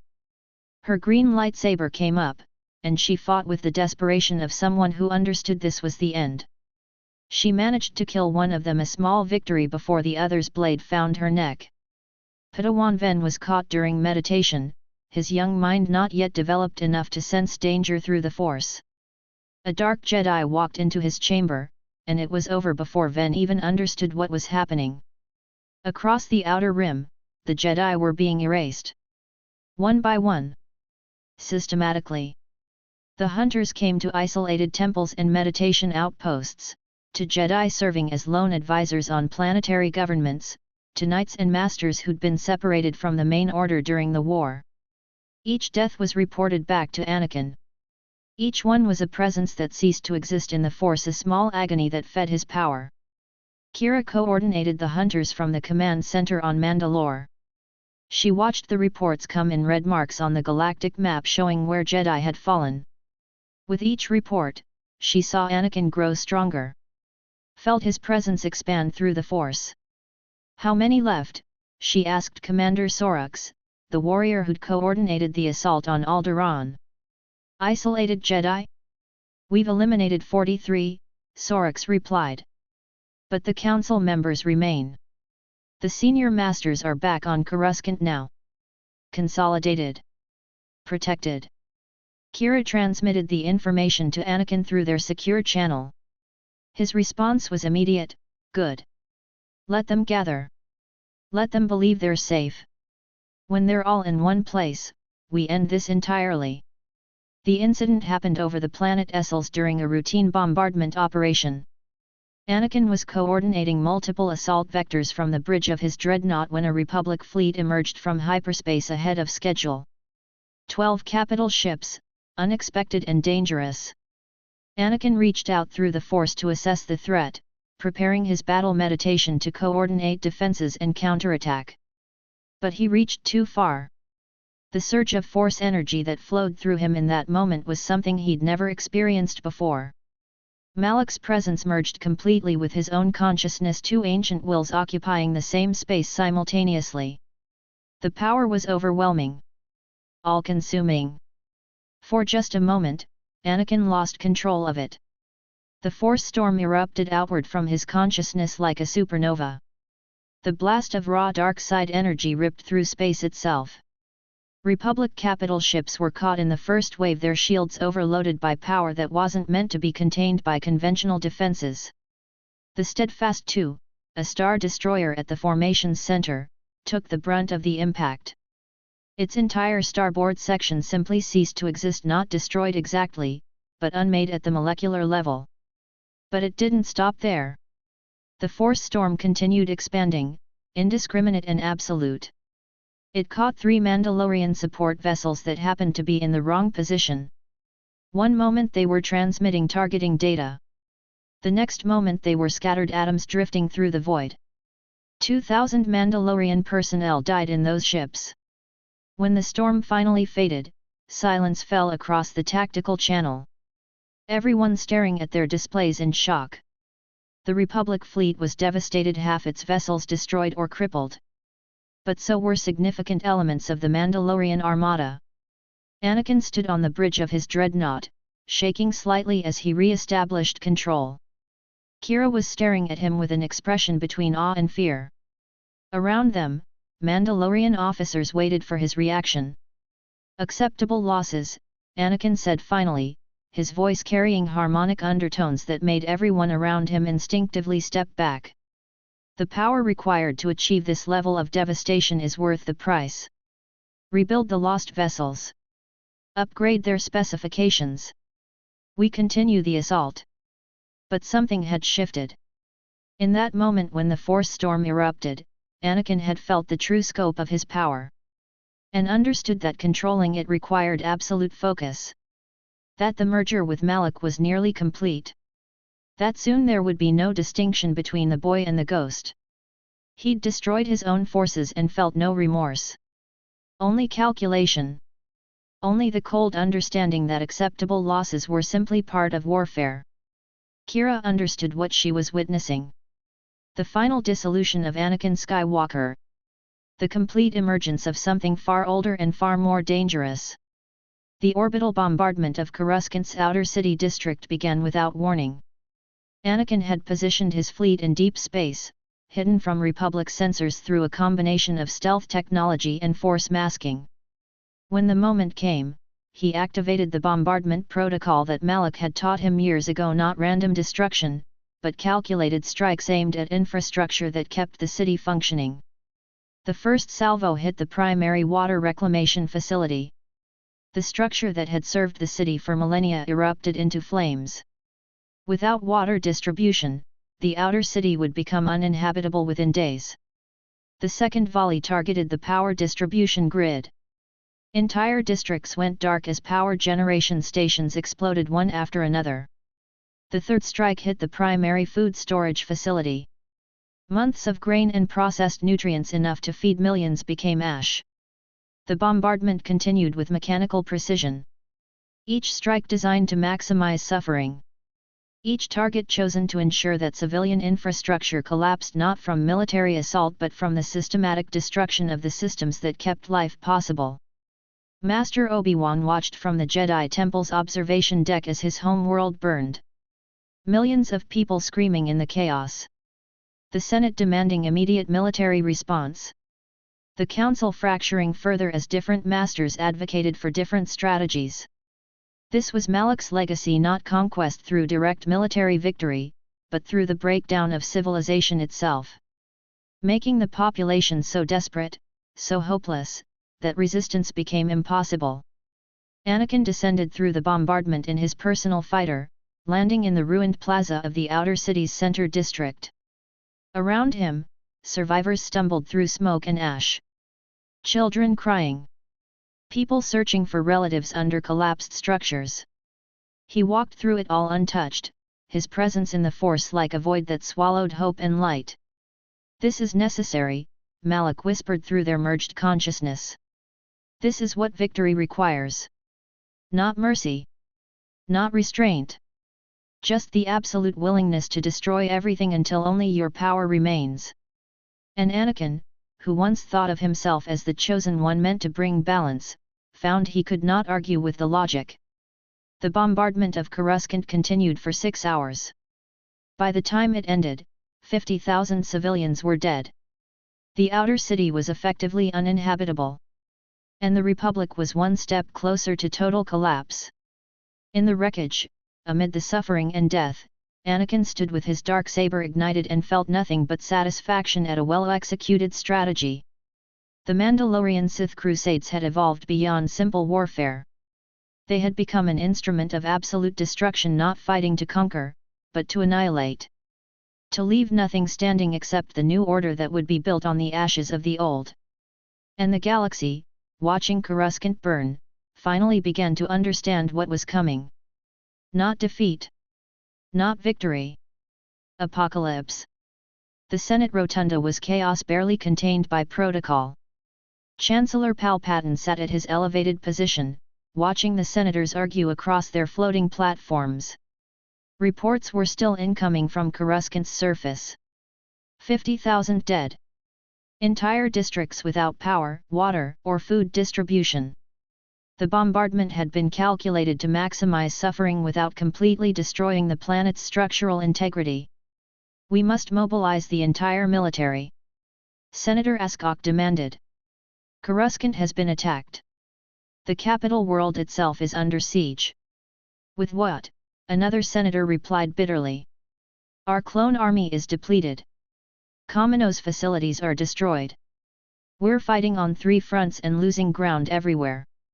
Admiral Akbar sat silently, watching the displays show casualty reports and damage assessments. He understood what no one else seemed to want to admit: they were losing. The Republic was fragmenting. The Jedi Order was broken. And nothing they voted on in this chamber would change those facts. The Jedi Council entered together: Master Yoda, Mace Windu, Obi-Wan, and 3 others. They moved with purpose, their presence causing immediate quieting of the Senate's chaos. Chancellor, Mace Windu said, his voice carrying across the chamber. We need to speak privately. Palpatine smiled, that thin, calculated expression that never reached his eyes. Of course, Master Windu. We shall retire to my chambers. In Palpatine's private office, behind sealed doors and security fields that prevented external scanning, the conversation began. The situation deteriorates, Yoda said simply. Lost we have, much. Jedi across the galaxy, Kamino's facilities, control of the Outer Rim.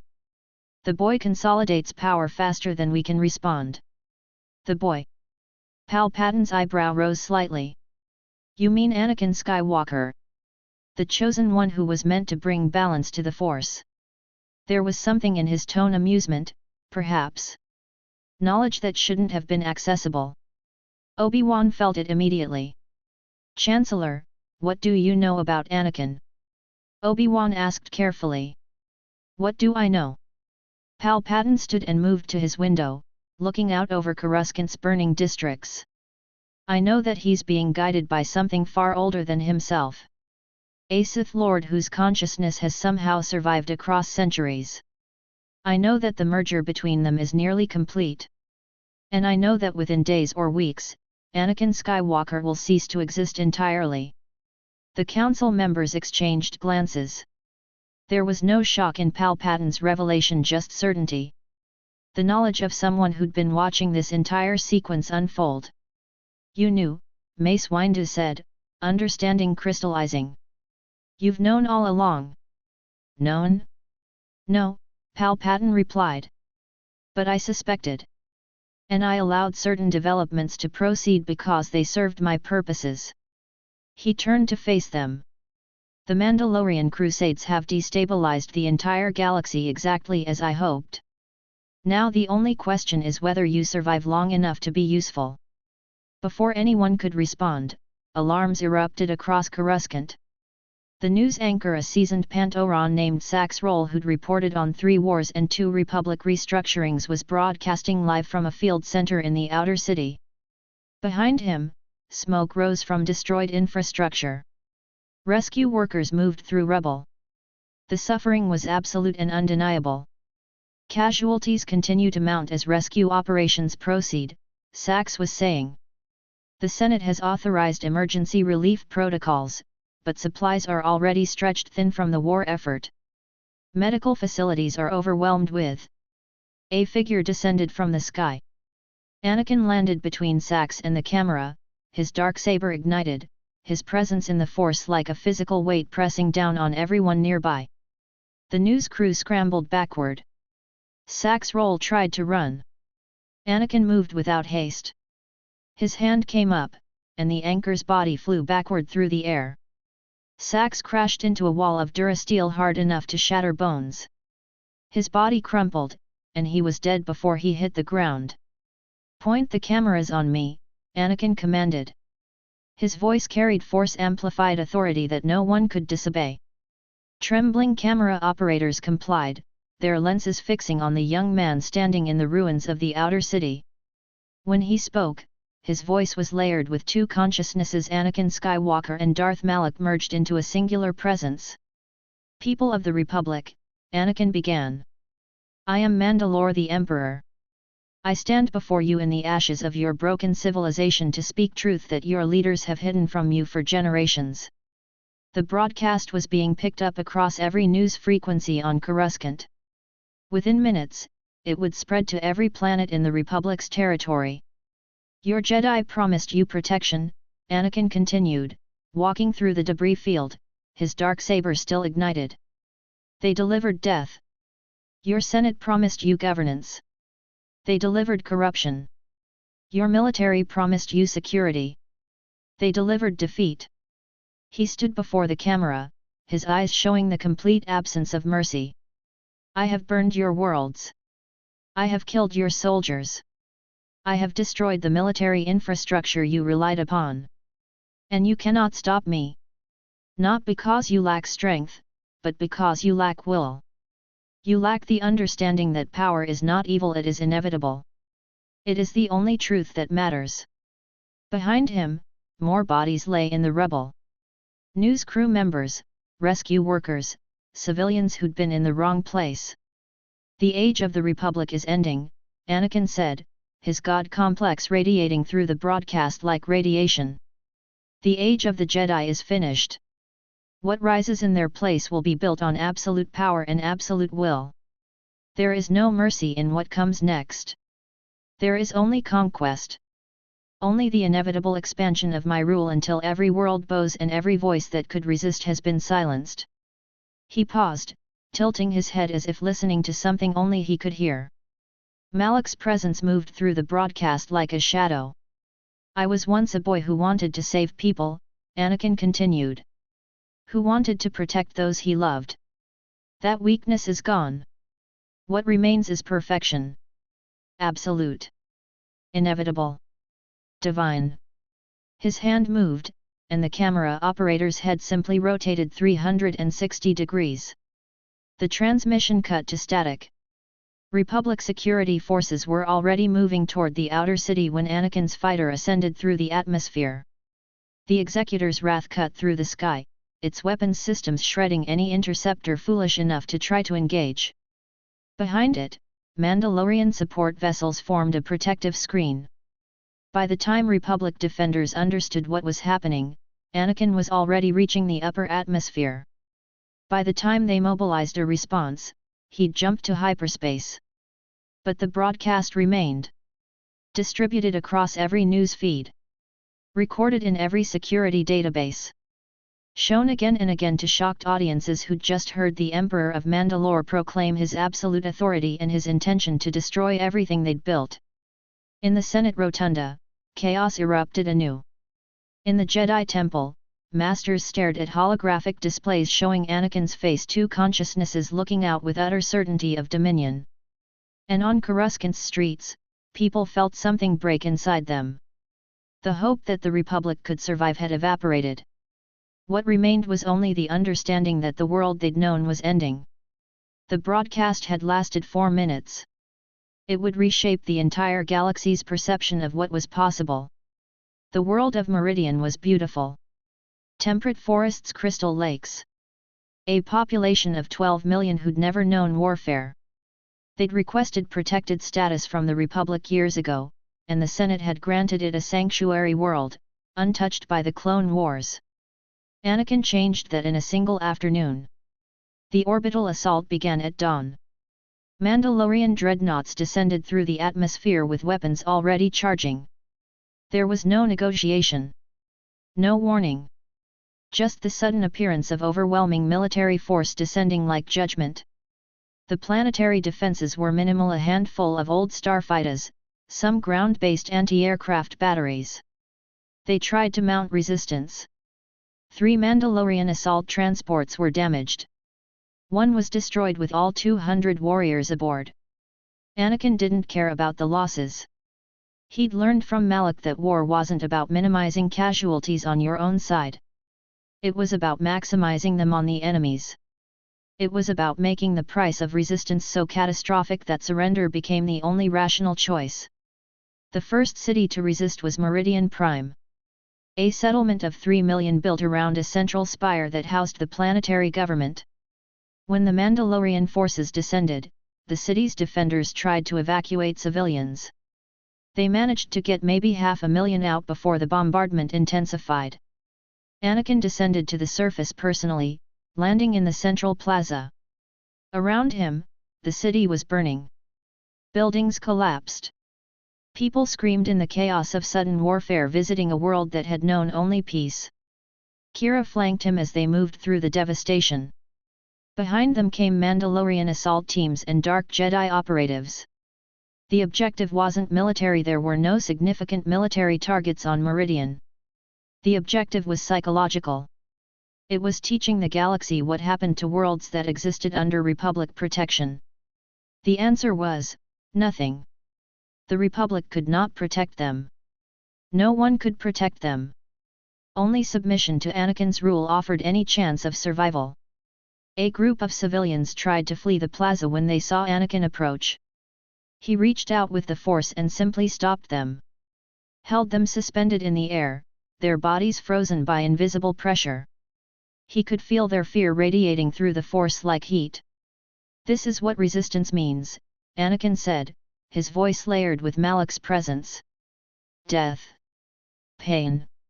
The utter dissolution of everything you've built." He released them, and they fell. Most survived the impact. Some didn't. The assault on the planetary government building took 3 hours. Mandalorian warriors fought through defensive positions held by what little military the world had been allowed to maintain. A clone contingent had been stationed on Meridian as part of the Republic's protection, 30,000 soldiers. They fought with discipline and courage. It didn't matter.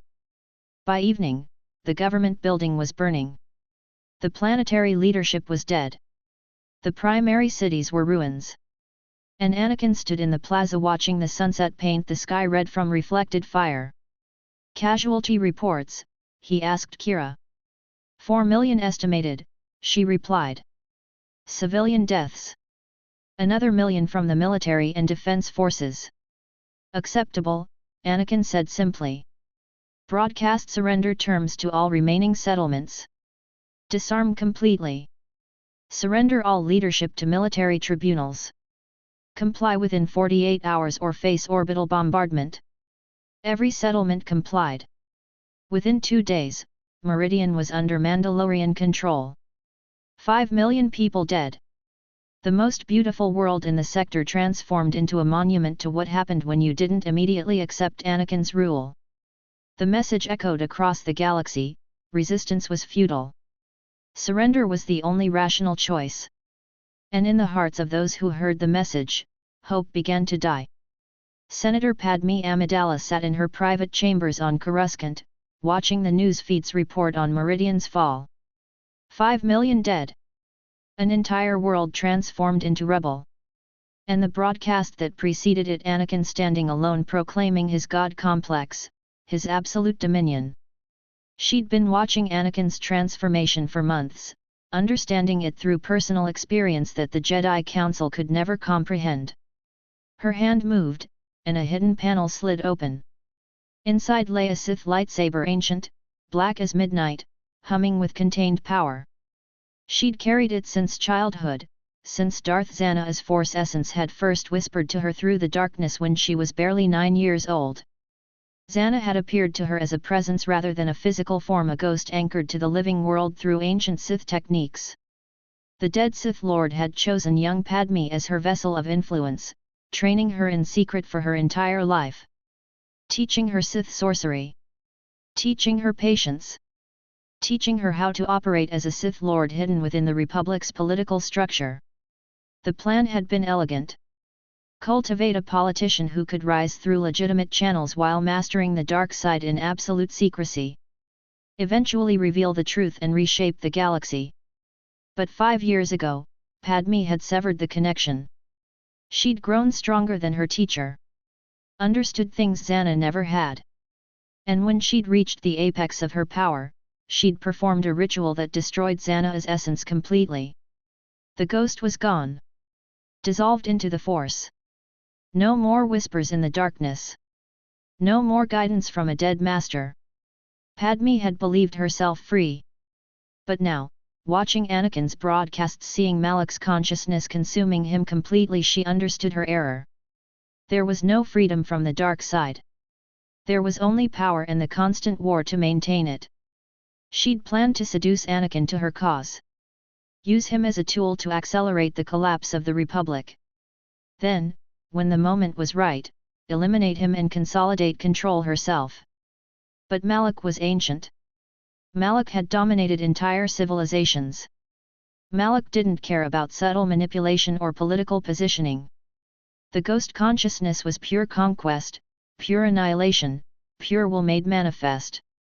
Padme understood now that two Sith operating independently was impossible. The rule of two existed for a reason. Only one could truly rule. The rest were merely instruments. She activated a secure channel to her secret network. Arrange a meeting, she commanded quietly. Somewhere neutral. I need to speak with Mandalore the Emperor directly. Her operatives hesitated. Senator, that's incredibly dangerous. I'm aware, Padme interrupted. Which is why I need to understand exactly how much of Anakin Skywalker still exists beneath Malak's influence. Because if he's completely consumed, then I'll need to eliminate him before his ambitions destroy everything I've built. She ended the transmission and held her Sith lightsaber before her. The blade hummed to life, black energy crackling with power. She'd spent her entire life operating in shadows, building power through patient manipulation. Now she would face a force that had abandoned patience entirely. And she would discover whether the galaxy's most powerful beings could ever truly coexist, or whether they could only destroy one another in an endless cycle of domination. The age of hidden Sith Lords was ending. The age of open confrontation between wielders of absolute power was beginning. And Padme Amidala, having destroyed her master's essence and built an independent power base, was about to learn that sometimes the most dangerous enemies were the ones who understood you completely because they were born from the same darkness. The meeting was arranged through encrypted channels. Neutral ground. No military forces. Just two individuals discussing the future of the galaxy. Mustafar was perfect for that volcanic hellscape where no one could hide an army. Where the environment itself was hostile enough to discourage treachery. Anakin descended through the planet's atmosphere in his personal fighter, watching the rivers of lava snake across the surface like veins of molten light. The facility where they'd agreed to meet was a mining complex operated by neutral parties, neither Republic nor Mandalorian nor Separatist. Just commerce operating in the spaces between empires. He landed on the primary platform. The heat was overwhelming even through the environmental controls. Around him, lava fountains erupted periodically, casting orange light across everything. Padme was already waiting. She stood near the edge of the platform, her senatorial robes flowing in the superheated wind. Her expression was carefully controlled, the mask of a diplomat who'd negotiated through 3 wars and countless political crises. But Anakin could feel something beneath that mask. Something that made his instincts flare with warning. She's hiding something, Malak observed through their shared consciousness. Be careful. Anakin approached slowly. Senator Amidala. You requested this meeting. I'm here. Padme turned to face him fully. For a moment, something flickered across her expression, genuine emotion breaking through the diplomatic facade. Anakin. It's been so long since we've spoken privately. We spoke at the negotiation station, Anakin replied, his voice carrying harmonic undertones. You asked me to reconsider. I declined. That wasn't a conversation, Padme said quietly. That was theater. This, she gestured around them at the volcanic wasteland, this is real. Just us. No Republic observers. No Jedi Council. No witnesses. Anakin felt the warning intensify. His hand moved closer to the darksaber at his hip, though he didn't draw it. What do you want, Padme? She stepped closer. Her eyes held his, and he saw layers there he'd never noticed before. Calculation. Determination. And beneath it all, something that might have been genuine feeling. I need to confess something, Padme said. Something I should have told you years ago. She moved into his space close enough that he could smell the faint scent of her perfume mixing with the sulfur from the lava flows. Close enough that he could see her pulse beating at her throat. I've watched you transform, Padme continued, her voice dropping to something intimate. Watched you become something the galaxy has never seen. And I've realized something important. She reached up, her hand touching his face gently. I love you, Anakin. I've loved you since Naboo. Since you were just a boy with dreams too large for slavery to contain. Anakin felt something break inside him at those words. The part of him that was still human, still capable of feeling beyond Malak's hunger for conquest, responded to the vulnerability in her voice. Padme, he whispered. She moved to embrace him. Her arms came around him, pulling him close. He felt her body against his, felt the warmth of her through their clothing. For just a moment, he allowed himself to believe this was real. Then he felt it, the sudden surge of dark side energy. The activation of a lightsaber behind his back. Anakin twisted at the last possible second. The red blade that should have pierced his spine instead cut through empty air where he'd been standing a microsecond before. He threw himself backward, his own dark saber igniting in his hand, and stared at Padme with absolute shock. She stood there, her diplomatic mask completely gone, replaced by something cold and calculating. In her hand, a crimson lightsaber hummed with Sith energy. You, Anakin's voice was barely controlled. You tried to kill me. I tried to save you, Padme replied, her stance shifting into a combat form that was unmistakably Sith in origin. Before Malak consumes what's left of you. Fury exploded through Anakin's consciousness. Not just his own anger, but Malak's rage amplifying it. The betrayal was complete. The one person he'd thought might still care about him had just tried to murder him. You're a Sith, Anakin said, understanding flooding through him. All this time. All your speeches about peace and democracy lies. Not lies, Padme said. Tools. Just like you were supposed to be a tool. But Malak got to you first, and now you're too dangerous to control. Anakin came at her. The dark saber moved in a vicious horizontal slash aimed at her midsection. Padme's red blade came up to parry, and the contact sent sparks cascading across the platform. The sound of their lightsabers colliding echoed across the volcanic landscape. They separated and circled each other. Around them, lava bubbled and hissed. The platform trembled from tectonic pressure. How long? Anakin demanded. How long have you been lying to me? Since Naboo, Padme replied. Since before you knew what the Force was. Darth Zana chose me as her vessel when I was 9 years old. She taught me everything. Made me into what I am. She attacked, her red blade coming in a series of combinations that showed genuine Sith training. Fast. Aggressive. Designed to overwhelm through speed rather than power. Anakin met each strike, his dark saber moving with precision augmented by Malak's centuries of experience. Where Padme was fast, he was faster. Where she was aggressive, he was overwhelming. But there was something in his movements that wasn't purely combat. There was emotion. Hurt. The betrayal of someone he'd once believed in. I loved you. Anakin shouted, his voice breaking on the words. His dark saber came down in an overhead strike that Padme barely parried. I thought I believed you were different. I do love you, Padme said, her own voice carrying genuine emotion now. That's why I'm trying to stop this. Can't you see what's happening? You're not Anakin anymore. You're becoming him. Becoming Malak. Their blades locked in the center, energy crackling where they met. They were face to face, close enough to see the pain in each other's eyes. I'm in control, Anakin said through gritted teeth. I'm not being controlled. I've chosen this path. Have you? Padme pushed back, breaking the blade lock. Or has he convinced you that his choices are yours? That his hunger for conquest is your ambition.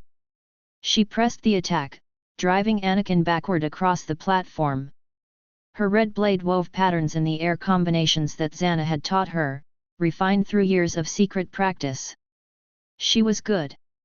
Better than most Jedi he'd fought. But she wasn't better than him. Anakin caught her blade mid-strike and twisted. His free hand came up, and Force lightning erupted from his fingers, purple-black energy that Padme barely deflected with her lightsaber. The blast threw her backward. She landed hard, rolling to avoid his follow-up strike. They were both breathing heavily now. The heat from the lava flows made every breath feel like inhaling fire. You can't win this, Anakin said, advancing on her. Even if you're trained by a Sith Lord's ghost. Even if you've been planning this for years. You're not strong enough. Padme stood, her red blade held in a defensive posture. Maybe not. But I have to try. Because the alternative is watching you destroy everything. They came together again. This time the duel intensified beyond what either had shown before. Anakin unleashed combinations that Malak had perfected during the Mandalorian War's brutal efficiency designed to end fights quickly. Padme responded with Xana's teaching sorcery mixed with blade work, force techniques that created illusions and misdirection. She made him see multiple versions of herself attacking simultaneously. Anakin cut through the illusions, feeling for her real presence through the Force. When he found it, his darksaber was already moving. The black blade found her shoulder, cutting deep but not fatal. Padme screamed not just from pain but from the realization that she was losing. She retreated up a metal gantry that crossed over a lava river, trying to create distance and defensive advantage. Anakin pursued relentlessly. His attacks came faster now, driven by emotion and Malak's hunger for dominance. Each strike was designed to kill. Each movement brought him closer to ending this. They fought across the gantry, their blades throwing shadows across the molten landscape. Below them, lava bubbled and roared. The metal beneath their feet groaned from the heat stress. Padme saw her opening. Anakin overextended slightly on an aggressive strike, his momentum carrying him forward. She pivoted, her blade coming up in a defensive parry that redirected his attack. Then she kicked out, catching him in the chest. Anakin fell backward. Padme leaped up onto the higher section of the gantry, the high ground. She stood above him, her red blade pointed down, breathing hard through the pain of her shoulder wound. "It's over, Anakin," she said, echoing words that would be spoken years later in this place. "I have the high ground." For a moment, they stared at each other. Anakin on the lower platform. Padme above with clear advantage. Then Anakin smiled. It was a terrible expression containing both his own rage and Malak's ancient satisfaction. "You underestimate my power," he said quietly. His hand came up, and the Force exploded outward in a devastating push. Padme was thrown backward off the gantry. She flew through the air, her lightsaber falling from her grip, her body tumbling toward the lava river below. At the last second, she managed to catch herself with the Force, redirecting her momentum toward a lower platform. She landed hard but alive. Before she could recover, Anakin was already there. He'd moved faster than should have been possible, augmented by both his own power and Malak's will. His darksaber came down, and Padme barely rolled aside. The black blade struck the platform where her head had been, cutting through metal. They engaged again, but the balance had shifted. Padme was wounded, exhausted, fighting defensively now. Anakin pressed his advantage without mercy. His darksaber moved in patterns that gave her no opening, no chance to counter. The end came when he feinted left. Padme moved to parry the non-existent attack, and Anakin's blade came from the right instead. The darksaber knocked her lightsaber away, sending it spinning into the lava below. Before she could react, Anakin's hand was around her throat. He lifted her off the ground with pure physical strength augmented by the Force. She grabbed at his wrist, trying to break free, but his grip was iron. "Give me one reason," Anakin said, his voice layered with two consciousnesses speaking simultaneously, why I shouldn't end this now. Padme gasped for air. Her voice came out strangled. Because I do love you. I acted rashly. Wasn't thinking clearly. You tried to kill me, Anakin said flatly. His grip tightened slightly. Love doesn't do that. I was trying to save you, Padme managed. Can't let Malak take over your body, ruin everything I've built. Anakin's expression shifted to confusion. His grip loosened slightly. What are you talking about? He's not taking over my body. I have control. I've always had control. Do you? Padme asked. Now that death was imminent, her fear was giving way to something else, calculation mixed with desperate honesty. Can you separate your thoughts from his? Your ambitions from his hunger? Your decisions from his influence? Anakin was silent for a long moment. His hand remained around her throat, but he wasn't squeezing anymore. Just holding her suspended, considering her words. Kill her, Malak urged through their connection. She's trying to separate us. She's a threat. But Anakin didn't kill her. Not yet. I'm in control, he said finally, speaking as much to himself as to her. Every decision I've made has been mine. Every world conquered. Every enemy defeated. Mine. Then prove it, Padme said. Let me live. Show me you're not just following Malak's script. Anakin lowered her slowly. His hand remained around her throat, but her feet touched the ground. She stood there, vulnerable and wounded, waiting for his judgment. I do love you, Padme said quietly. I have since we met. But I'm also a Sith Lord who spent her entire life building power through politics and manipulation. I saw you as a tool at first. Then I saw you as someone who could help me reshape the galaxy. But Malak, she paused, choosing her words carefully. Malak wants complete destruction. No subtlety. No building something better. Just conquest and annihilation. And you want to help me fight him? Anakin asked. His voice carried skepticism but also genuine curiosity. I destroyed Xana's essence, Padme said. 5 years ago. She tried to control me completely, and I learned techniques to sever her connection to my consciousness. I can teach you those techniques. If Malak ever tries to take full control, you'll have the tools to resist. She lies, Malak's presence surged with urgency in Anakin's mind. She wants to weaken our bond. Separate us. Make you vulnerable. But Anakin was considering it.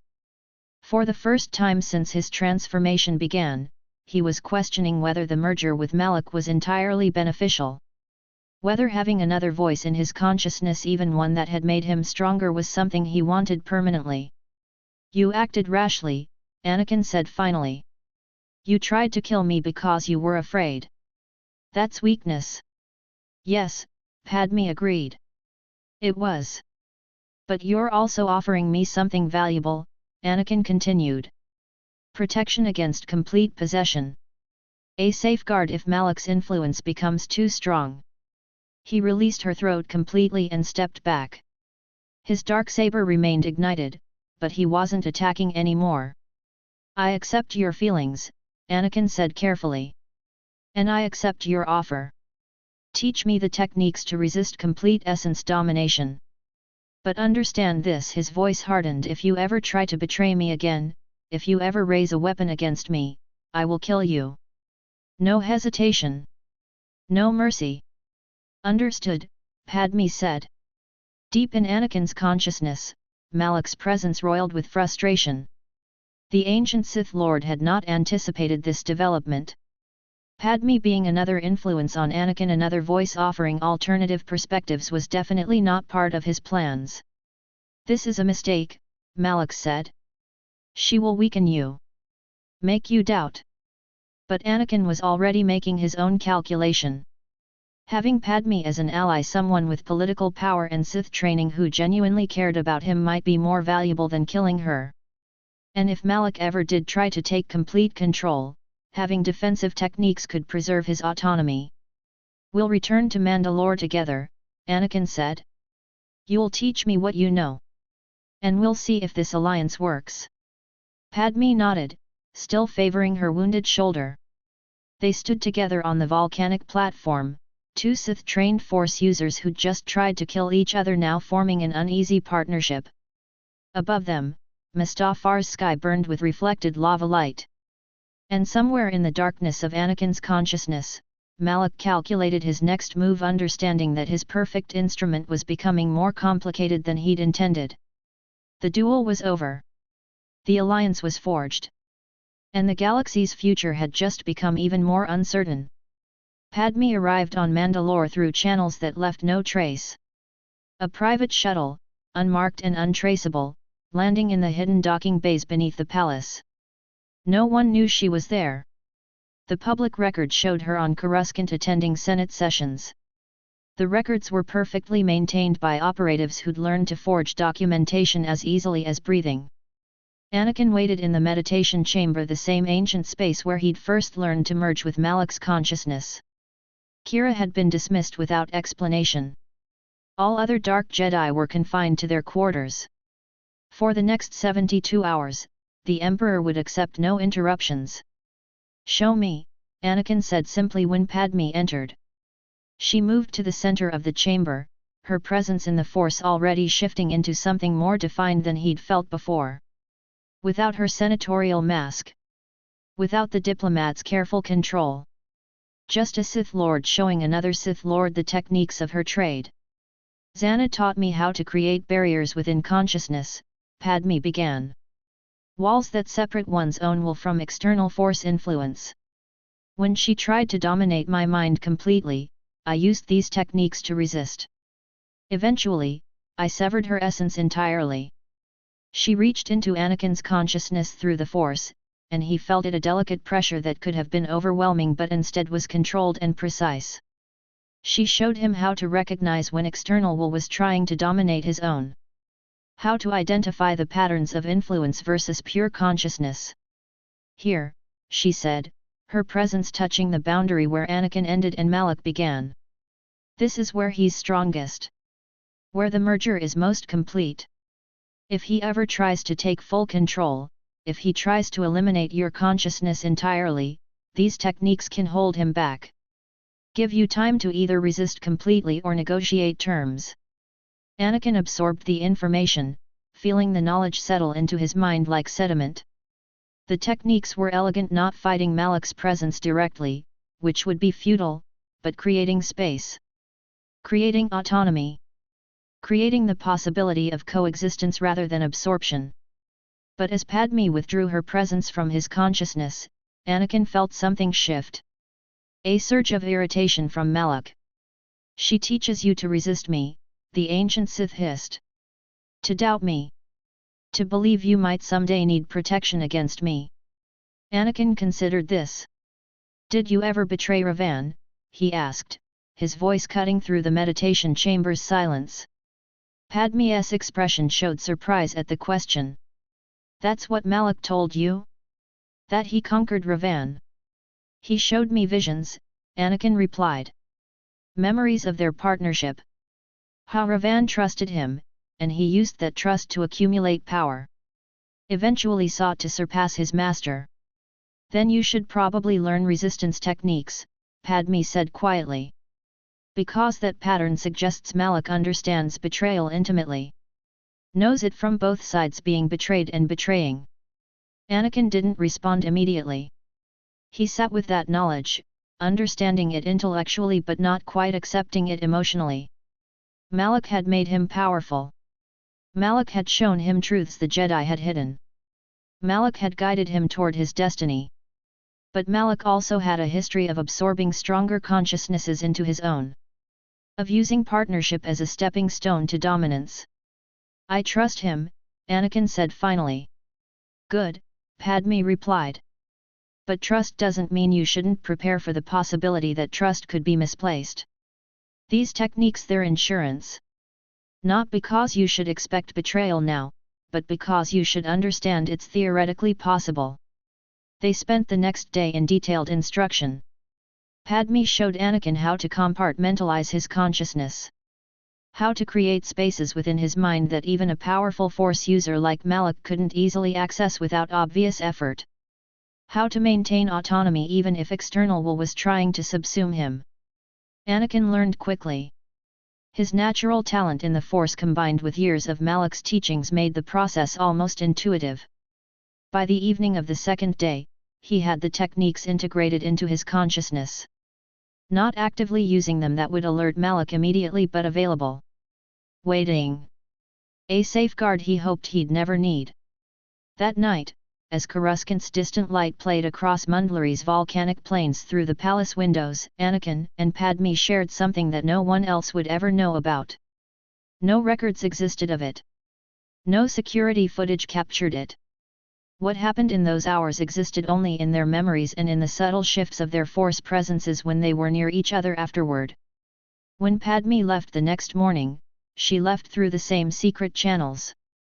A shuttle ascending into space, leaving no trace. She returned to Coruscant and resumed her position in the Senate, her presence on the planet never questioned because the paperwork had been perfect. But something had changed. Anakin carried within his consciousness now not just Malak's ancient presence, but the knowledge that another Sith existed who genuinely cared about his survival. Who'd taught him how to preserve himself. Who'd shown him vulnerability beneath the political masks. And Malak, sensing the changes in Anakin's consciousness, calculated his next move carefully. The boy was becoming more complicated than expected. But complications could be managed. They just required more finesse. The secret teaching on Mandalore remained exactly that secret. Known only to two people who understood the weight of what they'd shared and what it meant for the future. And the galaxy, unaware of these developments, continued its descent into chaos, waiting for the inevitable collision between all the forces Anakin, Padme, Malak, the Republic, and the Jedi Order had set in motion. The Mandalorian fleet emerged from hyperspace like a predator breaking through water's surface. 70 capital ships spread in attack formation. Behind them, 300 support vessels. Hundreds of starfighters already detaching from hangars, their engines screaming as they accelerated toward the Quat system's orbital defenses. This wasn't a raid. This wasn't a probe. This was total war descending on the Republic's primary military production facility. Anakin stood on the bridge of Relentless, watching the tactical displays update in real time. His consciousness was partially extended through battle meditation, feeling the positions of every fighter, every capital ship, every defensive battery arranged around the orbital ring that was Quat drive yards.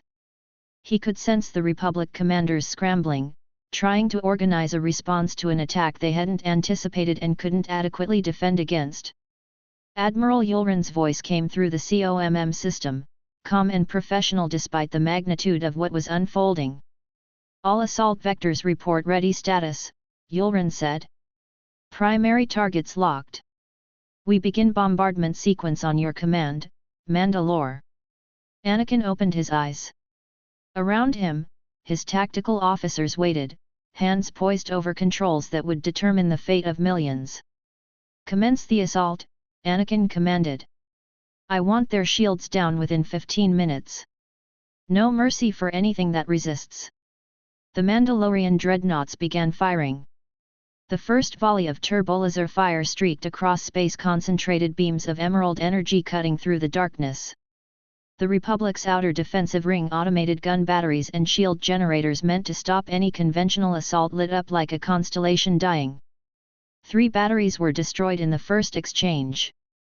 2 more overloaded when their power systems couldn't handle the influx of incoming fire. The automated defenses tried to return fire, but they'd been designed to handle normal military vessels. Mandalorian capital ships had armor that could withstand the punishment. The dreadnoughts kept coming, kept firing, methodically dismantling the orbital defenses that had taken years to construct. Second wave of starfighters, launch now, Admiral Yulren commanded. I want their fighter screen obliterated before the main assault reaches the ring. 200 Mandalorian interceptors screamed through space, their vector taking them directly through the Republic's defensive perimeter. The Republic's response was desperate and insufficient. 20 Star Destroyers had been positioned in the Quat system supposed to be more than enough to protect the drive yards. They were nothing against the coordinated assault of Mandalorian forces augmented by Anakin's battle meditation. The first Star Destroyer to break formation was named Vanguard. Its captain tried to mount an offensive against the Mandalorian dreadnoughts, thinking concentrated firepower might overwhelm the attackers before they reached optimal striking distance. It was a sound tactical decision. It just wasn't enough. The Vanguard took fire from 3 Mandalorian capital ships simultaneously. Its shields flickered and failed under the barrage. The Star Destroyer's hull, reinforced to withstand conventional combat, shattered under Mandalorian weapons. Internal explosions cascaded through the vessel as power systems failed and reactor containment cracked. Nearly 10,000 Republic personnel died in the first 30 seconds of combat. The other Star Destroyers realized immediately what was happening. This wasn't a battle they could win. It was a slaughter. Quat Drive Yards itself was a ring-shaped structure 50 kilometers in diameter, suspended in perfect orbit around the planet. Massive shipyards occupied the outer sections.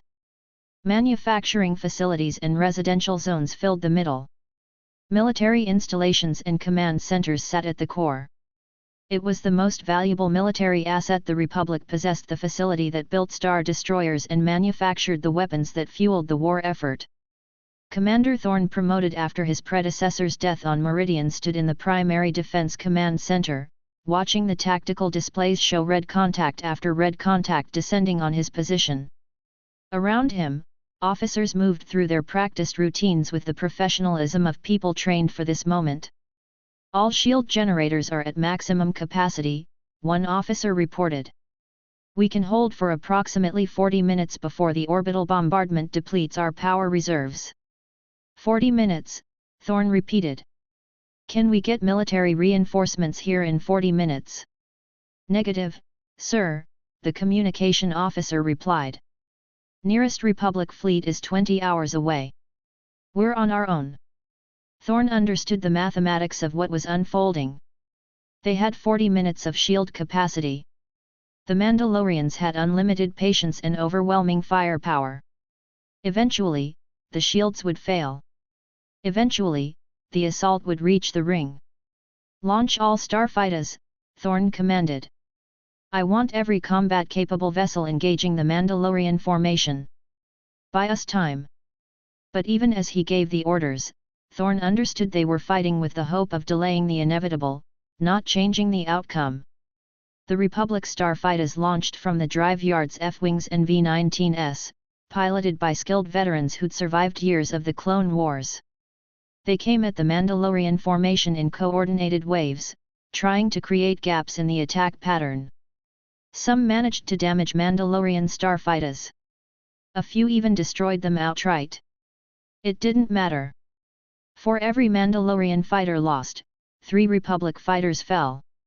The Mandalorian interceptors were faster, better armed, piloted by beings who'd been trained in warfare since birth. The Republic pilots were professionals, but they were fighting against a tide that was fundamentally stronger than they were. When the shields of Quat Drive Yards began to fail, Anakin launched his personal assault force. 20 Dark Jedi. 500 Mandalorian elite warriors. Anakin himself, darksaber ignited, moving through the assault transport like a predator descending into prey. Beside him stood Kira, her violet lightsaber already activated, her presence in the Force a mirror of his own hunger for conquest. They'd fought together now for so long that their movements were almost synchronized, 2 beings moving as extensions of each other's will. The assault transports descended through the failing shields like meteors, their heat-resistant hulls glowing from the energy barrier's collapse. When they landed on the outer ring's landing platforms, the doors opened to reveal absolute devastation. Mandalorian warriors poured out of the transports, their weapons already firing at the Republic defenders rushing to meet them. The assault was overwhelming from the first second. Where the Republic soldiers fought defensively, Trying to establish kill zones and defensive positions, the Mandalorians attacked with relentless aggression. Anakin moved through the chaos like an instrument of death. His darksaber carved through armor and bone with equal efficiency. He didn't engage in protracted combat with individual soldiers. He simply advanced, killing everything in his path, leaving the cleanup to his warriors. A clone trooper sergeant tried to organize a defensive stand in the main corridor leading to the command center. He had 20 soldiers, decent positioning, and training that suggested he might at least delay the Mandalorian advance. Anakin walked straight at him. The clone sergeant fired 3-round bursts from his rifle, aiming for center mass with the discipline of someone trained specifically for this. Anakin moved through the fire, letting some bolts pass near him, catching others on his blade. When he reached the sergeant, the man was still trying to retreat. Anakin didn't give him that opportunity. The darksaber came down, and the sergeant stopped existing as a discrete entity. What remained fell to the deck. Behind Anakin, Kira engaged a clone captain and his squad. The clone captain had been trained to fight Force users. He'd been given acceleration protocols and tactical awareness specifically designed to counter Jedi techniques. Against a normal Jedi, he might have stood a chance. Against Kira, trained by Anakin since childhood, he lasted perhaps 8 seconds. She moved faster than he could track. Her violet blade found him repeatedly, cutting him down with movements so fast they seemed like violence from another dimension.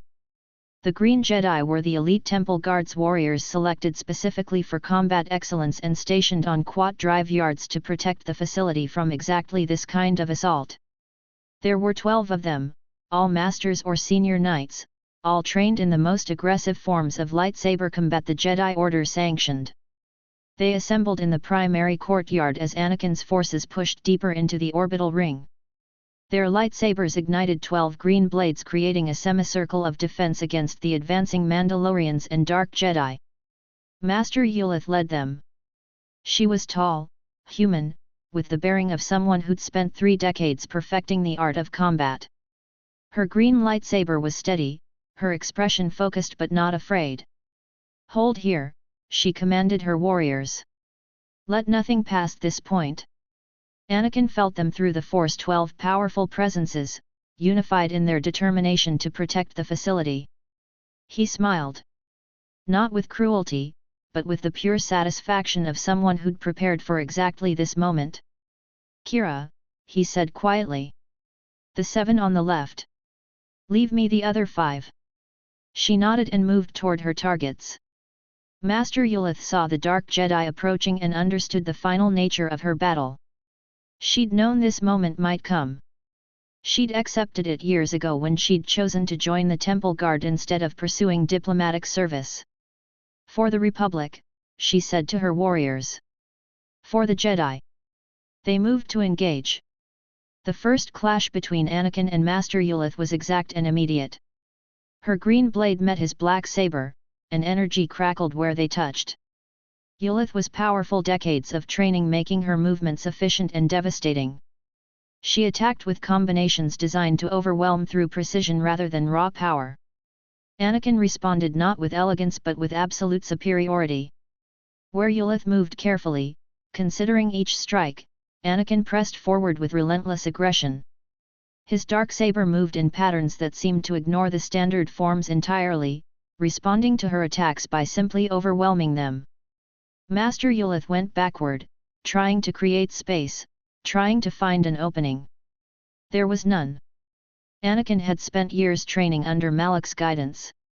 He'd fought dozens of Force users. He understood combat at a level that transcended Jedi philosophy. The end came when Anakin feinted left. Yulith moved to parry, and his blade came from the right instead. She tried to recover, but recovery was too late. His darksaber cut through her shoulder, and she fell. Anakin didn't finish her immediately. He turned instead to watch Kira engage 3 of the other Green Jedi. The violet blade moved like water flowing between defenses, finding openings, exploiting momentary weaknesses with absolute precision. One Green Jedi tried a high attack. Kira pivoted beneath it and her blade came up through his guard. He fell. Another tried to retreat. Kira was faster. She caught him before he'd moved 3 steps. The third tried to surrender, his green blade deactivating, his hands raised. Kira's violet blade cut him down anyway. In war, mercy was a luxury that only the losing side offered. Across the courtyard, the other green Jedi were dying. Dark Jedi moved through them with the precision of trained killers. The green Jedi fought back, their training making them formidable opponents, but they were outnumbered and outmatched. One green Jedi, a knight named Soren, actually managed to kill a dark Jedi, his blade finding the warrior's heart in a moment of desperate, brilliant combat. It didn't save him. 3 other dark Jedi converged on him immediately, and he fell under their coordinated assault. Master Yulith watched her warriors fall, understanding in that final moment the vast difference between Jedi philosophy and Sith practice. The Jedi believed in restraint. The dark side knew only conquest. She died looking into Anakin's eyes, seeing both the young man she'd once trained and the monster he'd become occupying the same body. With the green Jedi eliminated and the temple guard broken, Anakin's forces moved deeper into Quat Drive Yards. Their objective wasn't to occupy, it was to destroy. The shipyards themselves were targeted first. The massive construction bays where star destroyers took shape were hit with precise orbital strikes. Power systems were sabotaged. Hull frames were damaged beyond repair. Within hours, the Republic's primary shipbuilding capability was effectively destroyed. The manufacturing facilities followed. Weapon production lines were dismantled. Component fabricators were destroyed. The genetic knowledge stored for clone production, yes, even here on the drive yards, backup systems maintained cloning capability was systematically purged. Commander Thorne tried to organize evacuations, tried to preserve what he could of the facility. It was futile. The Mandalorian forces didn't stop until everything capable of supporting the Republic's war effort was reduced to scrap. By the time the assault ended, Quat Drive Yards was a ruin.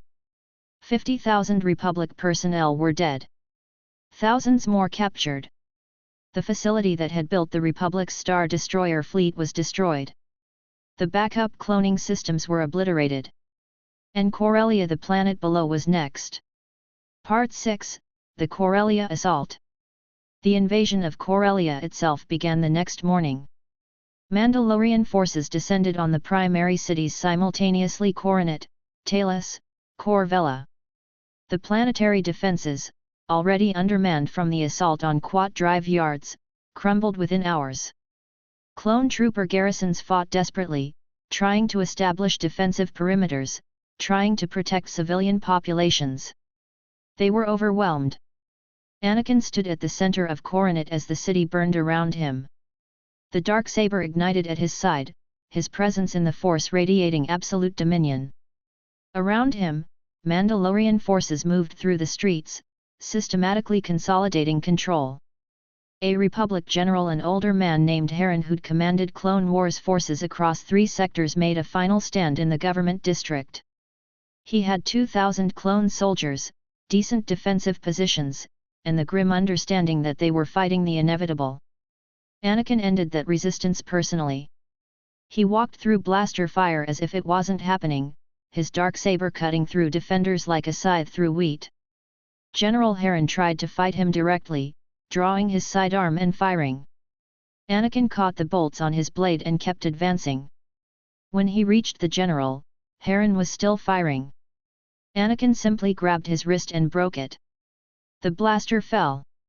Anakin's other hand came up, and he choked the general through the force, watching as understanding finally bloomed in the man's eyes. Corellia fell.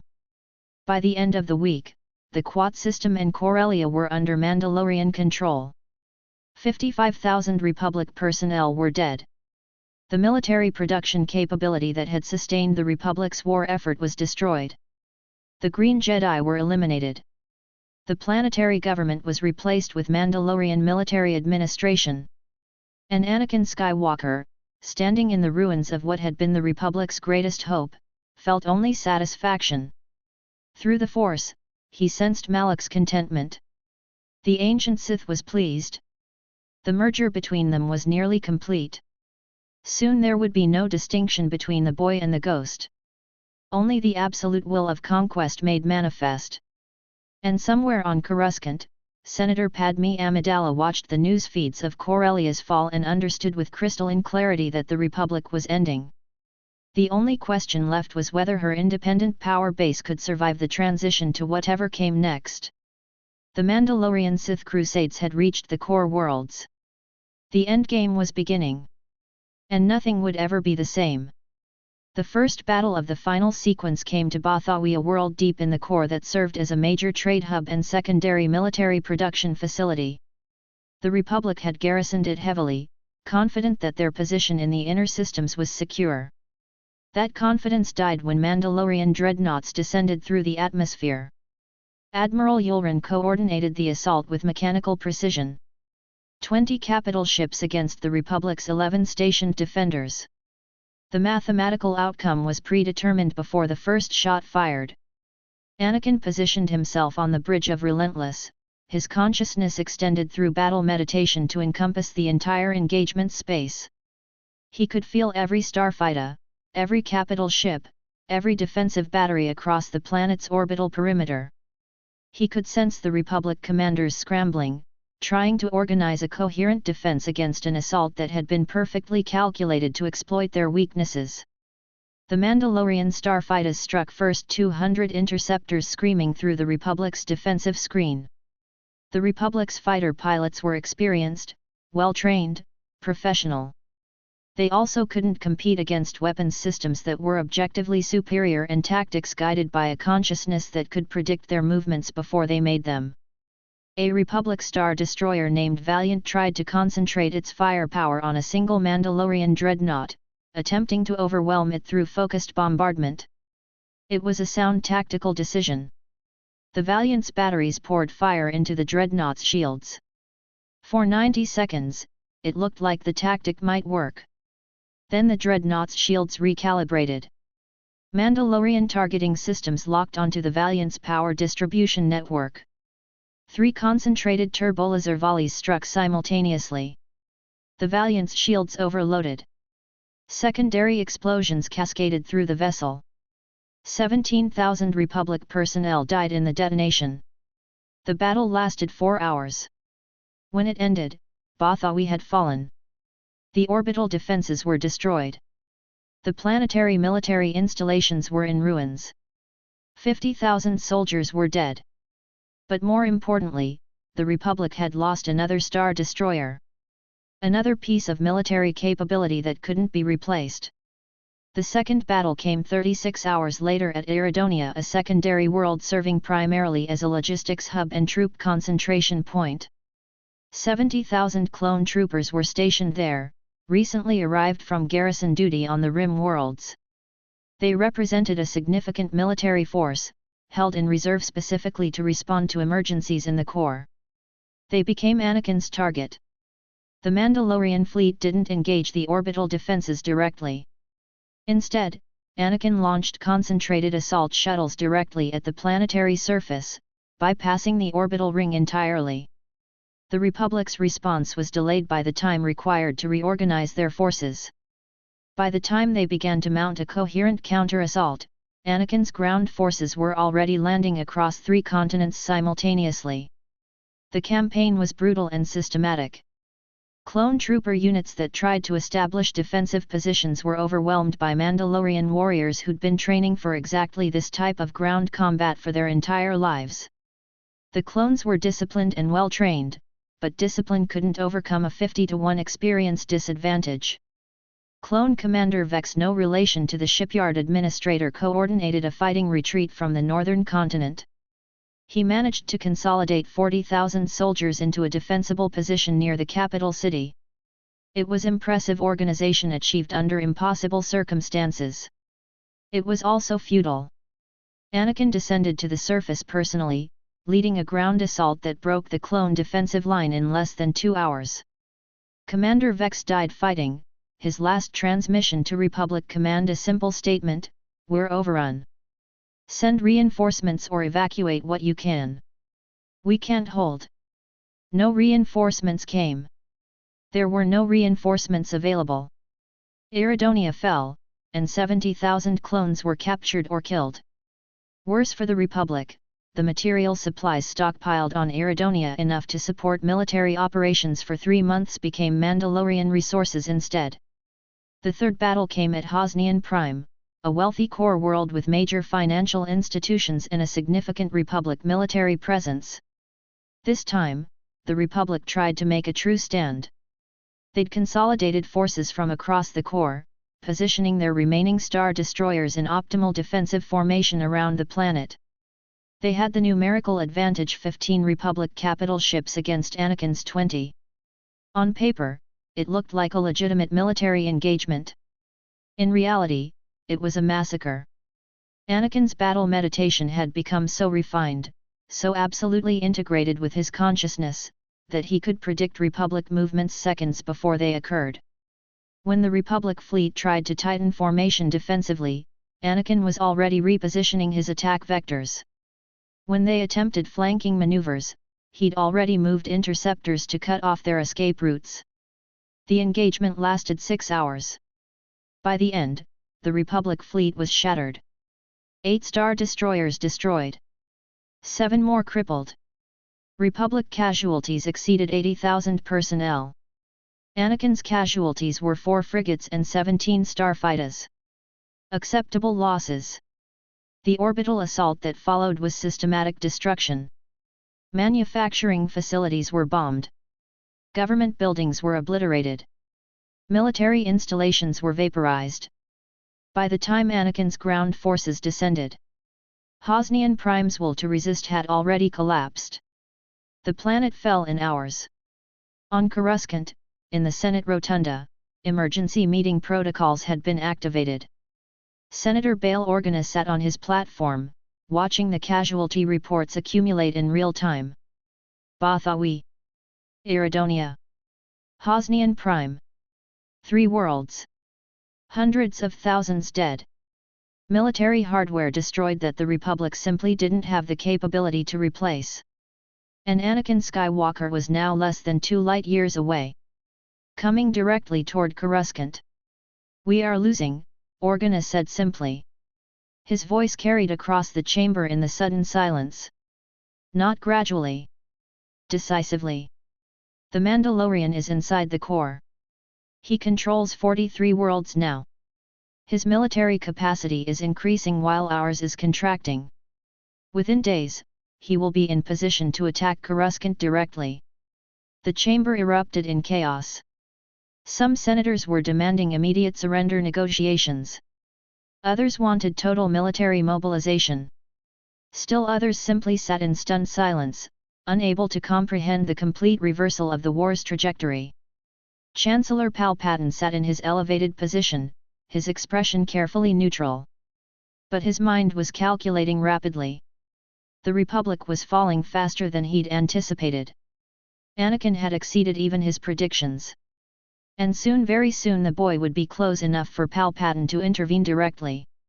The Jedi High Council sat in the observation box, watching the Senate descend into controlled panic. Master Yoda's ancient eyes were closed. Master Windu's expression was carved from stone. Obi-Wan stared at the data scrolling across the displays, trying to calculate if there was any path, any possibility where the Republic could survive. There wasn't one. "The situation is critical," Master Windu said, his voice cutting through the Senate's noise. "The Mandalorian military capability has proven superior to ours in every measurable category. Our strategic options are limited. What do you propose?" Chancellor Palpatine asked, turning slightly in his seat to acknowledge the Jedi Master's presence. Windu hesitated. The Jedi didn't have good options anymore. Direct assault on Anakin had repeatedly failed. Guerrilla tactics would be ineffective against a military commander of such caliber. Political negotiation was impossible with someone who'd shown absolute commitment to conquest. "We need to focus on survival," Obi-Wan said quietly. "Not victory. The Republic is finished." We need to preserve what we can and hope for. Hope for what? Windu interrupted, his voice harsh. What hope remains? The boy who was supposed to bring balance has instead brought apocalypse. The meeting continued for hours. Contingency plans were discussed. Evacuation protocols were authorized. The Senate began making arrangements to relocate to backup positions if Coruscant fell. Military commanders received orders to consolidate forces around the capital world and prepare for siege warfare. But everyone understood the fundamental truth: they were in the endgame now. The Republic was dying. The only question was whether the death would be quick or prolonged. 2 days later, Anakin's fleet emerged from hyperspace at the edge of the Coruscant system. From his position on the Bridge of Relentless, Anakin could see the planet below a glowing sphere of artificial light, the center of galactic commerce and politics. The heart of the Republic that had tried to control him and failed. Status report, Anakin commanded. Sensor sweeps show massive Republic military concentration in orbit, Admiral Yulren replied. Approximately 30 Star Destroyers. Supporting vessels and fighter squadrons. They're forming defensive perimeter around the planet. Good, Anakin said simply. His voice carried both his own satisfaction and Malak's ancient hunger. Let them concentrate. Let them make their final stand. Through the Force, Anakin felt the Jedi on Coruscant. Master Yoda, ancient and weary. Mace Windu, desperate and dangerous. Obi-Wan, carrying the weight of lost apprentices. And others, a dozen more masters, most of the remaining Jedi Order gathered in one place, preparing for a final confrontation. It was perfect. It was absolutely perfect. Begin approach, Anakin commanded. I want us in striking distance within 12 hours. Prepare all assault vectors. When we engage, I want it absolute. No mercy. No negotiation. Total annihilation. Yes, Mandalore, Yulren acknowledged. Anakin stood at the viewport, watching Coruscant grow larger as the fleet approached. Behind him, an armada containing everything the Mandalorian Sith Crusades had accumulated. Before him, the capital world of the Republic he'd once been meant to save. Soon, Malak whispered through their merged consciousness. Very soon, everything changes. The age of the Republic dies. The age of your rule begins. And Anakin, looking down at the world that had rejected him years ago, felt only the cold certainty that he was approaching his destiny. The turning point had passed. The endgame had begun. And nothing in the galaxy would ever be the same. In the Senate Rotunda, in the Jedi Temple, in military command centers across Coruscant, beings watched the tactical displays and understood with crystalline clarity: the Republic's final days had arrived. The Mandalorian Emperor was coming home. The first Jedi Master to approach Anakin's forces under flag of truce was an older Twi'lek named Aayla Secura's mentor, a Jedi who'd spent 30 years studying the balance between light and dark side, teaching students about restraint while privately questioning whether restraint was actually virtue. Master Vorn came to the negotiation platform alone, his lightsaber deactivated at his hip, his presence in the Force carefully controlled to show no threat. He stood before Anakin with the bearing of someone who'd made a difficult decision and was at peace with it. I've come to offer my services, Vorn said simply. The Jedi Order is failing. It cannot win this war. It cannot even survive it. I would rather serve a power that understands strength than die defending an institution that preaches restraint. Anakin studied the older Jedi, feeling the weight of his desire through the Force. This wasn't coercion. This was genuine choice. This was disillusionment crystallized into action. Why should I trust you? Anakin asked. Because I'm not asking for clemency, Vorn replied. I'm offering genuine allegiance. I understand what you're building. I want to be part of it. Anakin accepted him. Within hours, Master Vorn was teaching Mandalorian warriors advanced Force techniques, sharing Jedi knowledge that had taken decades to accumulate. The defection changed everything. Other Jedi followed. Not all at once, but gradually as the reality of the Republic's collapse became undeniable. Master Chen, who'd spent his career questioning Jedi philosophy. Knight Tas, who'd felt restricted by council regulations his entire life. Padawan Ren, who'd never truly believed in the Jedi teachings. One by one, they came to Anakin's forces, offering knowledge and power in exchange for a future that didn't involve fighting an unwinnable war. Some were intercepted by the Jedi Order itself. Master Yoda sent hunters to stop the defections, sending loyal Jedi to convince their wavering brothers and sisters to remain true. Some of those missions succeeded. Many didn't. Master Kala died defending a fellow Jedi who'd chosen to defect rather than fight. She blocked the killing blow meant for the younger master, sacrificing herself so her student could escape to Anakin's fleet. The message was clear: the Jedi Order would kill its own rather than let them leave. That message accelerated more defections. In the Jedi Temple, the fracture became visible. Master Windu wanted total mobilization, total commitment to fighting to the last Jedi. Master Yoda argued for strategic withdrawal, consolidation, preservation of the Order through retreat. Obi-Wan stood in the middle, unable to fully commit to either position because both felt like surrender in different ways. The council meetings devolved into arguments. Accusations. Recriminations. "This is your failure," Windu said to Yoda, his voice cutting through the chamber like a blade. "Your refusal to act decisively allowed Anakin to grow unchecked. Your mercy toward the boy created this crisis." "Patient, I have been," Yoda replied calmly. "Patient because I understood what Anakin was becoming. Prepared, we should have been. But prepared for what? For the complete dissolution of everything we've built? For Jedi to choose darkness willingly. Some Jedi were always weak," Ki-Adi-Mundi said. "Better to let them go. Better to consolidate around those who truly believe."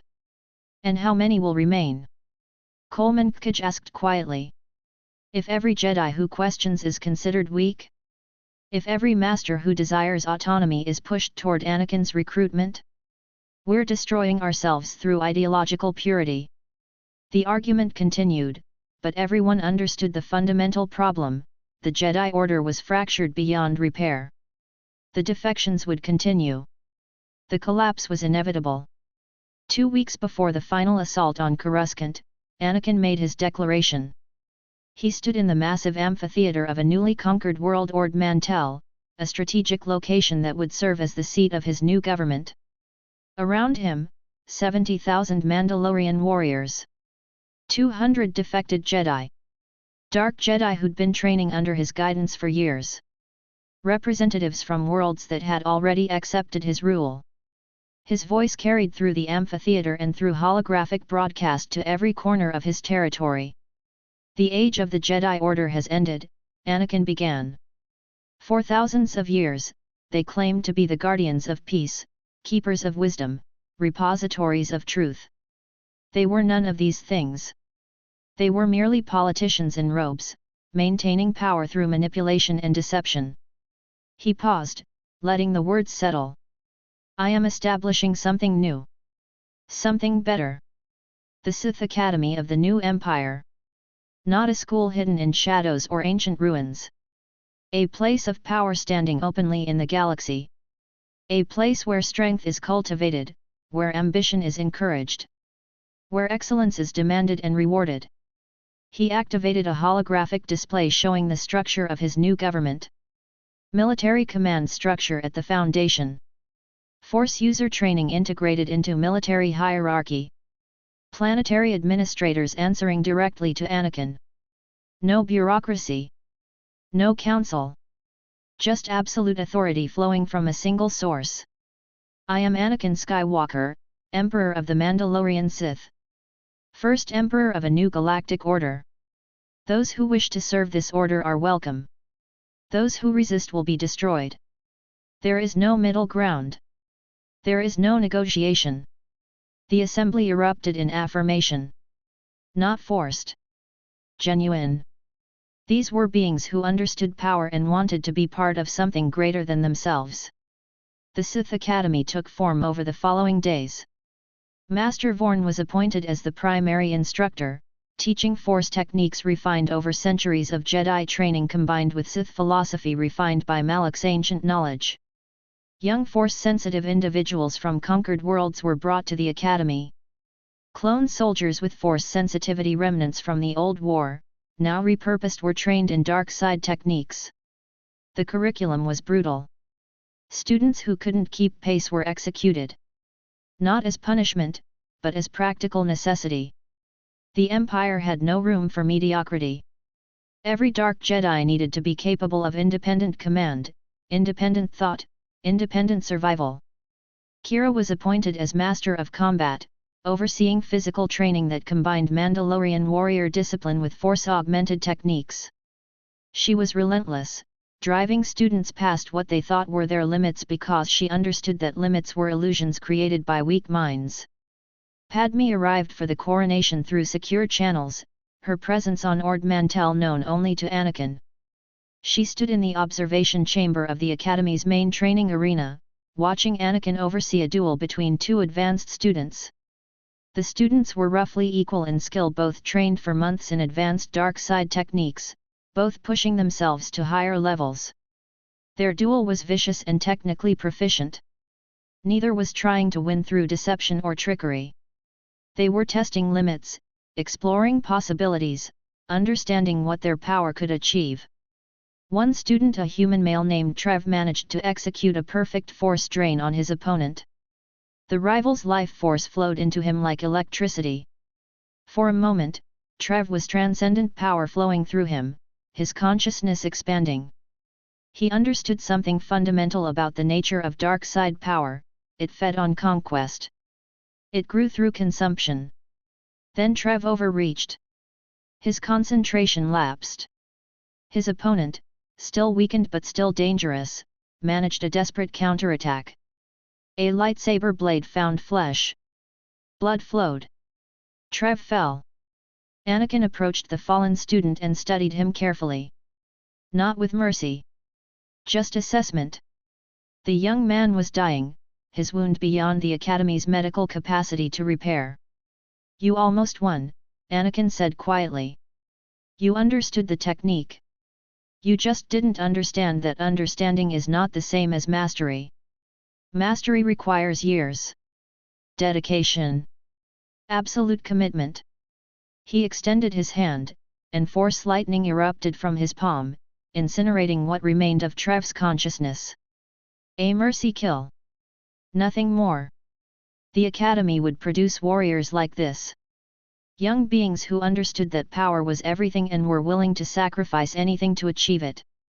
The coronation took place in the Grand Hall of what had once been a Republic administrative building. Now it was transformed into something else entirely: a temple of power, decorated with symbols of the Sith and the Mandalorian Crusades intertwined. Anakin stood before an assembled crowd of thousands. The most powerful beings in his territory. Military commanders. Dark Jedi Masters. Planetary governors. Representatives from worlds that had chosen alliance over resistance. Master Yoda was not present. Neither was Obi-Wan. The Jedi Order had not been invited to this coronation. They were retreating to Coruscant, consolidating what remained of their power around the planet that still represented the Republic's final stand. A ceremonial robe was placed over Anakin's shoulders, black silk trimmed with silver, decorated with symbols that carried meaning from both Mandalorian tradition and Sith history. A crown was placed on his head. Not ornate, but elegant. Simple lines suggesting absolute authority. Kira stepped forward and knelt. "I pledge my service to Emperor Anakin Skywalker," she said, her voice carrying across the hall. "Now and for all the years of my life." One by one, others knelt and made the same pledge. Military commanders. Dark Jedi. Planetary administrators.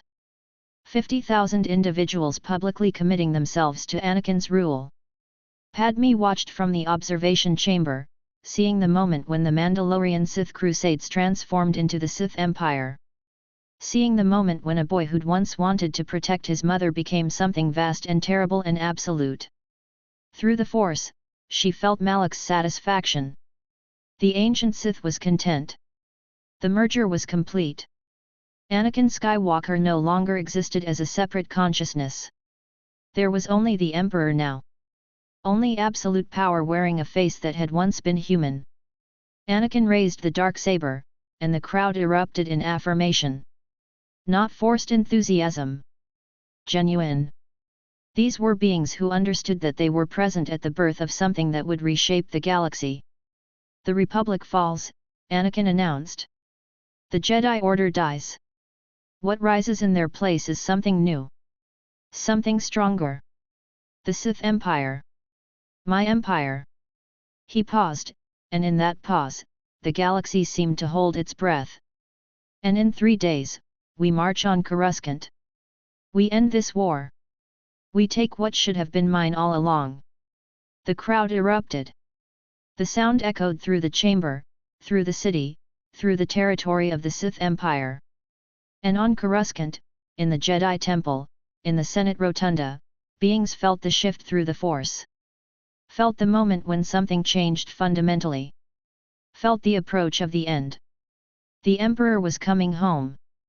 And he would not stop until everything bowed before his absolute authority. The new order had begun.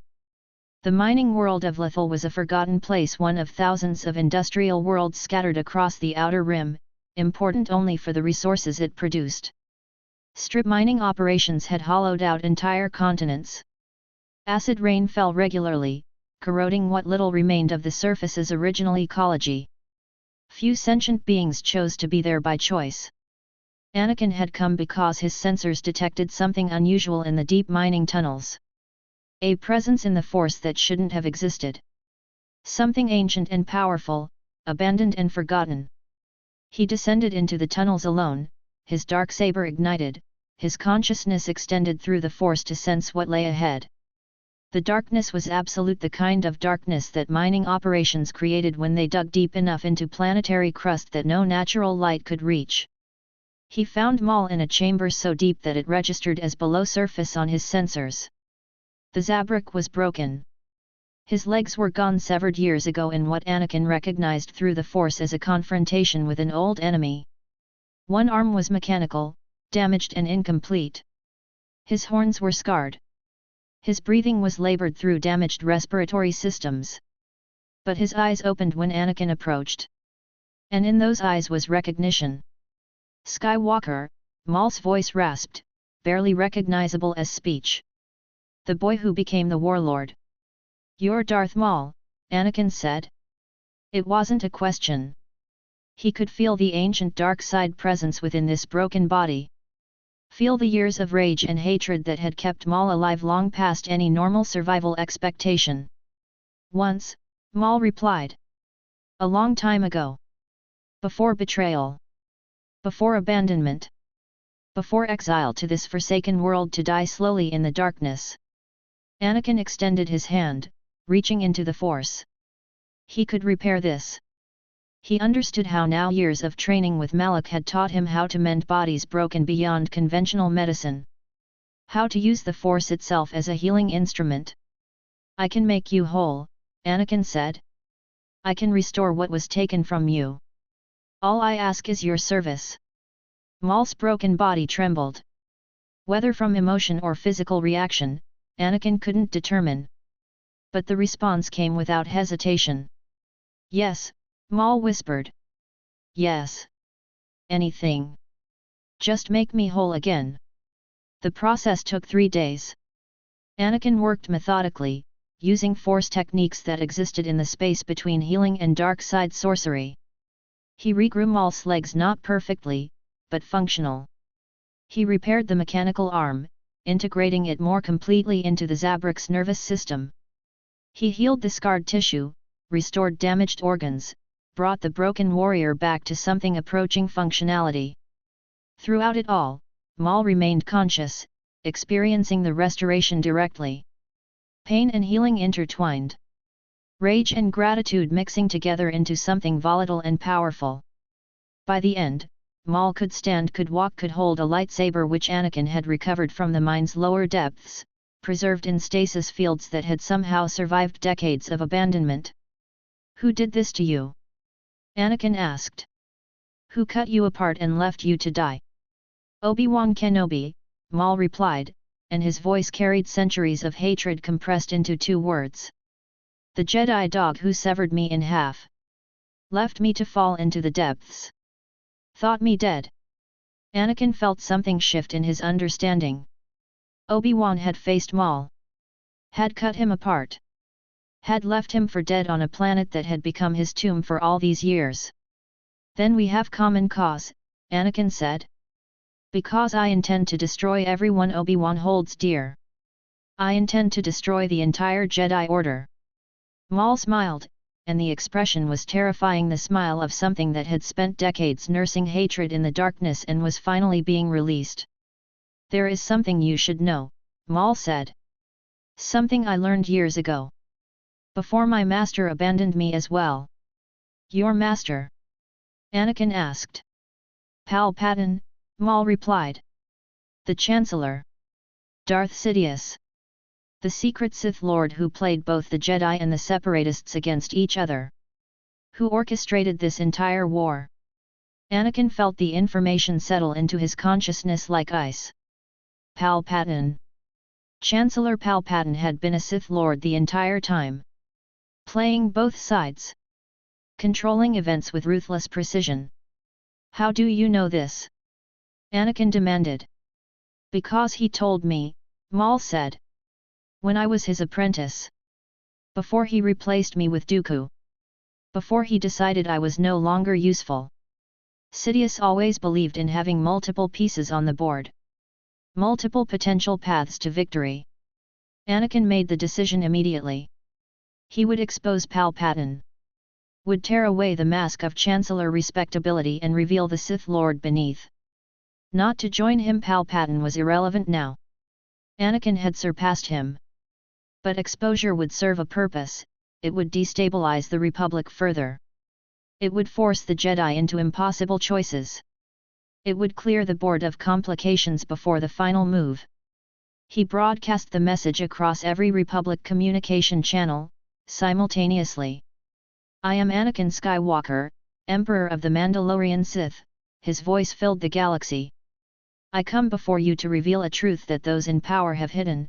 Chancellor Palpatine, beloved leader of the Republic, is Darth Sidious, secret Sith Lord. For years, he has orchestrated both the Republic and the Separatist alliance toward a predetermined end. He started the Clone Wars.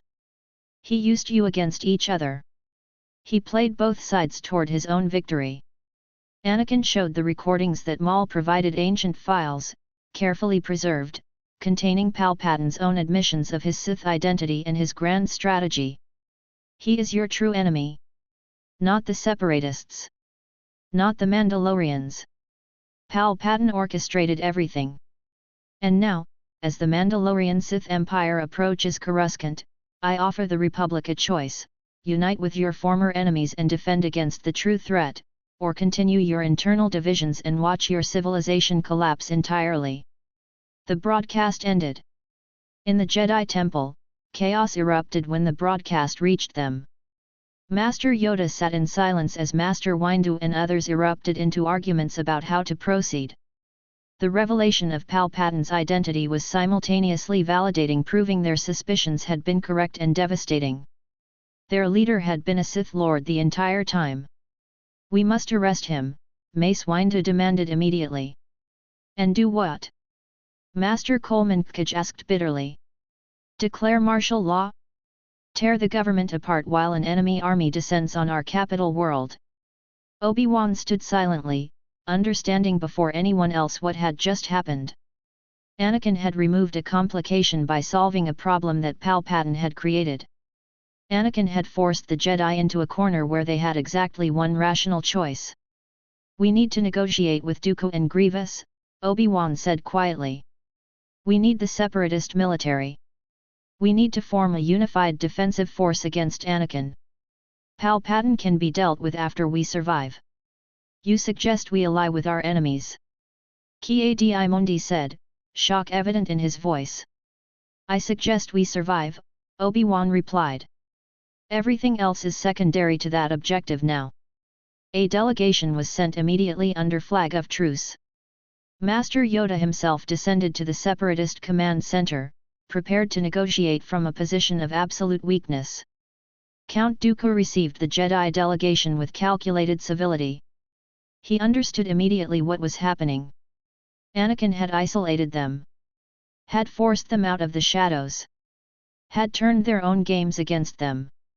You come to the Separatist alliance, Dooku said slowly, asking for alliance after years of fighting us. We come asking for survival, Yoda replied.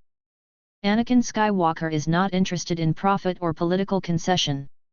He is interested in conquest. If he defeats the Republic, he will turn on you next. Dooku considered this. It was true. Anakin had already violated multiple Separatist holdings. Had shown no interest in maintaining the Separatist alliance's territorial integrity. Had demonstrated absolute commitment to conquest at any cost. The price for our military support is high, Dooku said. The Separatist alliance must be recognized as legitimate government of the territories we control. Political representation in the post-war government. Military leadership in the defensive effort. Agreed, Yoda said, understanding that these were the minimal concessions required to prevent the Separatists from simply watching the Republic fall and then negotiating with Anakin from a position of strength. Grievous was activated and moved into position. Separatist droid armies were mobilized. For the first time since the war began, the Separatist Alliance and the Jedi Order were fighting on the same side. But everyone understood the truth, they were allies of necessity, not choice. The moment Anakin was defeated, if he could be defeated, this alliance would collapse immediately. The unified fleet sat waiting around Coruscant like a broken necklace, pieces strung together through necessity rather than design. Republic Star destroyers held the inner defensive ring. Separatist droid cruisers formed a secondary perimeter. Jedi command vessels occupied the gaps, their smaller hulls designed for maneuverability rather than firepower. It was the strangest alliance anyone in the galaxy had ever witnessed, former enemies united by a singular terror. Count Dooku stood on the bridge of his dreadnought Malevolence, watching the tactical displays cycle through readings that made his 2-century-old mind calculate survival probabilities that kept shrinking. His elegant fingers drummed against the command console, a habit born from centuries of waiting for the perfect moment to strike. Beside him, a holographic representation of General Grievous rotated slowly, the cyborg's mechanical voice crackling through the secure channel.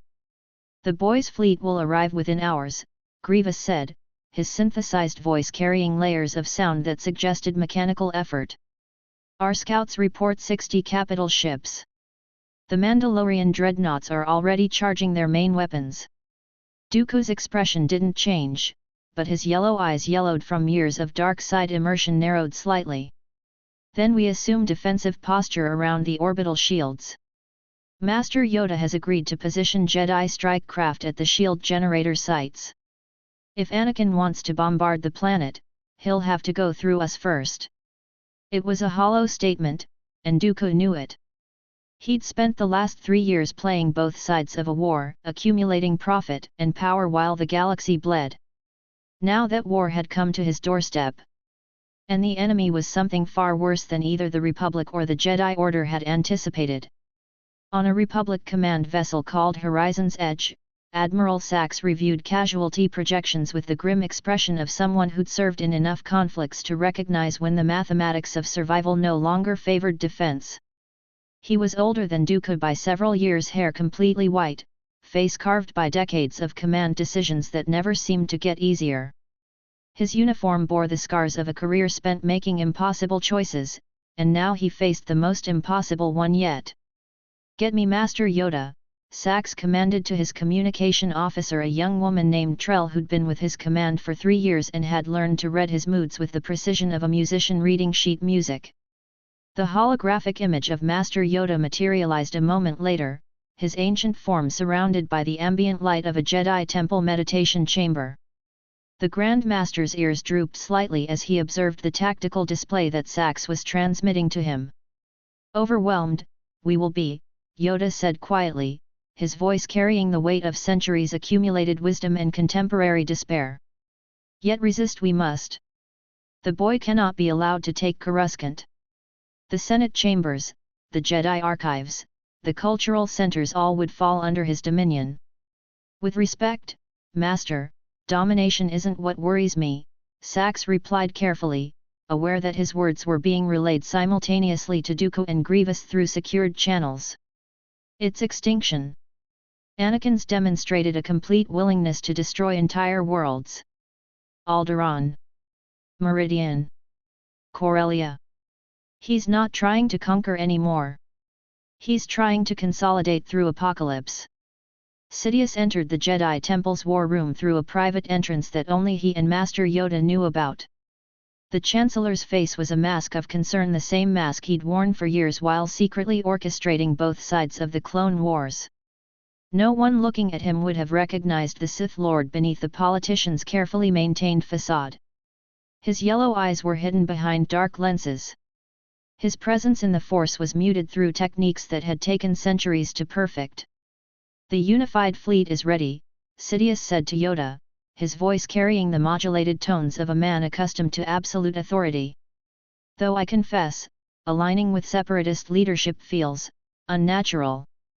Survival often feels unnatural, Yoda replied, his ancient eyes studying Sidious with an intensity that suggested the old Jedi Master understood something he wasn't quite saying. Yet necessary it remains. What Yoda didn't know, what no one in the unified coalition knew, was that Sidious had his own contingency plans. If the defense failed, if Anakin proved too powerful to overcome, there was a protocol. An escape route. A failsafe that would allow the Sith Lord to vanish into the galaxy's shadows and begin rebuilding his empire from scratch. Sidious had survived too long and planned too carefully to simply accept defeat as final. The emergence. When Anakin's fleet emerged from hyperspace, it was like watching a wound open in reality.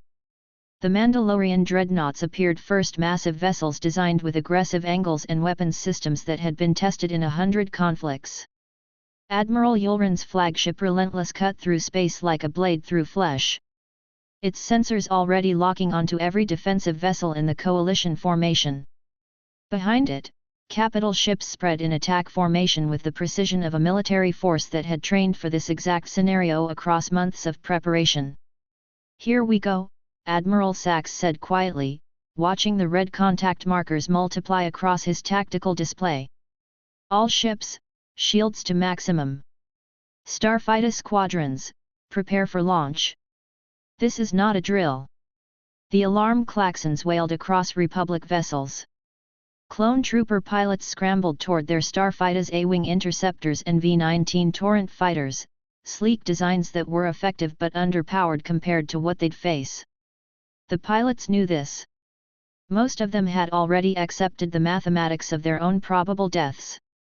Separatist fleet is moving, Trell reported, her fingers dancing across the holographic controls as she tracked Grievous droid warships repositioning into secondary defensive positions.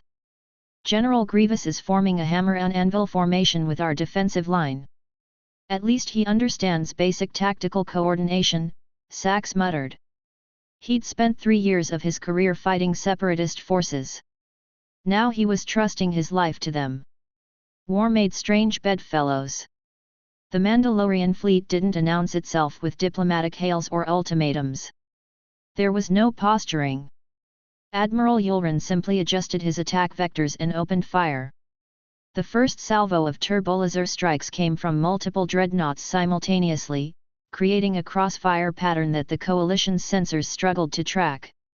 Emerald beams, not the red of standard Republic weapons but something more powerful, more precisely engineered, tore through space with the inevitability of gravity. A Republic cruiser named Vigilant took 3 direct hits to its portside shields. The protective barriers had been designed to withstand standard turbolaser fire, but these weapons operated at a different technological threshold. The shields collapsed with a sound like thunder echoing through the void. The ship's exposed hull took the next volley of fire directly. Armor that had been rated for conventional combat shattered under Mandalorian weapons. Atmosphere vented into space. Secondary explosions cascaded through the vessel like internal earthquakes. 14,000 personnel died in the Vigilant. Officers, technicians, clone troopers, maintenance crews, everyone aboard simply ceased to exist in the space of seconds. There wasn't even time for fear. Just darkness. Evasive maneuvers. Sax commanded, his voice cutting through the chaos. All vessels, execute defensive patterns Delta 7. Get those shield generators working at full capacity. I want every inch of us protected. But the problem with unified coalition tactics was that they required actual coordination. Republic protocols were different from Separatist procedures, which were entirely separate from Jedi command structure. The half-second delays caused by translation between these different systems created vulnerabilities. Gaps in the defensive formation. Anakin's battle meditation reached across the void, his consciousness extended through the Force to encompass the entire engagement space. He felt the coalition's movements before they happened. Felt the moment when a command would be transmitted from one admiral to another. Felt the exact microseconds when ships would rotate their shields to compensate for incoming fire. And he was always one movement ahead. The breakthrough. Admiral Yulren coordinated the assault with ruthless efficiency. As the coalition tried to establish defensive perimeters, Mandalorian dreadnoughts punched through them like they were made of paper. When the Republic attempted to concentrate firepower on a single target, Mandalorian tactics shifted. When Separatist forces tried to establish flanking positions, Anakin was already there, having anticipated their movements through battle meditation. A Separatist Lucrehulk-class battleship, massive, spherical, equipped with enough firepower to rival 3-star destroyers, tried to establish defensive coverage around Grievous' command vessel. The droid cruiser moved with surprising grace for something so enormous, its quad-turbolaser batteries lighting up the void with concentrated fire. For nearly 90 seconds, it looked like the tactic might work. The Lucrehulk's shields held. Its weapons were finding targets. Clone pilots were being forced to scatter, their fighter formations breaking apart under the weight of defensive fire. Then Admiral Yulren simply shifted the assault focus. 3 Mandalorian dreadnoughts coordinated simultaneous strikes on the Lucrehulk's reactor chamber, a protected location, but accessible to targeting if you understood the vessel's exact structural specifications. The Separatist ship's shields collapsed from internal cascade failure. The reactor core detonated in a catastrophic explosion that split the massive sphere into fragmenting sections. Each piece drifted through space, trailing flame and debris and the crystallized remains of 30,000 Separatist personnel. Grievous watched from his command vessel as his ally died. The cyborg general was capable of processing data far faster than organic minds could manage, and his calculations immediately showed that the coalition was losing this engagement through fundamentally superior tactics and technology. Fall back to secondary perimeter, Grievous commanded through the coalition frequency. His synthesized voice carried no emotion, just operational directives. All capital ships consolidate around the planetary shield generators. We establish defensive posture and make them come through us to reach the planet. But even as he gave the orders, Grievous understood what Anakin had already calculated. Secondary perimeters merely delayed the inevitable. They were fighting someone who didn't just have superior forces or superior weapons. They were fighting a commander whose consciousness had merged with ancient Sith knowledge. A mind that could predict their tactics before they fully formed them. A will that operated with absolute certainty of inevitable victory. Count Dooku watched the Lucrehulk die and felt something crystallize inside him. 2 centuries of accumulated patience. 2 centuries of planning and manipulation and waiting for the perfect moment. All of it dissolving into the reality that none of his plans had accounted for this possibility, a young man with the combined consciousness of an ancient Sith Lord and the raw power to reshape galactic warfare itself. All Separatist vessels, assume defensive positions around the inner shield generators, Dooku commanded, his elegant voice carrying authority even as his calculations showed survival probabilities steadily declining. General Grievous, focus anti-fighter defenses on the approaching Mandalorian interceptor squadrons. We're not letting them establish air superiority. The clone and droid starfighters began engaging the Mandalorian interceptor squadrons, creating a three-dimensional dogfight that spread across hundreds of kilometers of space. An A-wing pilot named Thorn Blonde, experienced, with 3 years of Clone Wars survival already behind him, threaded his fighter through a formation of Mandalorian interceptors with maneuvers that should have been physically impossible for organic systems to withstand. His targeting reticle locked onto a Mandalorian fighter directly ahead. Thorn's finger found the trigger. Blaster bolts erupted from his weapons, tearing through the Mandalorian interceptor's shields and finding hull.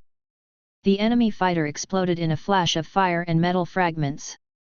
One confirmed kill, Thorn transmitted through his squadron frequency, his voice calm despite the adrenaline spike. These Mandalorian birds aren't invulnerable. Stay tight and focus. Then he saw it on his sensors. A Mandalorian ace fighter moving at velocities that should have torn apart any standard starfighter frame. The incoming fighter was smaller, more elegant, piloted with precision that suggested thousands of hours of combat training. Thorn tried to evade. Tried to brake left and climb simultaneously, using three-dimensional maneuvers to avoid what should be incoming fire. But the Mandalorian pilot anticipated every movement. For 15 seconds, the two fighters engaged in a lethal dance, neither able to land a clean strike, both pushing their vessels to the absolute edge of structural tolerance. Then Thorn made the mistake that killed him.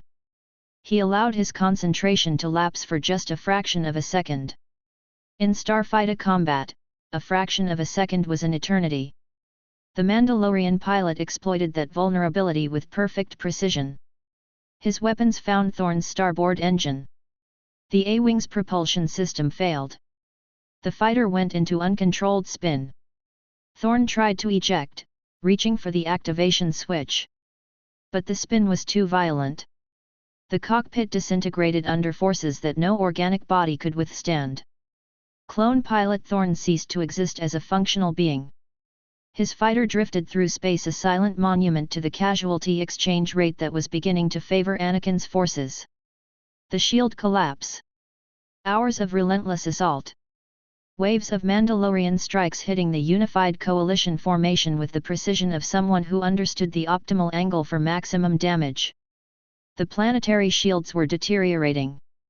Republic cruisers were limping with damage that couldn't be fully repaired while under active fire. The Separatist droid fleet was being systematically dismantled, each destroyed vessel representing resources that couldn't be replaced. Admiral Sachs watched his fleet die and made calculations that every commander dreaded. How long until the planetary shields fail? He asked Trell, though he already knew the answer. 23 minutes at current bombardment rate, she replied, her young voice carefully controlled to hide the fear beneath. That assumes they don't adjust their targeting patterns. They will adjust, Sachs said quietly. He'd studied Anakin's tactics across the months of this war. Understood that the Emperor didn't just use superior firepower. He used predictive analysis and psychological warfare. He allowed defenders to hope briefly. Then crushed that hope with overwhelming force. All squad leaders, this is Admiral Sachs, he transmitted across the Republic frequency. I want every remaining fighter engaged with Mandalorian interceptors. Keep them occupied. If we can buy even a few more minutes, maybe the Jedi and Separatists can establish reinforced positions around the temple. It was a false hope, and everyone on the frequency understood it. But false hope was sometimes all that warriors had to cling to as they approached inevitable defeat. The planetary shields began to fail, not with a dramatic collapse but with a gradual breakdown of energy coherence. One section failed first, overloaded by concentrated fire. Then another. Within minutes, the orbital shields were no longer providing planetary protection. They were just temporary barriers that would delay the inevitable assault on the surface. Admiral Yulren watched the shield cascade fail and transmitted a single message to Anakin: shields are failing, Mandalore. The planet is exposed. Shall we proceed with orbital bombardment and landing assault? In his meditation chamber aboard Relentless, Anakin opened his eyes. His consciousness had been extended through battle meditation for 6 hours straight, maintaining simultaneous awareness across dozens of fighters, coordinating capital ship movements, predicting coalition defensive responses before they manifested. The strain of maintaining such extended consciousness should have been overwhelming. But it wasn't. Because Anakin was no longer just Anakin. He was merged completely with Malak's ancient knowledge and will. And Malak had maintained consciousness across battlefield formations that stretched across entire star systems for centuries at a time. "Begin landing operations," Anakin commanded, his voice layered with harmonic undertones that suggested two consciousnesses speaking as one. "I want assault shuttles descending within 2 minutes. The temple falls today. The Jedi Order ends today.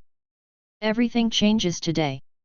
His darksaber ignited black blade humming with power that seemed to pulse in time with some fundamental frequency of darkness itself. And 500 assault shuttles began their descent toward Coruscant, carrying dark Jedi and Mandalorian warriors and the absolute certainty that this battle was already decided. The only question remaining was how long the defenders could pretend otherwise. The plaza. The first dark Jedi hit the temple plaza like locusts descending on crops. Their lightsabers ignited reds, purples, oranges, creating a constellation of hatred against the grey stone. Anakin stepped out of the lead assault shuttle with his darksaber already glowing, and the weapon sang through the air with a sound that made the ground tremble. "Look at them waiting for me," Anakin said, and he was smiling. His voice carried layers of amusement and contempt simultaneously. "The Little Alliance. The desperate gathering of the broken and afraid. You know what I see when I look at you? I see the end. I see the exact moment your galaxy stops existing." Master Mace Windu emerged from the temple's main entrance with his purple lightsaber ignited, his expression carved from stone and hatred. Behind him came Jedi Masters Cole Nerva Orodian with scars from 100 battles and the human knight Jeremiah Karras, whose green blade had tasted blood across 3 years of Clone Wars combat. Beside them stepped Count Dooku. The old Sith moved with the bearing of someone who'd spent centuries waiting for exactly this moment. His red lightsaber ignited with a sound like reality splitting. And next to Dooku, General Grievous emerged in his full mechanical glory, his 4 lightsabers, 2 blue and 2 green, stolen from fallen Jedi humming with readiness. "Emperor," Dooku said, his voice carrying genuine respect despite the circumstances. "You've grown into something we didn't anticipate." "Everything grows into something more when you stop feeding it chains," Anakin replied. He was laughing now, genuinely laughing, his entire body moving with the rhythm of someone experiencing absolute euphoria. "All those years, the Jedi kept me small. Kept me restrained. Told me strength was something to be ashamed of. Now I'm free, and look at what I've become." He raised the darksaber, and the air itself seemed to scream. "Who dies first?" Anakin asked, tilting his head like he was genuinely curious. "Does it matter? You're all going to fall anyway." Mace Windu came at him. The Jedi Master moved with speed that had devastated opponents across the Clone Wars. His purple blade came in quick, precise strikes designed to overwhelm through relentless offense. For the first exchange, they moved across the plaza in a blur of light and shadow, their blades connecting in patterns that created cascades of energy. But Anakin's defense wasn't about technique. It was about will. His darksaber moved in responses that weren't calculated but rather felt ancient knowledge merged with young reflexes, creating something that was faster than prediction. Windu's blade came high. Anakin twisted beneath it and came up with a vicious upward strike aimed at the Jedi Master's ribs. Windu pivoted, his purple blade dropping down to parry just in time. The impact rattled through both warriors. Windu felt it immediately. This wasn't someone he could outlast through conditioning and discipline. This was raw power. "You're slower than you should be," Anakin said, and he was still smiling. Not mocking exactly, but genuinely delighted by the challenge. "All that age. All that experience. And you still move like you're afraid." Like hitting me too hard might break your philosophy. He pressed forward with strikes that came faster now, movements flowing into each other with no pause, no hesitation. Windu gave ground, his purple blade rising and falling in desperate defensive patterns. His jaw clenched with the effort of maintaining his guard. 3 steps back. 5. 7. The Jedi Master's boots scraped against stone as Anakin drove him toward the temple's edge.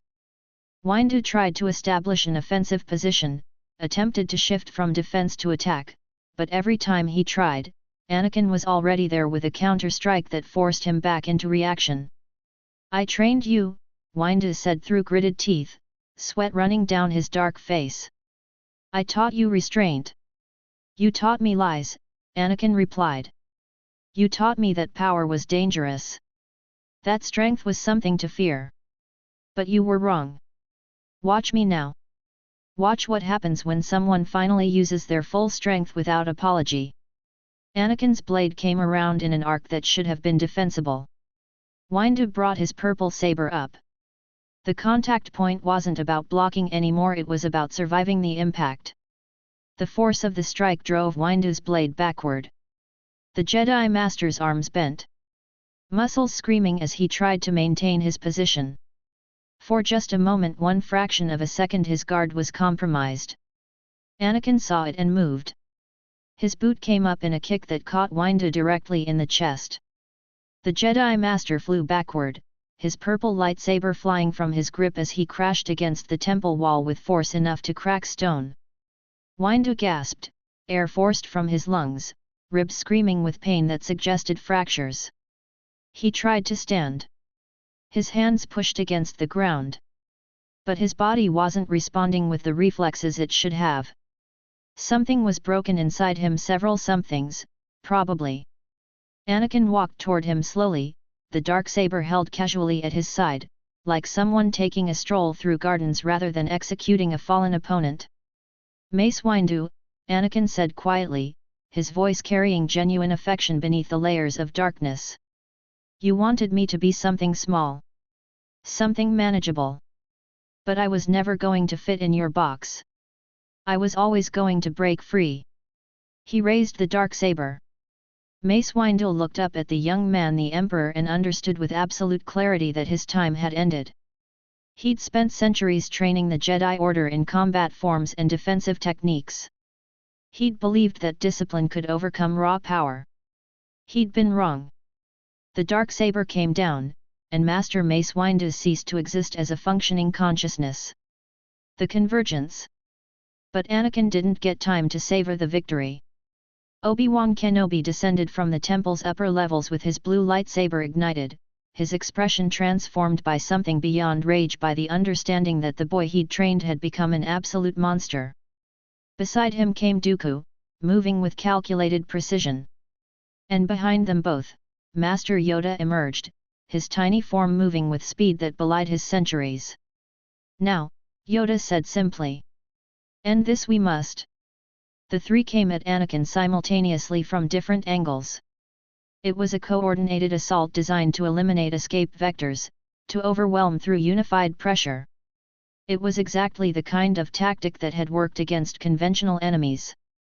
Anakin laughed. Actually laughed.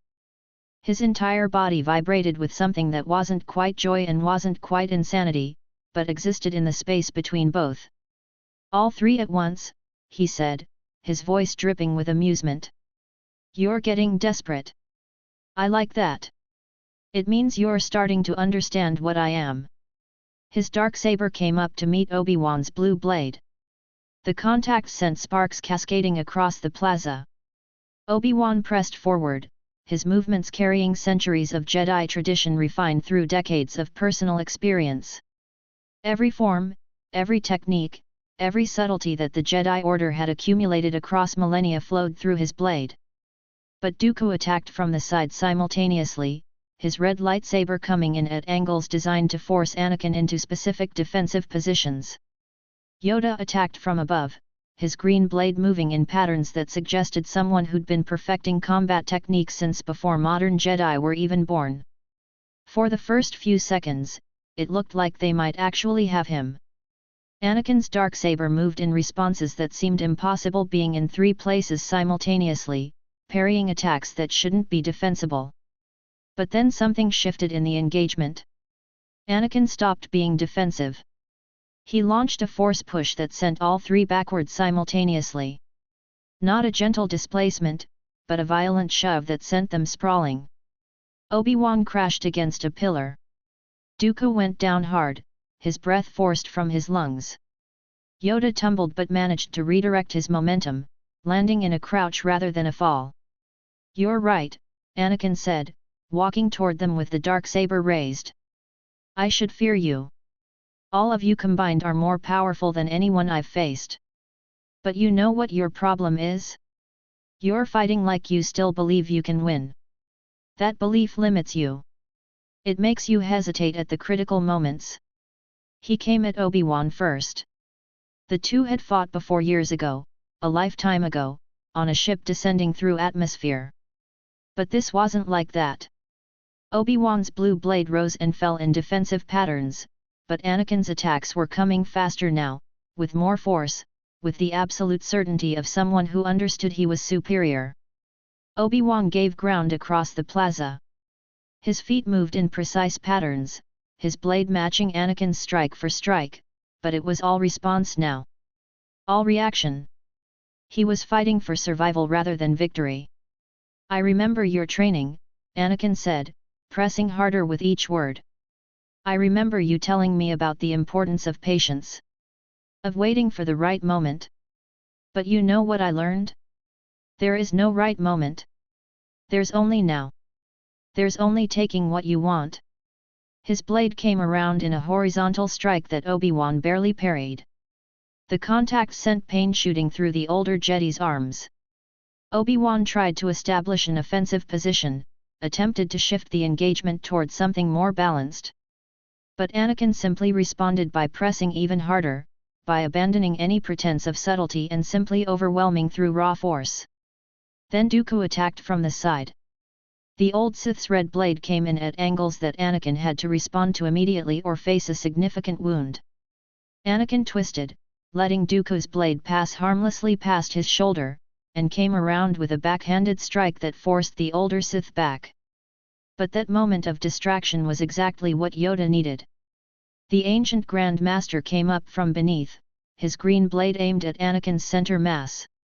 Anakin had to drop his darksaber down to parry, and suddenly he was in a position where all 3 were pressing him simultaneously. For the first time since the duel had begun, Anakin was purely defensive. His darksaber moved in frantic patterns, blocking Obi-Wan's overhead strikes, parrying Dooku's precise thrusts, deflecting Yoda's lightning-quick assaults. Sweat was starting to run down his face. His breathing was becoming heavier. But then something changed in his eyes. Something shifted in his presence. "Enough," Anakin said quietly. He released the force in a burst that wasn't directed at anything specific, just a raw explosion of dark side power radiating outward in all directions. All 3 warriors were thrown backward violently. Obi-Wan crashed into a statue and fell hard, the wind knocked from his lungs. Dooku went down on his side, blood flowing from his mouth where he'd bitten his tongue during the impact. Yoda tumbled through the air but managed to land on his feet, his ancient face showing the first clear signs of strain. "I gave you an opportunity," Anakin said, moving toward them with the darksaber raised again. "I let you think you had a chance. But this is mercy, and mercy is all you deserve." He came at Obi-Wan again, but this time there was no mercy in the assault. There was only the absolute intention to kill. Obi-Wan's blue blade rose one final time in defense, but his strength was failing. Blood was dripping from his temple where he'd hit the statue. His movements were becoming less coordinated. Anakin's blade came down in a strike that Obi-Wan couldn't quite parry completely. The darksaber cut across his arm, drawing blood, forcing him to drop his blade. Obi-Wan fell to his knees. "I loved you," Obi-Wan said, and his voice was broken in ways that had nothing to do with his physical injuries. "I tried to save you." "I know," Anakin replied simply. And that's why this has to hurt. The Darksaber came up for the final strike. Then Dooku attacked from the side. The old Sith's red blade came directly at Anakin's exposed ribs. It was a desperate strike, made without hope of victory but with the understanding that forcing Anakin to defend might give Obi-Wan time to escape. Anakin pivoted, his Darksaber coming around to block the red blade. But the momentum forced him away from Obi-Wan. And in that moment of distraction, Yoda descended from above, his entire body moving with the speed of something that had spent centuries perfecting violence. The three engaged in a whirlwind of light and power. Anakin's black blade met Dooku's red, then Yoda's green, then Obi-Wan's blue as the older Jedi recovered enough to rejoin the fight.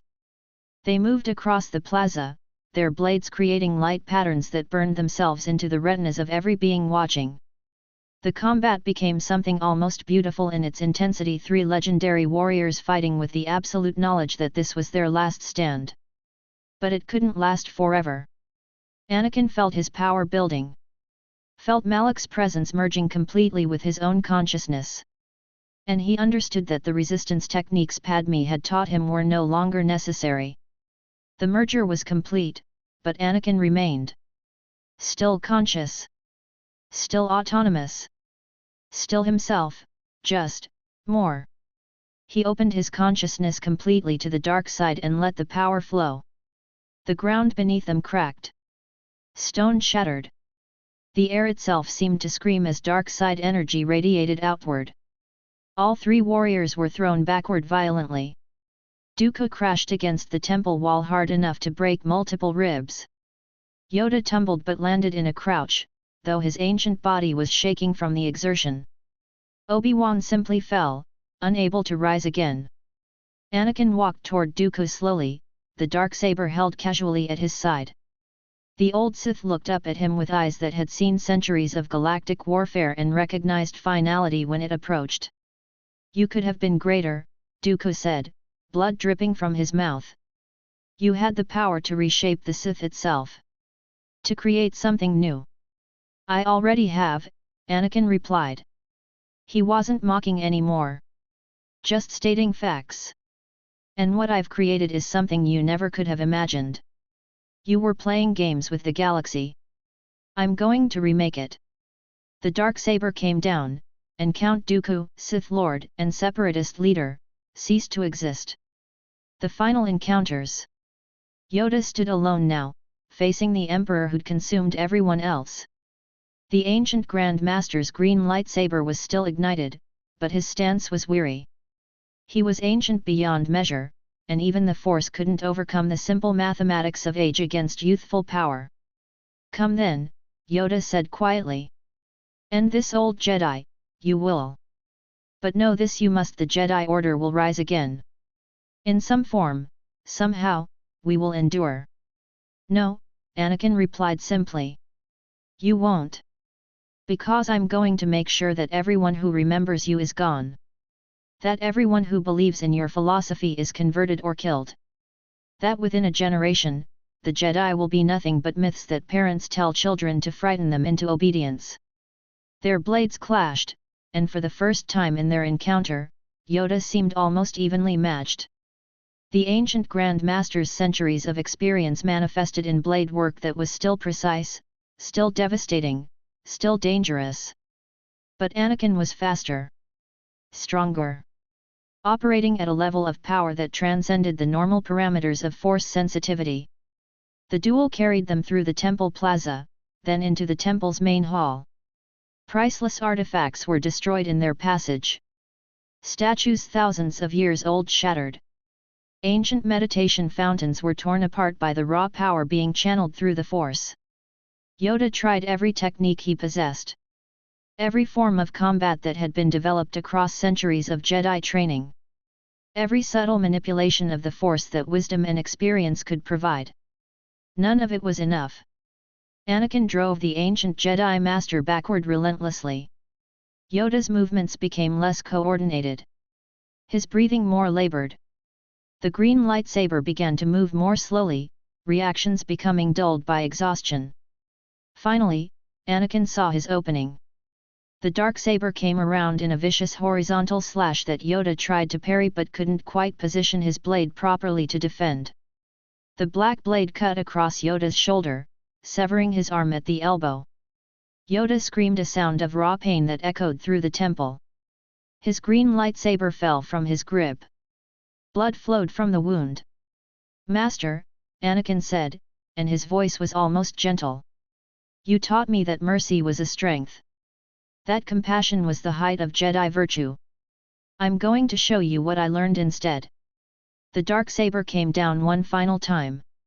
Master Yoda, Grand Master of the Jedi Order, wielder of wisdom accumulated across centuries of life, fell in the place that had been the sanctuary of the Jedi for 1,000 years. Padme's revelation. The temple doors at the far end of the hall opened with a sound like thunder. Padme Amidala walked through them with her Sith lightsaber ignited, her presence in the Force suddenly visible to everyone. The Jedi who'd been defending the temple felt her presence like a physical blow. Knight Joran Mal, a human who'd been coordinating the defense of the archive chambers, staggered backward in shock. "Senator," Master Yulian Niel said, her Twi'lek features showing absolute disbelief. "What are you?" "There's no Senate anymore," Padme said calmly, her red blade glowing in the darkness. "There's no Republic. There's only the Empire now. And I've chosen to be part of it." She moved through the defending Jedi with devastating efficiency. Her Sith training refined through years of secret practice made her faster than any single opponent they could throw at her. Her blade moved in patterns that suggested absolute certainty, absolute power, absolute commitment to conquest. Joran Mal tried to defend himself. His green blade came up to meet her red saber. They moved across the archive chamber in a duel that was breathtaking in its intensity but ultimately predetermined in its outcome. Padme was simply operating at a level that Joran Mal had never trained for. When it was over, Joran Mal was dead. And Padme stood alone, her red blade still glowing, her presence acknowledged by Anakin through a single look that contained acknowledgement of shared understanding. "Together," Anakin said simply, his voice carrying layers of satisfaction. "Together," Padme agreed. And in that moment, the Jedi Order's defense broke completely. The surviving defenders understood that they were facing not just one emperor, but two. Not just raw power, but coordinated darkness operating as a unified force. The convergence. General Grievous emerged into the plaza with his 4 lightsabers ignited, moving with the precision of a machine that had been designed specifically for combat. Behind him came Pong Krell, the basilisk dark Jedi whose forearms made him nearly impossible to defend against in close combat. Beside them walked Maul, his red lightsaber glowing, his presence in the Force radiating ancient hunger that predated even Malak. And then there was Kira, her violet blade active, her entire bearing transformed by years of training under Anakin's direct guidance. The coalition defenders, those few who remained, saw this convergence of power and understood that resistance had become impossible. Sidious stood at the far end of the hall, his yellow eyes glowing with something between fear and recognition as he watched his student become something far greater than any Sith Lord should be allowed to become. "You're still thinking like an apprentice," Anakin said to the Chancellor. "Like there's a hierarchy. Like there's a balance. But you're wrong. Everything has changed. The old order ends now. And I'm the only one who decides what comes next." Sidious raised his lightsaber to defend himself, but before he could move, Anakin was already there. What happened next wasn't a duel. It was an execution. Palpatine tried to run. The Chancellor bolted toward the temple's far entrance, his yellow eyes wide with understanding that he'd made a catastrophic miscalculation. He'd trained Anakin believing he could control the boy through manipulation and power dynamics. Now he was facing the consequences of his arrogance. Anakin laughed, genuinely laughed, as he raised his hand. The sound echoed through the temple halls like something inhuman. Like something ancient speaking through a young body. Force lightning erupted from his palm. But this wasn't the pale blue electricity that most Force users channeled. This was something different. This was dark side power refined through Malak's centuries and amplified through Anakin's raw potential. The lightning turned red-crimson bolts that seemed to burn reality itself as they tore through space. Palpatine's scream was cut short. The red lightning caught him mid-stride. His body convulsed as electrical current ripped through his nervous system. His robes ignited. His flesh charred. For a moment, just a moment, Palpatine tried to raise his own hands to channel defensive power. But Anakin was already there. His fingers splayed, and the red lightning intensified. Palpatine's entire form was engulfed in crimson fire. His skin blackened. His muscles contracted and tore as the electricity coursed through him with no mercy, no mercy. The Chancellor's screams became nothing. Just raw sound. Just the noise of a consciousness being torn apart at the molecular level. Then Anakin closed his fist, and the red lightning transformed into something else entirely. Force drain. Anakin pulled. He felt Palpatine's life force flowing into him like a river of pure power. Centuries of accumulated dark side knowledge. Decades of political manipulation and Sith sorcery. The raw energy of a being who dominated an entire galactic government flowed directly into Anakin's consciousness. Palpatine's body simply collapsed. Didn't fall, collapsed, like a puppet with cut strings. What remained was a withered husk, skin hanging from bone, eyes empty of anything resembling life or consciousness. Chancellor Sheev Palpatine, Darth Sidious, Master of Sith and Architect of the Clone Wars, ceased to exist. Anakin stood in the temple's main hall, breathing hard, his entire body vibrating with the power he'd just absorbed. His presence in the Force had become so overwhelming that even the surviving defenders could feel it like atmospheric pressure. Like standing before a supernova that hadn't yet exploded. He thought he controlled me, Anakin said to no one in particular, laughing again. His voice carried harmonics that suggested something other than purely human vocal cords producing it. He thought he could use me as a tool. But I was never his apprentice. I was always something else. Something he couldn't understand. He looked down at his hands. Force lightning danced between his fingers, red and black, colors that shouldn't exist but did. Colors that represented the absolute fusion of his consciousness with something far older and far more terrible. I can feel everything now, Anakin continued, his gaze sweeping across the temple chamber. Across the defenders who remained. Across the dark Jedi and Mandalorian warriors who'd sworn allegiance to him. I can feel every life in this galaxy. Every consciousness. Every being that's ever drawn breath. And they all belong to me now. The manifestation. Then something shifted in the engagement space. Anakin felt it immediately, a pressure building from within his own consciousness. A presence that had been sleeping, integrated so completely into his awareness that it had become part of him. Now it was waking. Now it was asserting dominion. Malak. The ancient Sith Lord had been merging gradually with Anakin's consciousness for months. The process had seemed complete. Anakin had seemed fully autonomous. But what he'd believed was merger was actually something else. Something more subtle. The Sith Lord had been waiting. Waiting for the moment when Anakin's consciousness would be sufficiently exhausted from maintaining battle meditation and individual duels. Waiting for the moment when the Emperor's awareness would be diffused enough to permit takeover. That moment had come. Anakin felt Malak's presence surge like a tidal wave crashing through his consciousness. The ancient Sith Lord wasn't trying to kill him. Wasn't trying to destroy his mind. Malak was trying to subsume him completely. To absorb Anakin's consciousness into his own the way he'd absorbed so many others across centuries of existence. And for just a moment, one terrifying moment, it worked. Anakin's body froze. His hands dropped to his sides. His eyes went blank as Malak's consciousness overwhelmed his own, drowning out his sense of self beneath layers of ancient will and accumulated power. But then something broke through. The techniques Padme had taught him. The resistance methods. The ways to compartmentalize consciousness and maintain autonomy even when facing external will. Anakin reached for those techniques with the desperation of someone drowning, and they came. Walls appeared in his consciousness, barriers that Padme had shown him how to construct. Walls that compartmentalized his mind into sections that even a Sith Lord couldn't simply overrun. Walls that gave his consciousness space to exist independently of Malak's will. But the effort was tremendous. The exertion was absolute.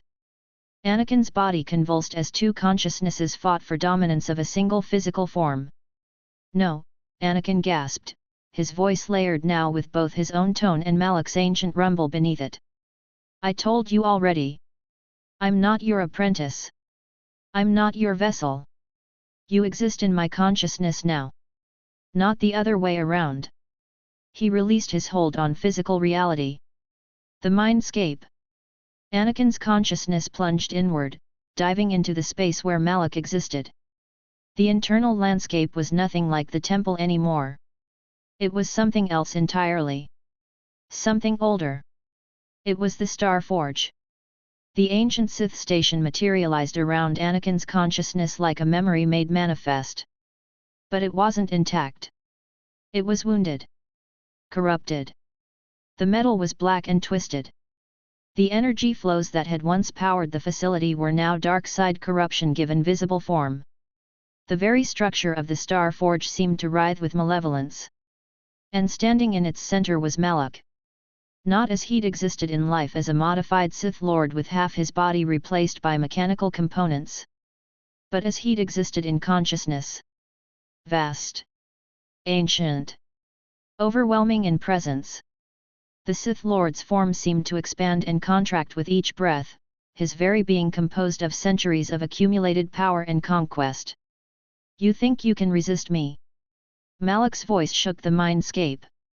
It resonated through Anakin's being like thunder. "I have conquered civilizations.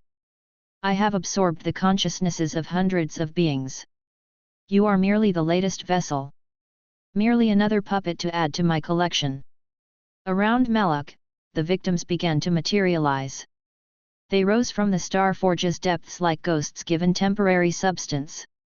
Jedi that Malak had drained centuries ago. Sith apprentices who'd tried to resist and failed. Soldiers from 1,000 worlds who'd been absorbed into his collection. They were puppets now. Shadows of consciousness existing only as extensions of Malak's will. They came at Anakin. Anakin's consciousness snapped into defensive patterns. He couldn't fight them all in conventional ways. This was mindscape combat. This was fighting on a level where will and understanding were the only weapons that mattered. He reached for the techniques Padme had taught him and began building walls. Not walls that blocked consciousness but walls that redirected it. Walls that turned Malak's own power against him. As the drained victims attacked, Anakin's consciousness bent their attacks aside, using their own momentum to push them deeper into the mindscape. "You made a mistake," Anakin said, his consciousness manifesting as something like physical form but not quite. Something that was thought-given shape. "You thought I was like the others. That I'd eventually break. That I'd eventually surrender my consciousness to your will." One of the drained victims, an ancient Jedi Master whose name had been lost centuries ago, came at Anakin's consciousness directly. The assault was overwhelming. The ancient Jedis will tried to crush Anakin's sense of self, tried to dissolve his individual consciousness into the collective mass of drained victims. But Anakin didn't resist directly. Instead, he accepted the attack and transformed it. The ancient Jedi's assault became fuel for Anakin's own consciousness. Rather than being crushed, Anakin absorbed the energy, integrated it, and became stronger for it. The drained victim dissipated like mist. One by one, Anakin moved through them. Not fighting them as enemies but accepting them, understanding them, incorporating their consciousness into his own framework in ways that didn't destroy his autonomy but rather enhanced it. Each victim he absorbed gave him access to their knowledge. To their understanding. To the specific details of how Malak had conquered them. And with each absorption, Anakin understood more about how to fight Malak himself. The final confrontation. Malak realized what was happening and manifested directly. The ancient Sith Lord's consciousness crashed against Anakin's like a supernova. The force of the collision sent waves through the mindscape. The star forge shattered around them. Reality itself seemed to fracture under the pressure of two consciousnesses of extraordinary power locked in absolute conflict. "You dare!" Malak roared, his will pressing down on Anakin like the weight of a planet. "I will crush you. I will absorb you. I will make you understand that individual consciousness is meaningless against my accumulated will." But Anakin was no longer fighting by Malak's rules. He used the techniques Padme had shown him.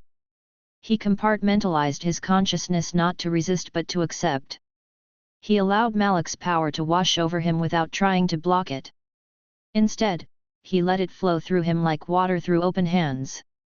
And as Malak's power flowed, Anakin understood something fundamental about the ancient Sith Lord. Malak was afraid. For all his power, for all his accumulated consciousness and ability to absorb others, Malak was terrified of being absorbed himself. That fear was visible in the way his consciousness pressed down. That fear was the source of his aggression. Anakin reached for that fear and pulled. He used the force drain techniques that Malak himself had taught him. But instead of draining Malak's life force, Anakin drained his essence. His accumulated consciousness. The millions of individual identities that Malak had integrated into himself across centuries of existence. Malak screamed. The sound wasn't physical. It was consciousness itself screaming as its foundations crumbled. All the identities that Malak had absorbed, all the consciousnesses he'd integrated into his own being, were being pulled away. Being freed. "No," Malak gasped, his voice losing its overwhelming quality as his power dispersed. "No, you can't. This isn't I am eternal. I am." "You're nothing," Anakin said quietly. His voice was his own now. Just Anakin. Just the consciousness he'd preserved through Padme's techniques. "You're nothing but accumulated hunger. Hunger and fear and the desperate need to consume everything around you so you wouldn't have to face your own emptiness." Anakin reached into the core of Malak's consciousness and did what he'd learned from Padme. He didn't destroy the essence. He separated it. He created barriers between Malak's individual consciousness and the vessel it inhabited. He isolated the Sith Lord's awareness and then, with absolute precision, he released it. Malak's consciousness dissipated into the Force itself. Not destroyed. Not absorbed. Simply freed. Released back into the raw energy that all consciousness eventually returned to. His accumulated power scattered like dust. His individual will dissolved like fog beneath sunlight. The ancient Sith Lord ceased to exist as a discrete entity. The awakening. Anakin's consciousness snapped back into his body. He opened his eyes in the temple chamber. His breath came in ragged gasps. His body was trembling from the exertion of maintaining simultaneous conflicts in both physical reality and internal mindscape. But he was alive. He was himself. He was autonomous. Malak was gone. The presence that had been occupying his consciousness for months, the ancient voice that had seemed so overwhelming, so inescapable, was simply gone. Anakin was alone in his own mind for the first time since the merger began. Truly alone. Truly himself. He looked down at his hands and felt tears running down his face. But they weren't tears of grief. They were tears of release. Tears of understanding.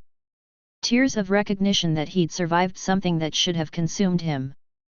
That he'd maintained his autonomy against an opponent who'd spent centuries perfecting the art of absorption. "Malak is gone," Anakin said quietly, speaking to the survivors in the temple. Speaking to Padme. Speaking to the Dark Jedi and Mandalorian warriors who'd pledged their allegiance. "The merger is complete, but I remain. I am Anakin Skywalker. I am Emperor of the Sith. I am the absolute master of this galaxy." He raised his hands, and the Force responded. Not with the overwhelming power that Malak had channeled. Not with the desperate hunger for conquest that the ancient Sith had possessed. But with something more refined. Something more dangerous because it was controlled. Because it was truly his. The age of the old orders has ended, Anakin declared, his voice carrying across the shattered temple. The Jedi are gone. The Republic is gone. The old Sith are gone. What rises now is something new. Something that takes the best of all of them and transcends their limitations. He looked at Padme, and in that look was acknowledgement. Understanding. Recognition that she'd given him the tools to survive what should have destroyed him. This galaxy is mine now, Anakin said, and he was smiling. Not the manic laugh of someone unhinged by power, but the genuine smile of someone who'd faced absolute darkness and emerged stronger for it.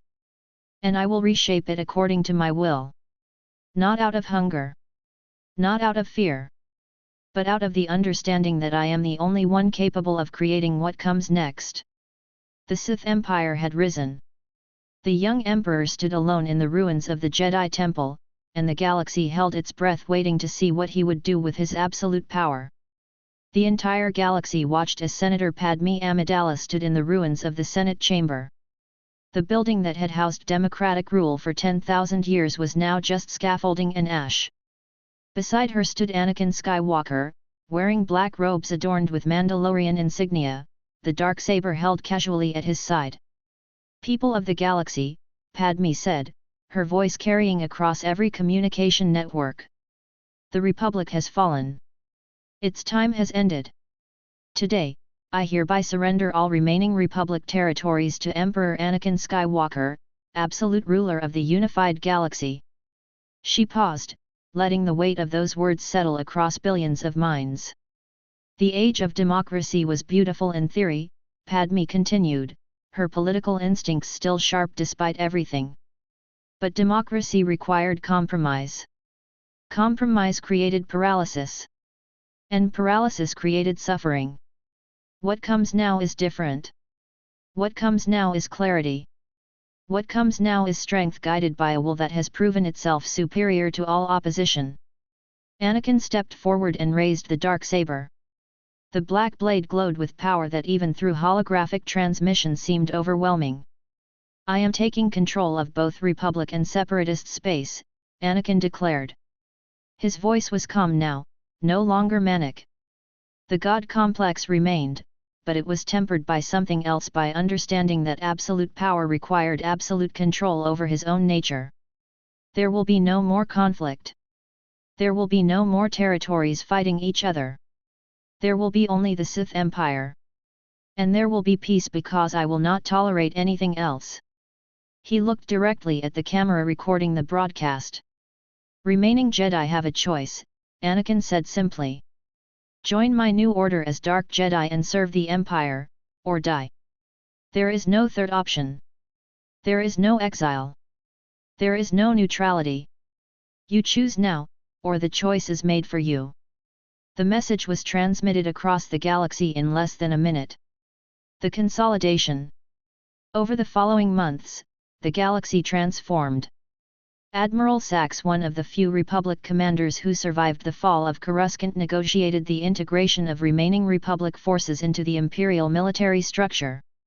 Separatist forces were absorbed without resistance.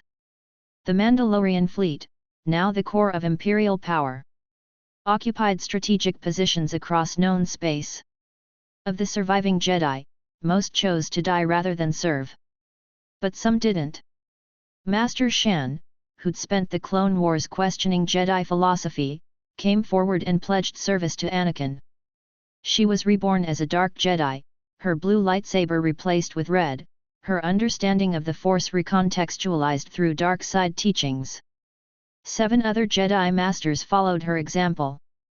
17 knights accepted positions in Anakin's new order. Those who resisted were hunted systematically. Pong Krell, Maul, Kira, and Padme herself led search and destroy operations across the galaxy. Isolated Jedi who'd fled into hiding were found and eliminated. Master Nerval, who'd hidden on an obscure outer rim planet, was discovered after 3 months.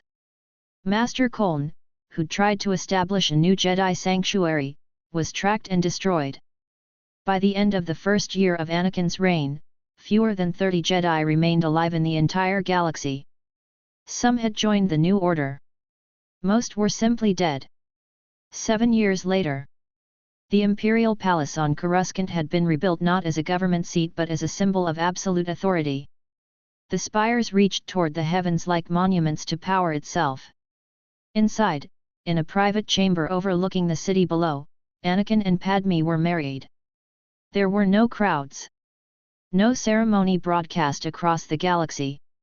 Just the two of them, alone, in a room that held no witnesses except for the ghosts of everyone who'd died to bring them to this moment. "I never thought I'd actually do this," Padme said, her hand in Anakin's. "I trained my entire life to rule through politics and manipulation. But here we are." "Here we are," Anakin agreed. He was smiling, genuinely smiling, not with manic intensity but with something that resembled actual contentment. "We've won, Padme. We've actually won." "We've conquered," Padme corrected. "That's not the same thing." "No," Anakin said. "It's not. But we have something that conquerors rarely possess. We have each other. We have mutual understanding. We have the absence of betrayal." Padme leaned in and kissed him, and for just a moment the Emperor and Empress of the Sith Empire were simply two people who understood each other completely. 10 years into reign. Luke Skywalker was born first, 5 years into their marriage. Then Leia came, 2 years later. The twins were born into a galaxy that had known nothing but peace under Anakin's rule. A peace enforced through the absolute certainty that any resistance would be met with overwhelming force, but peace nonetheless. Crime had dropped to its lowest levels in recorded history. Planetary conflicts were resolved through imperial decree. Trade moved freely across every system. There were no wars. There was no hunger. There was no poverty, not because Anakin had eliminated greed, but because he'd eliminated anyone foolish enough to hoard resources while others starved. It was a peace built on fear. But it was still peace. Luke inherited his father's connection to the Force. By age 5, he could move objects through wool alone. Leia inherited her mother's political acumen. By age 7, she was already understanding the nuances of galactic administration. Anakin watched his children and understood what he'd truly become. Not just a conqueror. Not just an emperor. He'd become the architect of a new galactic order. He'd become a legend. The irony of fate. Somewhere in the depths of the Force itself, the essence that had once been Darth Malak continued to exist no longer as a discrete consciousness but as diffused energy that had returned to the fundamental power that underlay existence itself. Malak's plan had been to absorb the Chosen One. To consume Anakin's consciousness and use his raw potential to conquer the galaxy and reshape it according to Sith principles. By all calculations, it should have worked. The ancient Sith Lord had absorbed hundreds of consciousnesses. He had perfected the techniques of consumption and merger. But Malak had underestimated the power of human connection. He'd failed to account for the possibility that someone like Padme would teach Anakin the techniques to resist. He'd believed that absolute power was measured in raw force sensitivity and accumulated knowledge. He'd been wrong. In the end, Malak's greatest failure became Anakin's greatest victory. The Sith that had sought to create an empire by consuming the Chosen One had instead created the perfect emperor by being destroyed by him. Every technique Malak had taught Anakin, Anakin refined and perfected. Every knowledge the ancient Sith had accumulated, Anakin improved upon. Every ambition Malak had possessed, Anakin achieved and transcended. The empire that Malak had dreamed of was built on the foundation of Malak's destruction. Epilogue. 30 years into Anakin's reign, the galaxy was more unified than it had been in 10,000 years. There was no dissent because dissent was not tolerated. There was no freedom because freedom was understood to be the luxury of the weak. There was only the absolute will of the Emperor, and beneath that will, billions of beings working in harmony toward purposes they barely understood. Anakin Skywalker had become a legend. Not the legend of a hero who sacrificed himself for others, but the legend of a being who'd conquered everything through sheer will and superior understanding. School children were taught his deeds. historians wrote about him in terms reserved for the greatest figures in galactic history. And he'd achieved it all while maintaining his autonomy. While remaining Anakin Skywalker beneath the power.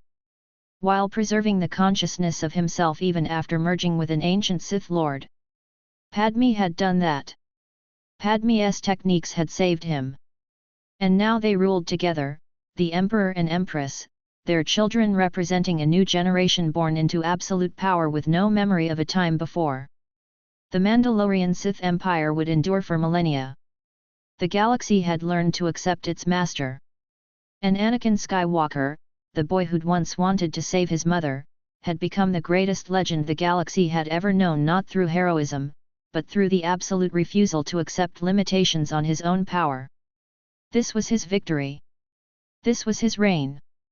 This was the galaxy remade according to his will.